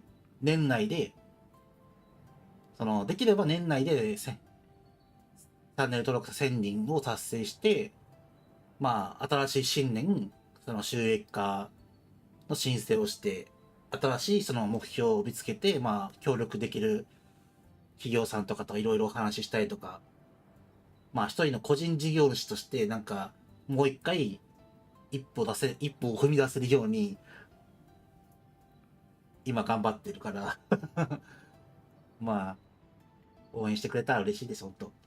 YouTube はチャンネル登録一人一人がめちゃくちゃ大事だし、こう見えちゃうんだよね、数字で。めっちゃ毎日チェックしてるから視聴回数めっちゃ増えてきたって喜んでみたり、チャンネル登録者増えてめっちゃ喜んでみたり、で悲しくてしょぼんとしたみたり。YouTube はまだね1年経ってないんだけど、配信自体はもうトータル5年ぐらいやってるんだよね。まあ顔を出したりとか、俺が V やってるのはあくまでみんないっぱいいるVTuber が悪いじゃないんだけど、キャラ設定してそういう世界観でやる V とは違って、ただ単に自分の不健康極まりない顔を出したくないとか、笑顔を作れなくて無表情の配信でみんなをなんか心配したりしたくなくて、俺はなんか自分の投影として今分身君に頑張ってもらってんのよもともとパンダっていう名前が好きでやってるから、まあパンダになってもらったけど。でも1年って結構長いようで短いんだよね。自分では本当にあっという間経ってしまったと思ってるけど、多分1年間 YouTube でやった活動してきたと思うと、周りからはもういや見込みたいよっていう判断になるんだよ。1年頑張ってこれだけだったらもう2年頑張ってもダメじゃねみたいな。それがねちょっとねマジで心にぐさってくるから、ここ数日ほんとなんだろうね、ここほんと数日の間に結構変化があって、なんだろう、投稿してる動画にコメントがあったりとか、視聴回数が今まで何十回だったのが何百回ってなってみたり、チャンネル登録者数が増えてみたり、なんかそういう変化が徐々になんか出てきていて、まあそれと同時に結構感情の上がり下がりが激しくて喧嘩になったりね、結構 Twitter とかで叩かれたりとかしてるけど、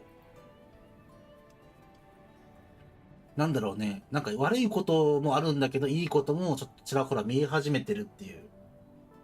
来月で公認実況者になりたいね。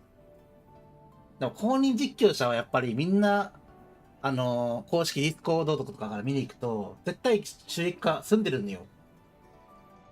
収益化済んでるし、一本のその動画自体が全部1000回以上視聴されてるとか、なってるから、やっぱりね、その、運営さんからかも、その、公認実況者お願いしたいって思われる人は、一本のその、動画や配信で、そうより多くの人に、こう、見てもらえる、発信できる、その影響力ある人を求めてるから、まだ足りないんだよね、全然、パンダは。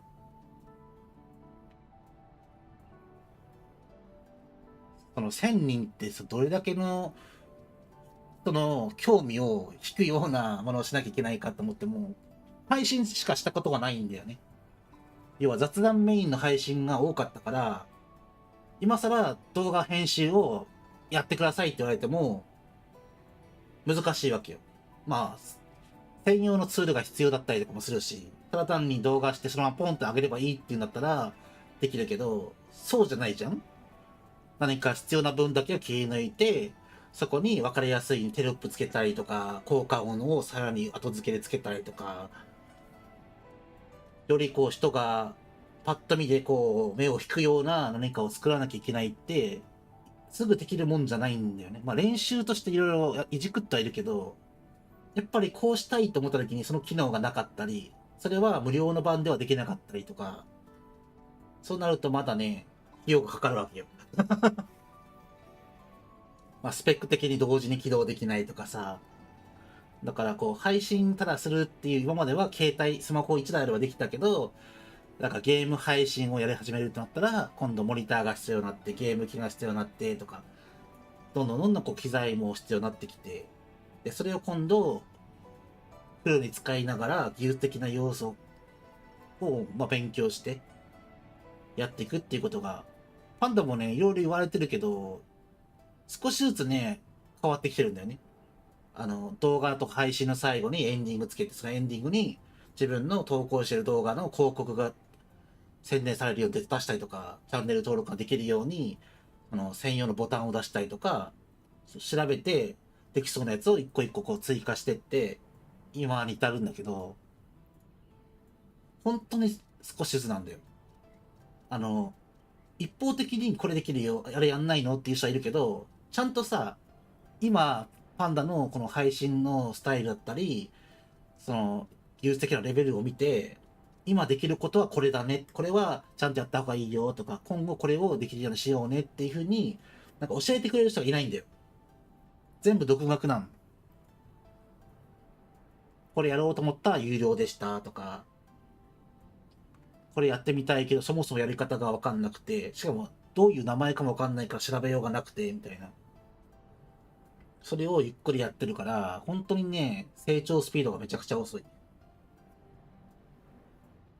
教えてくれる人がいたら、だいぶ変わってくるだろうけど、まあ、教えてくれる専門の人いるかもしれんけど、だいたい有料なんだよね。無料でやってくれる人もいるかもしれんけど、その人はその人で、自分で活動してるから、まあ、その人の活動時間を削ってまで、果たしてパンダに教えてくれるかどうか、それだけの信頼関係が築けてるかどうか、みたいな問題もあって、まあ、あんま知り合いいないんだけど、配信者、こういう YouTube にはいないんだよね。違うプラットフォームにはいるけど、もう配信スタイルがそもそも違うから、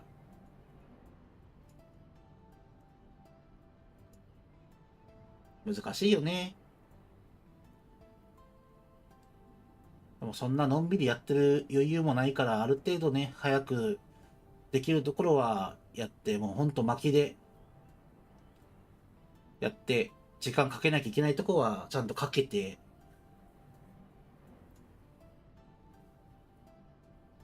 まあ、ちゃんとね、一人のまあ、個人事業主っていう形でちゃんと収益を上げて、生活もできるようにして、まあ生活レベルも上げてって、やんなきゃいけないってのがめちゃくちゃ大変。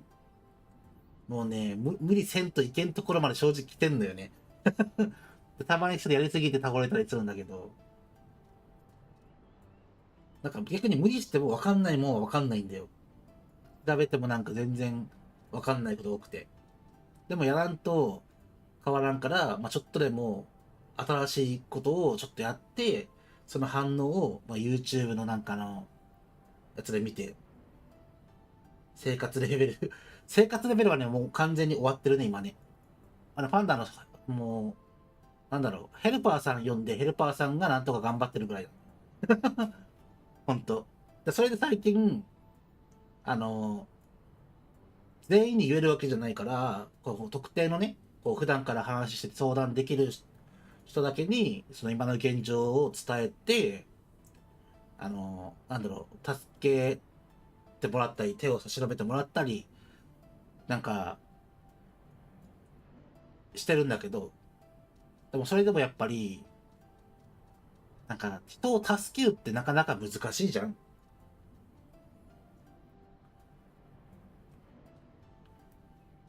単純にこう、助けると言ってもさ、何をしていいのかわからん人もやっぱり当然いるしさ、助けたい気持ちは当然あるかもしれんけど、ただそれでちょっと、パンダと、相手との間に、溝ができちゃったんだよ。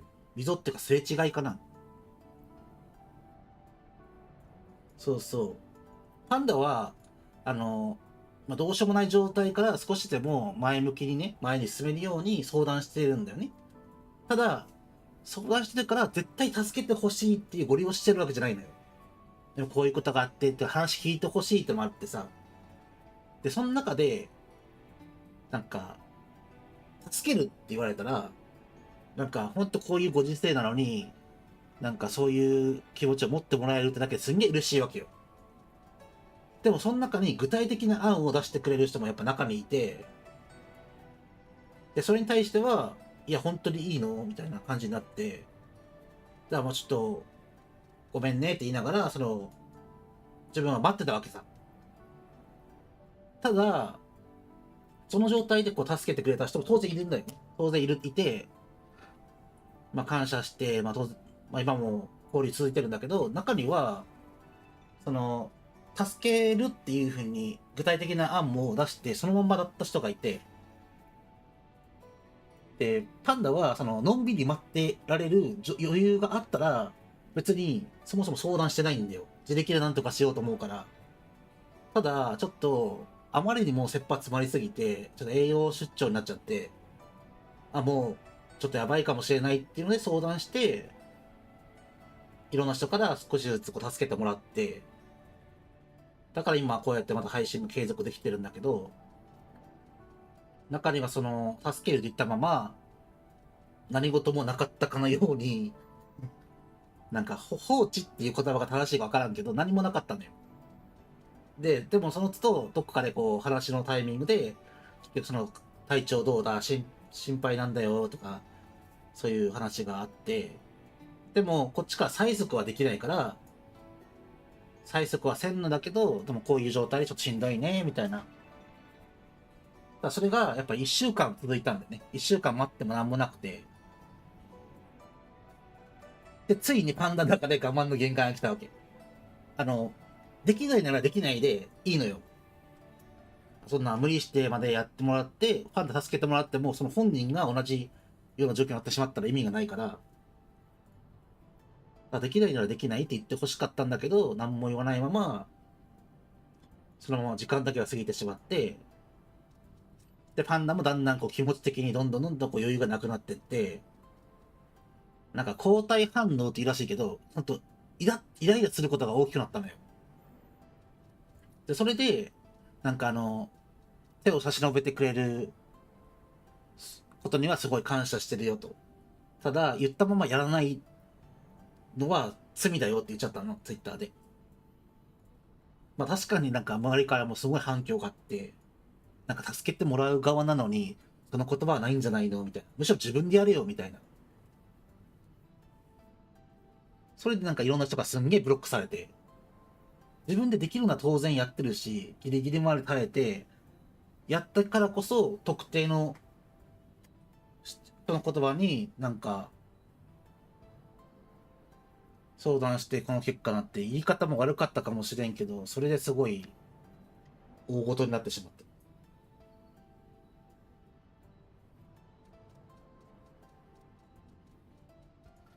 よくない言葉。話を聞いてくれただけでもまず感謝か。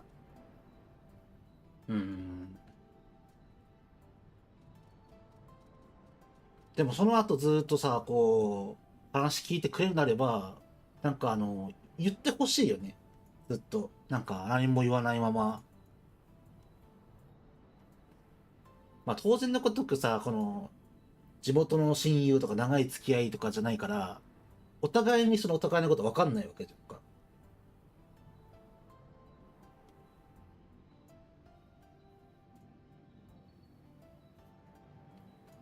こっちもそんな余裕があったんだったら、まだもっとまともな考えもあるかもしれんけど、それがちょっとさ、こっちでも落ち度はあるけど、なんだろうな。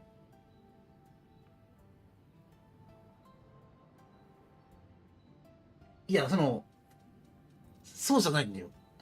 やっぱ助けれませんじゃなくて、そもそも相談で話したときに、そもそも言わなくてよくない？これ違うかなこれ、俺が。助けてもらえるのは当然嬉しいのよ。まあ、すべてが解決ではないけど、助けてもらえるっていうこと自体も嬉しいんだけど、具体的な案を、なんか言う必要はなかったんじゃないかなと思うね。なんかみんな建前で言ったんじゃないとか言うんだけど、その後もずーっとさ、こう、なんだろう、その後どうだったなんか、どうだったのどうなったのみたいな感じで言われて、いや、今も変わんないよ、状況はこういう状態だよって毎回答えてたんだけど、まあ今はね、なんか、その経験を踏まえて、逆にもう誰にも何も言わないようにしてさ、そういう問題自体をね、ならないように回してるから、そもそもその話にはなんないんだけど、その時は本当にね、絶対はないけど、その具体的な案まで、明確にね、言ってきて、それが俺がこれとこれ欲しいんだとか言ってるんだったら違うんじゃないかなと思う。金チップ。あ、出てたみたいだね。俺もなんか聞いたけど、買えないから、もうそのままスルーしちゃった。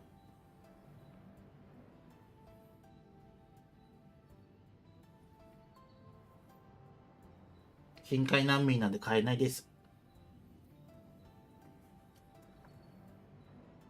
なかなかうまくいかないよね。言葉もそうだし。一言間違っただけでも大問題だしね。まあ言ったことだけは自分の責任だから別に、それに対しては何も弁解する余地もないから全部認めているけど、全面的に。これから同じ。そうね、もう、今結構言われてるらしいからね。なんか、ギルド単位で話題にされてたりとかね。そういう話が漏れてくるっていうか、相当いう話になってんだろうなと思うけど。まあ、そういうきっかけを作ったのは事実だから、まあ、それを踏まえてやっていけたらなーっていう感じですね、今は。はあ。まあ、それでも頑張ってるからな、俺は。自分の限界がまだわからんけど。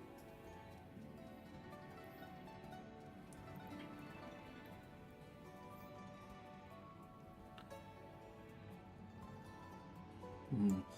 毎日半泣きです。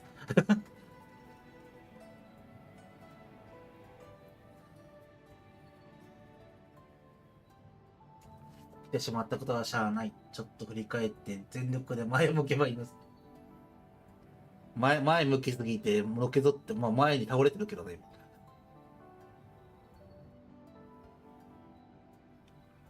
でもその件があったことでさ、ちょっと遠慮がちにはなってるよね。正直。なんかクラウチングスタートしちゃうじゃん。もう落ちてるのよ。もうクラウチングみたいにちゃんと綺麗にスタートラインに立ってないから。なんかパンダに結構指摘した人が結構な発言力ある人でさ、いつもおるから、ゲーム内にもツイッターにも。だから結構もうね、気にしてしょうがないね。なんか自分がなんか言ったことに対して結構流れてくるから、ツイッターが。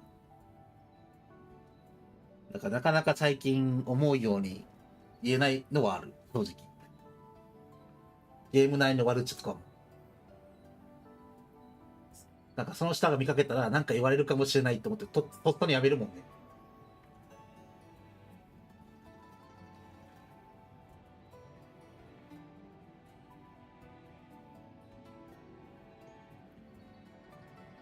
だからここ最近フレンド欄も整理したのも、それがあるんだよね、原因として。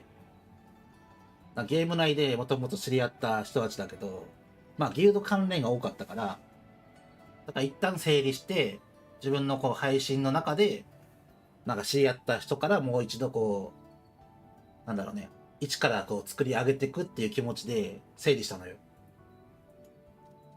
で、今、配信外の自分の作ったサーバーもあって、そのサーバーも、配信でこう交流があった人だけが入れるサーバーで今徹底してて、ほんと1か。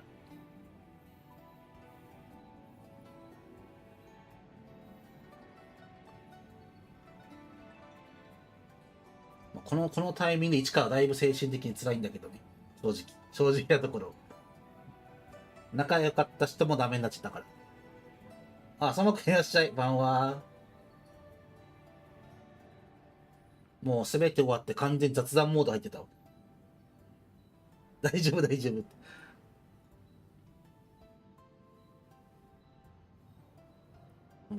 サーバー変われんなら変わりたいよね。もはや。隣のサーバーに移動したいぐらい。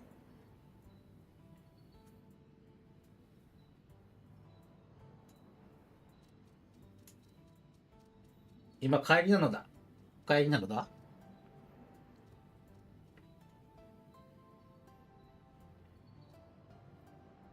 ちなみにこのソマくんももともとアサリは民だけどね、引退しちゃったんだけどさ、しばらく引退してやってないのにランキングにいたからね、この方は。ずーっとランキングにいたからね。やってないのに。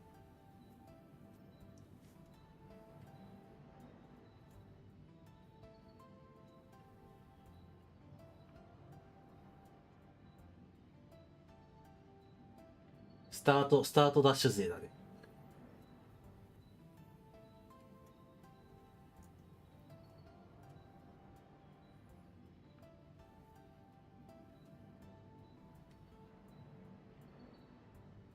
なんかいい兆しがないかね。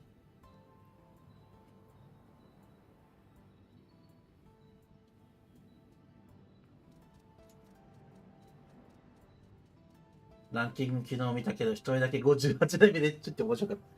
そう、上げてないもんね、全然。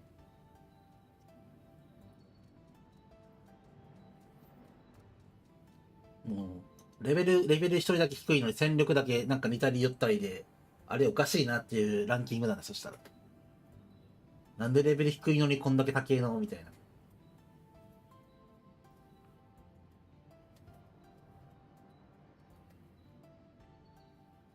また27日にね、まあ、明後日だけど、結構大きめのアップデートがあって、イベント始まるよ。ギルドの、ゾーンも27日だと思うけどな、多分。あれは公開されてないけどな。実装されますだから実装しました、みたいな書き方だったけど。まだ多分誰もやってないから、まだ実装されてないから、おそらく27日だと思うんだよね。みんなまとめて27日に実装されるから。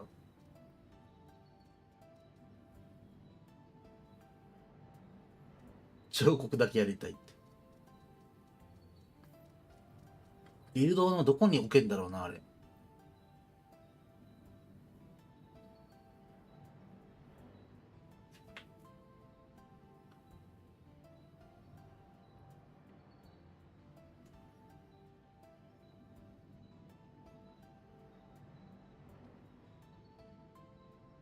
ギルドな。ファンダムギルドやりたいんだけどな。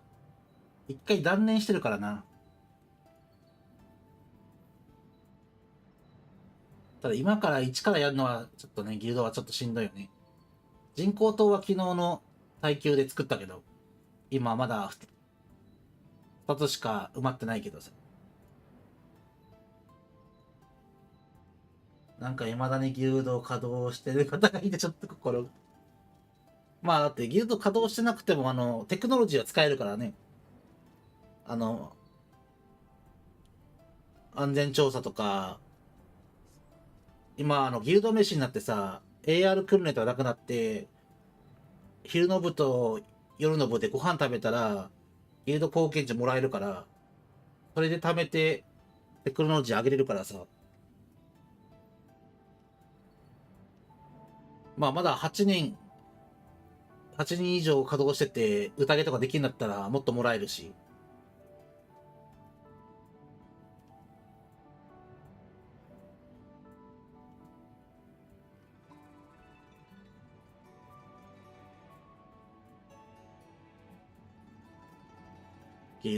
ギルドも作りたいな。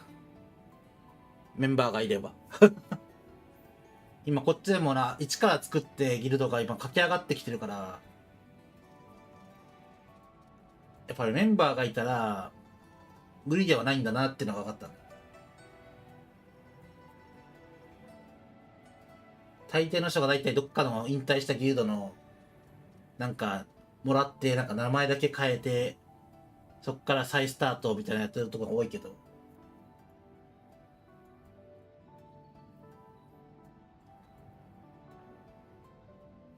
さすがにそれしんどいよな。もう全く別の人たちが頑張ったギルドをなんかもらうなんかできないよ、さすがに。よくみんなやるなと思って。なんか合併したギルドを、なんかそのメインの人が引退して、そのまま引き継いだはわかるけど、よくもう引退して誰も、まあ、何人かいるかもしれんけど、そのギルドをまんまもらって、名前だけ変えてやるっていうのが、なんかすごいなと思って。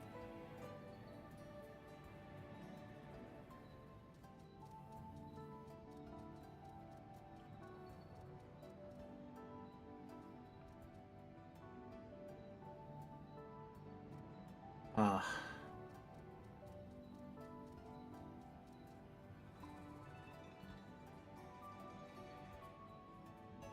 なんか新規ってなんか大きななんか節目が欲しいな。大きなきっかけが。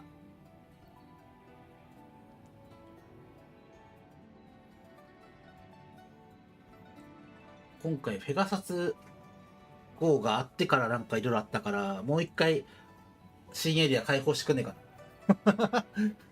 新たな気持ちで新エリア。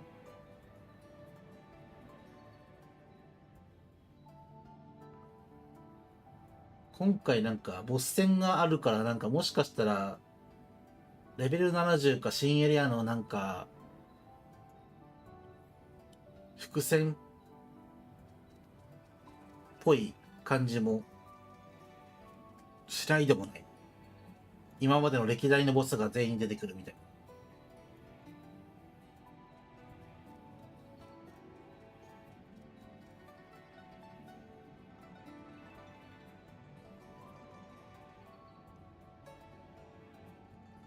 でもよくよく考えたらさ、もう、あれだよね。一つの星から出て宇宙に来ちゃったからさ、もう行く場所ないよね。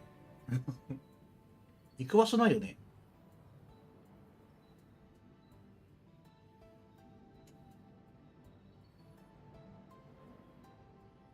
今宇宙船がメインで、宇宙、宇宙、宇宙の残骸か何かがあるとこに、今2箇所行ける場所があって、そこからさらに別惑星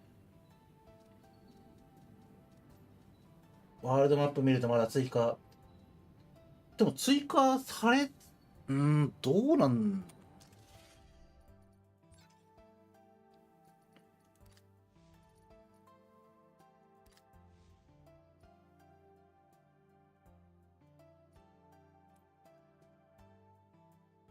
んん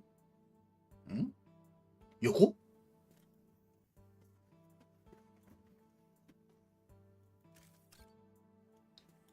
今ここにハーデスあるでしょ。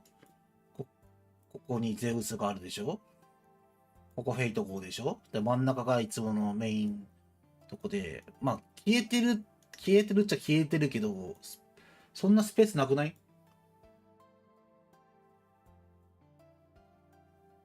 あ、これじゃないのか。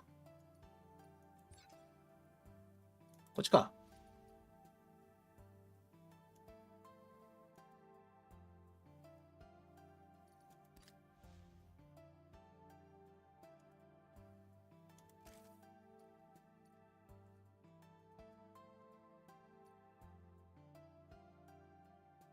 これ？あ、今これか。今ここにいるから、こっちってことか。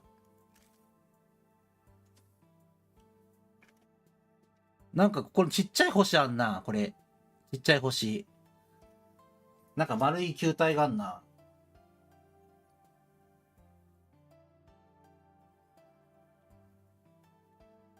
多分ここがペガサス号で、ここに浮いてんのが多分、ハデスとゼウスなんだよね。ここの両サイドになるやつが。上にもあるってことだよね、そしたら。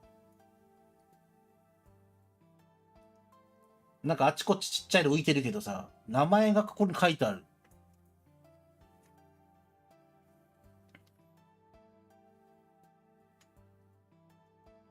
押さないけど。ここの岩んとこはなんかちっちゃい丸があるし、こうてんてんてんてんてんってこう来てなんか、でっかい岩の中になんか名前が書いてあるやつもあるから、なんか、あんのかな。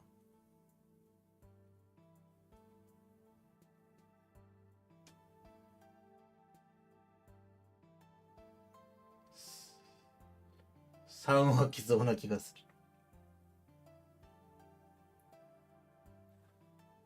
これ来るかな。宇宙。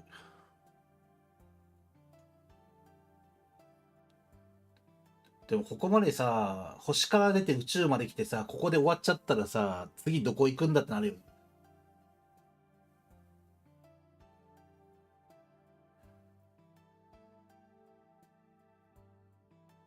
次は地下次は地下帝国ですか？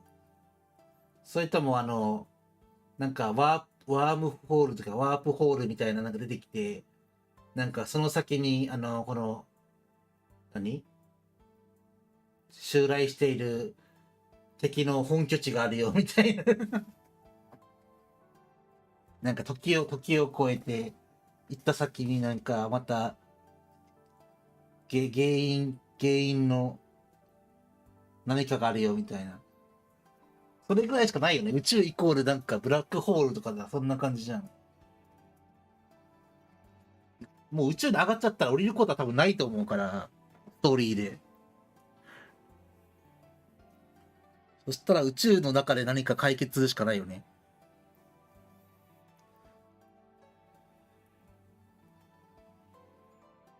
で、今、結局その宇宙コロニーみたいな、そこにおって、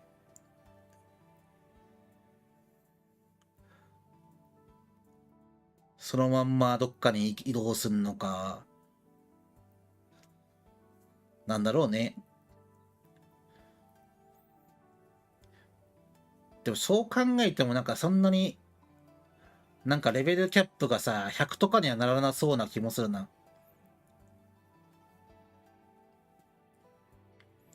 逆に今の段階でいろんな修正来て、そのチップの強化方法がちょっと変わって、で、特化も特殊特化がある中にさらに、多分メーカー補正とかメーカーの能力とか、スキルが上昇するっていう別の特化が出てきて、なんか、ぶっちゃけデータ融合とか再構築の必要性減るよね。まあ、レベルキャップ上がって、その都度作った方が当然強いけど、そこまでせんでも、なんか、ある程度固定とランダムに攻撃とか防御とかが、50とかレベル60の武器とか防具についてて、それ以外なんかバトルスーツとかコネクターとか、ペットや何やらって上げていくんだったら、毎回作る必要は本当なくなっちゃうよね。どこを目指しているんだろうか。ここまでやるんだったら、なんか周回要素ほんと欲しいよね。近海のダンジョンも欲しいし、もっとなんか今回来るけど、なんかレイド的なものとか、こう、戦闘を重ねてってどんどんレベル上げていくやつみたいな。まあ、だんだん某ゲームに似てくると思うけど、そうすると。とりあえずね、やり込み要素が欲しい。いつもなんか日課が終わっちゃったら、あとはスタミナがあるだけ採取してとか、まあ、エリート戦場とかエデンとか、まあ、PC 勢はデータとビーナスが今ちょっとできない状態にいるから、もうやることがね、少ないんだよね。だからもうちょっとやり込み要素的なものを増やしてくれたら、まあ日課が終わり、そっから今度育成に特化したね、探索だったり周回だったり、延々とボスなのか、雑魚的なのか分からんけど、倒し続けて、何かを集めるとか。なんだろうな。なんか、近い将来スタミナなくなりそうだけどな。近い将来スタミナなくなりそう、マジで。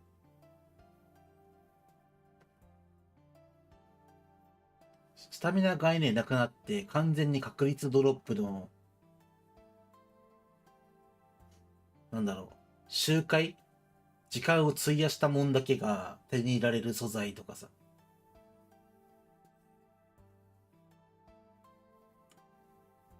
もうクラフトが進化しすぎて、もうクラフトできちゃう時代が来るかもしれんし。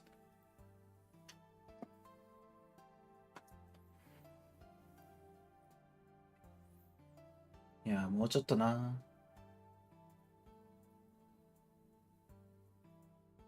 もうちょっとな、いろんな人と協力プレイができる要素が欲しいけどな、パンダは。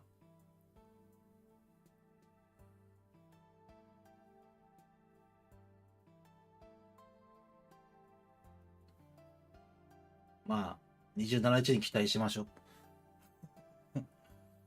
今一番の期待の星、期待の星と期待を集中、みんなから期待をね、一身に背負ってる27日。バトルスーツがレンタルされたり、特化が変わったり、チップが変わったり、新ペット出たり、新しい衣装のガチャイベントが来たり。もう大変、忙しい日だね、水曜日が。まあ、楽しみに待ちましょう、みんな。新規勢が増えてきたからね。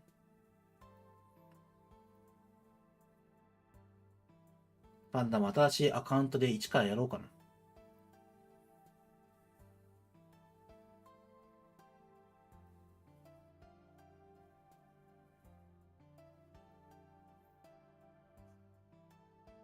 さて、そんなこんなで、なんだかんだ5時間になるやん、まだ。今日こそ2時間で終わろうって言って、お疲れ様って言われたのに、5時間やってる配信。ありありと。周回要素がね、増えたらね、多分長生きすると思うんだよね。お風呂行ってらっしゃい。パンダも終わる、これで。話聞いてくれてありがとう。ガワさんも配信頑張って。動画とか。笑って。ではでは、パンダも終わろうかね。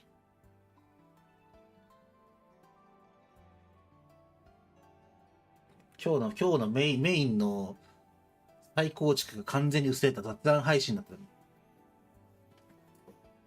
ではでは、長々と話してしまいましたが、今日の配信はここらで終わりたいと思います。まあ、この配信の雑談を聞いてる人は、パンダがどういう人物かが多分大体わかると思うので、まあ、聞いても嫌いにならないでください。ではでは、以上となります。最後までご視聴いただきありがとうございました。まあ、明日以降もまた継続してめげずに配信しますのでよろしくお願いします。ではでは皆さん、おつパンダでした。またね。バイバーイ。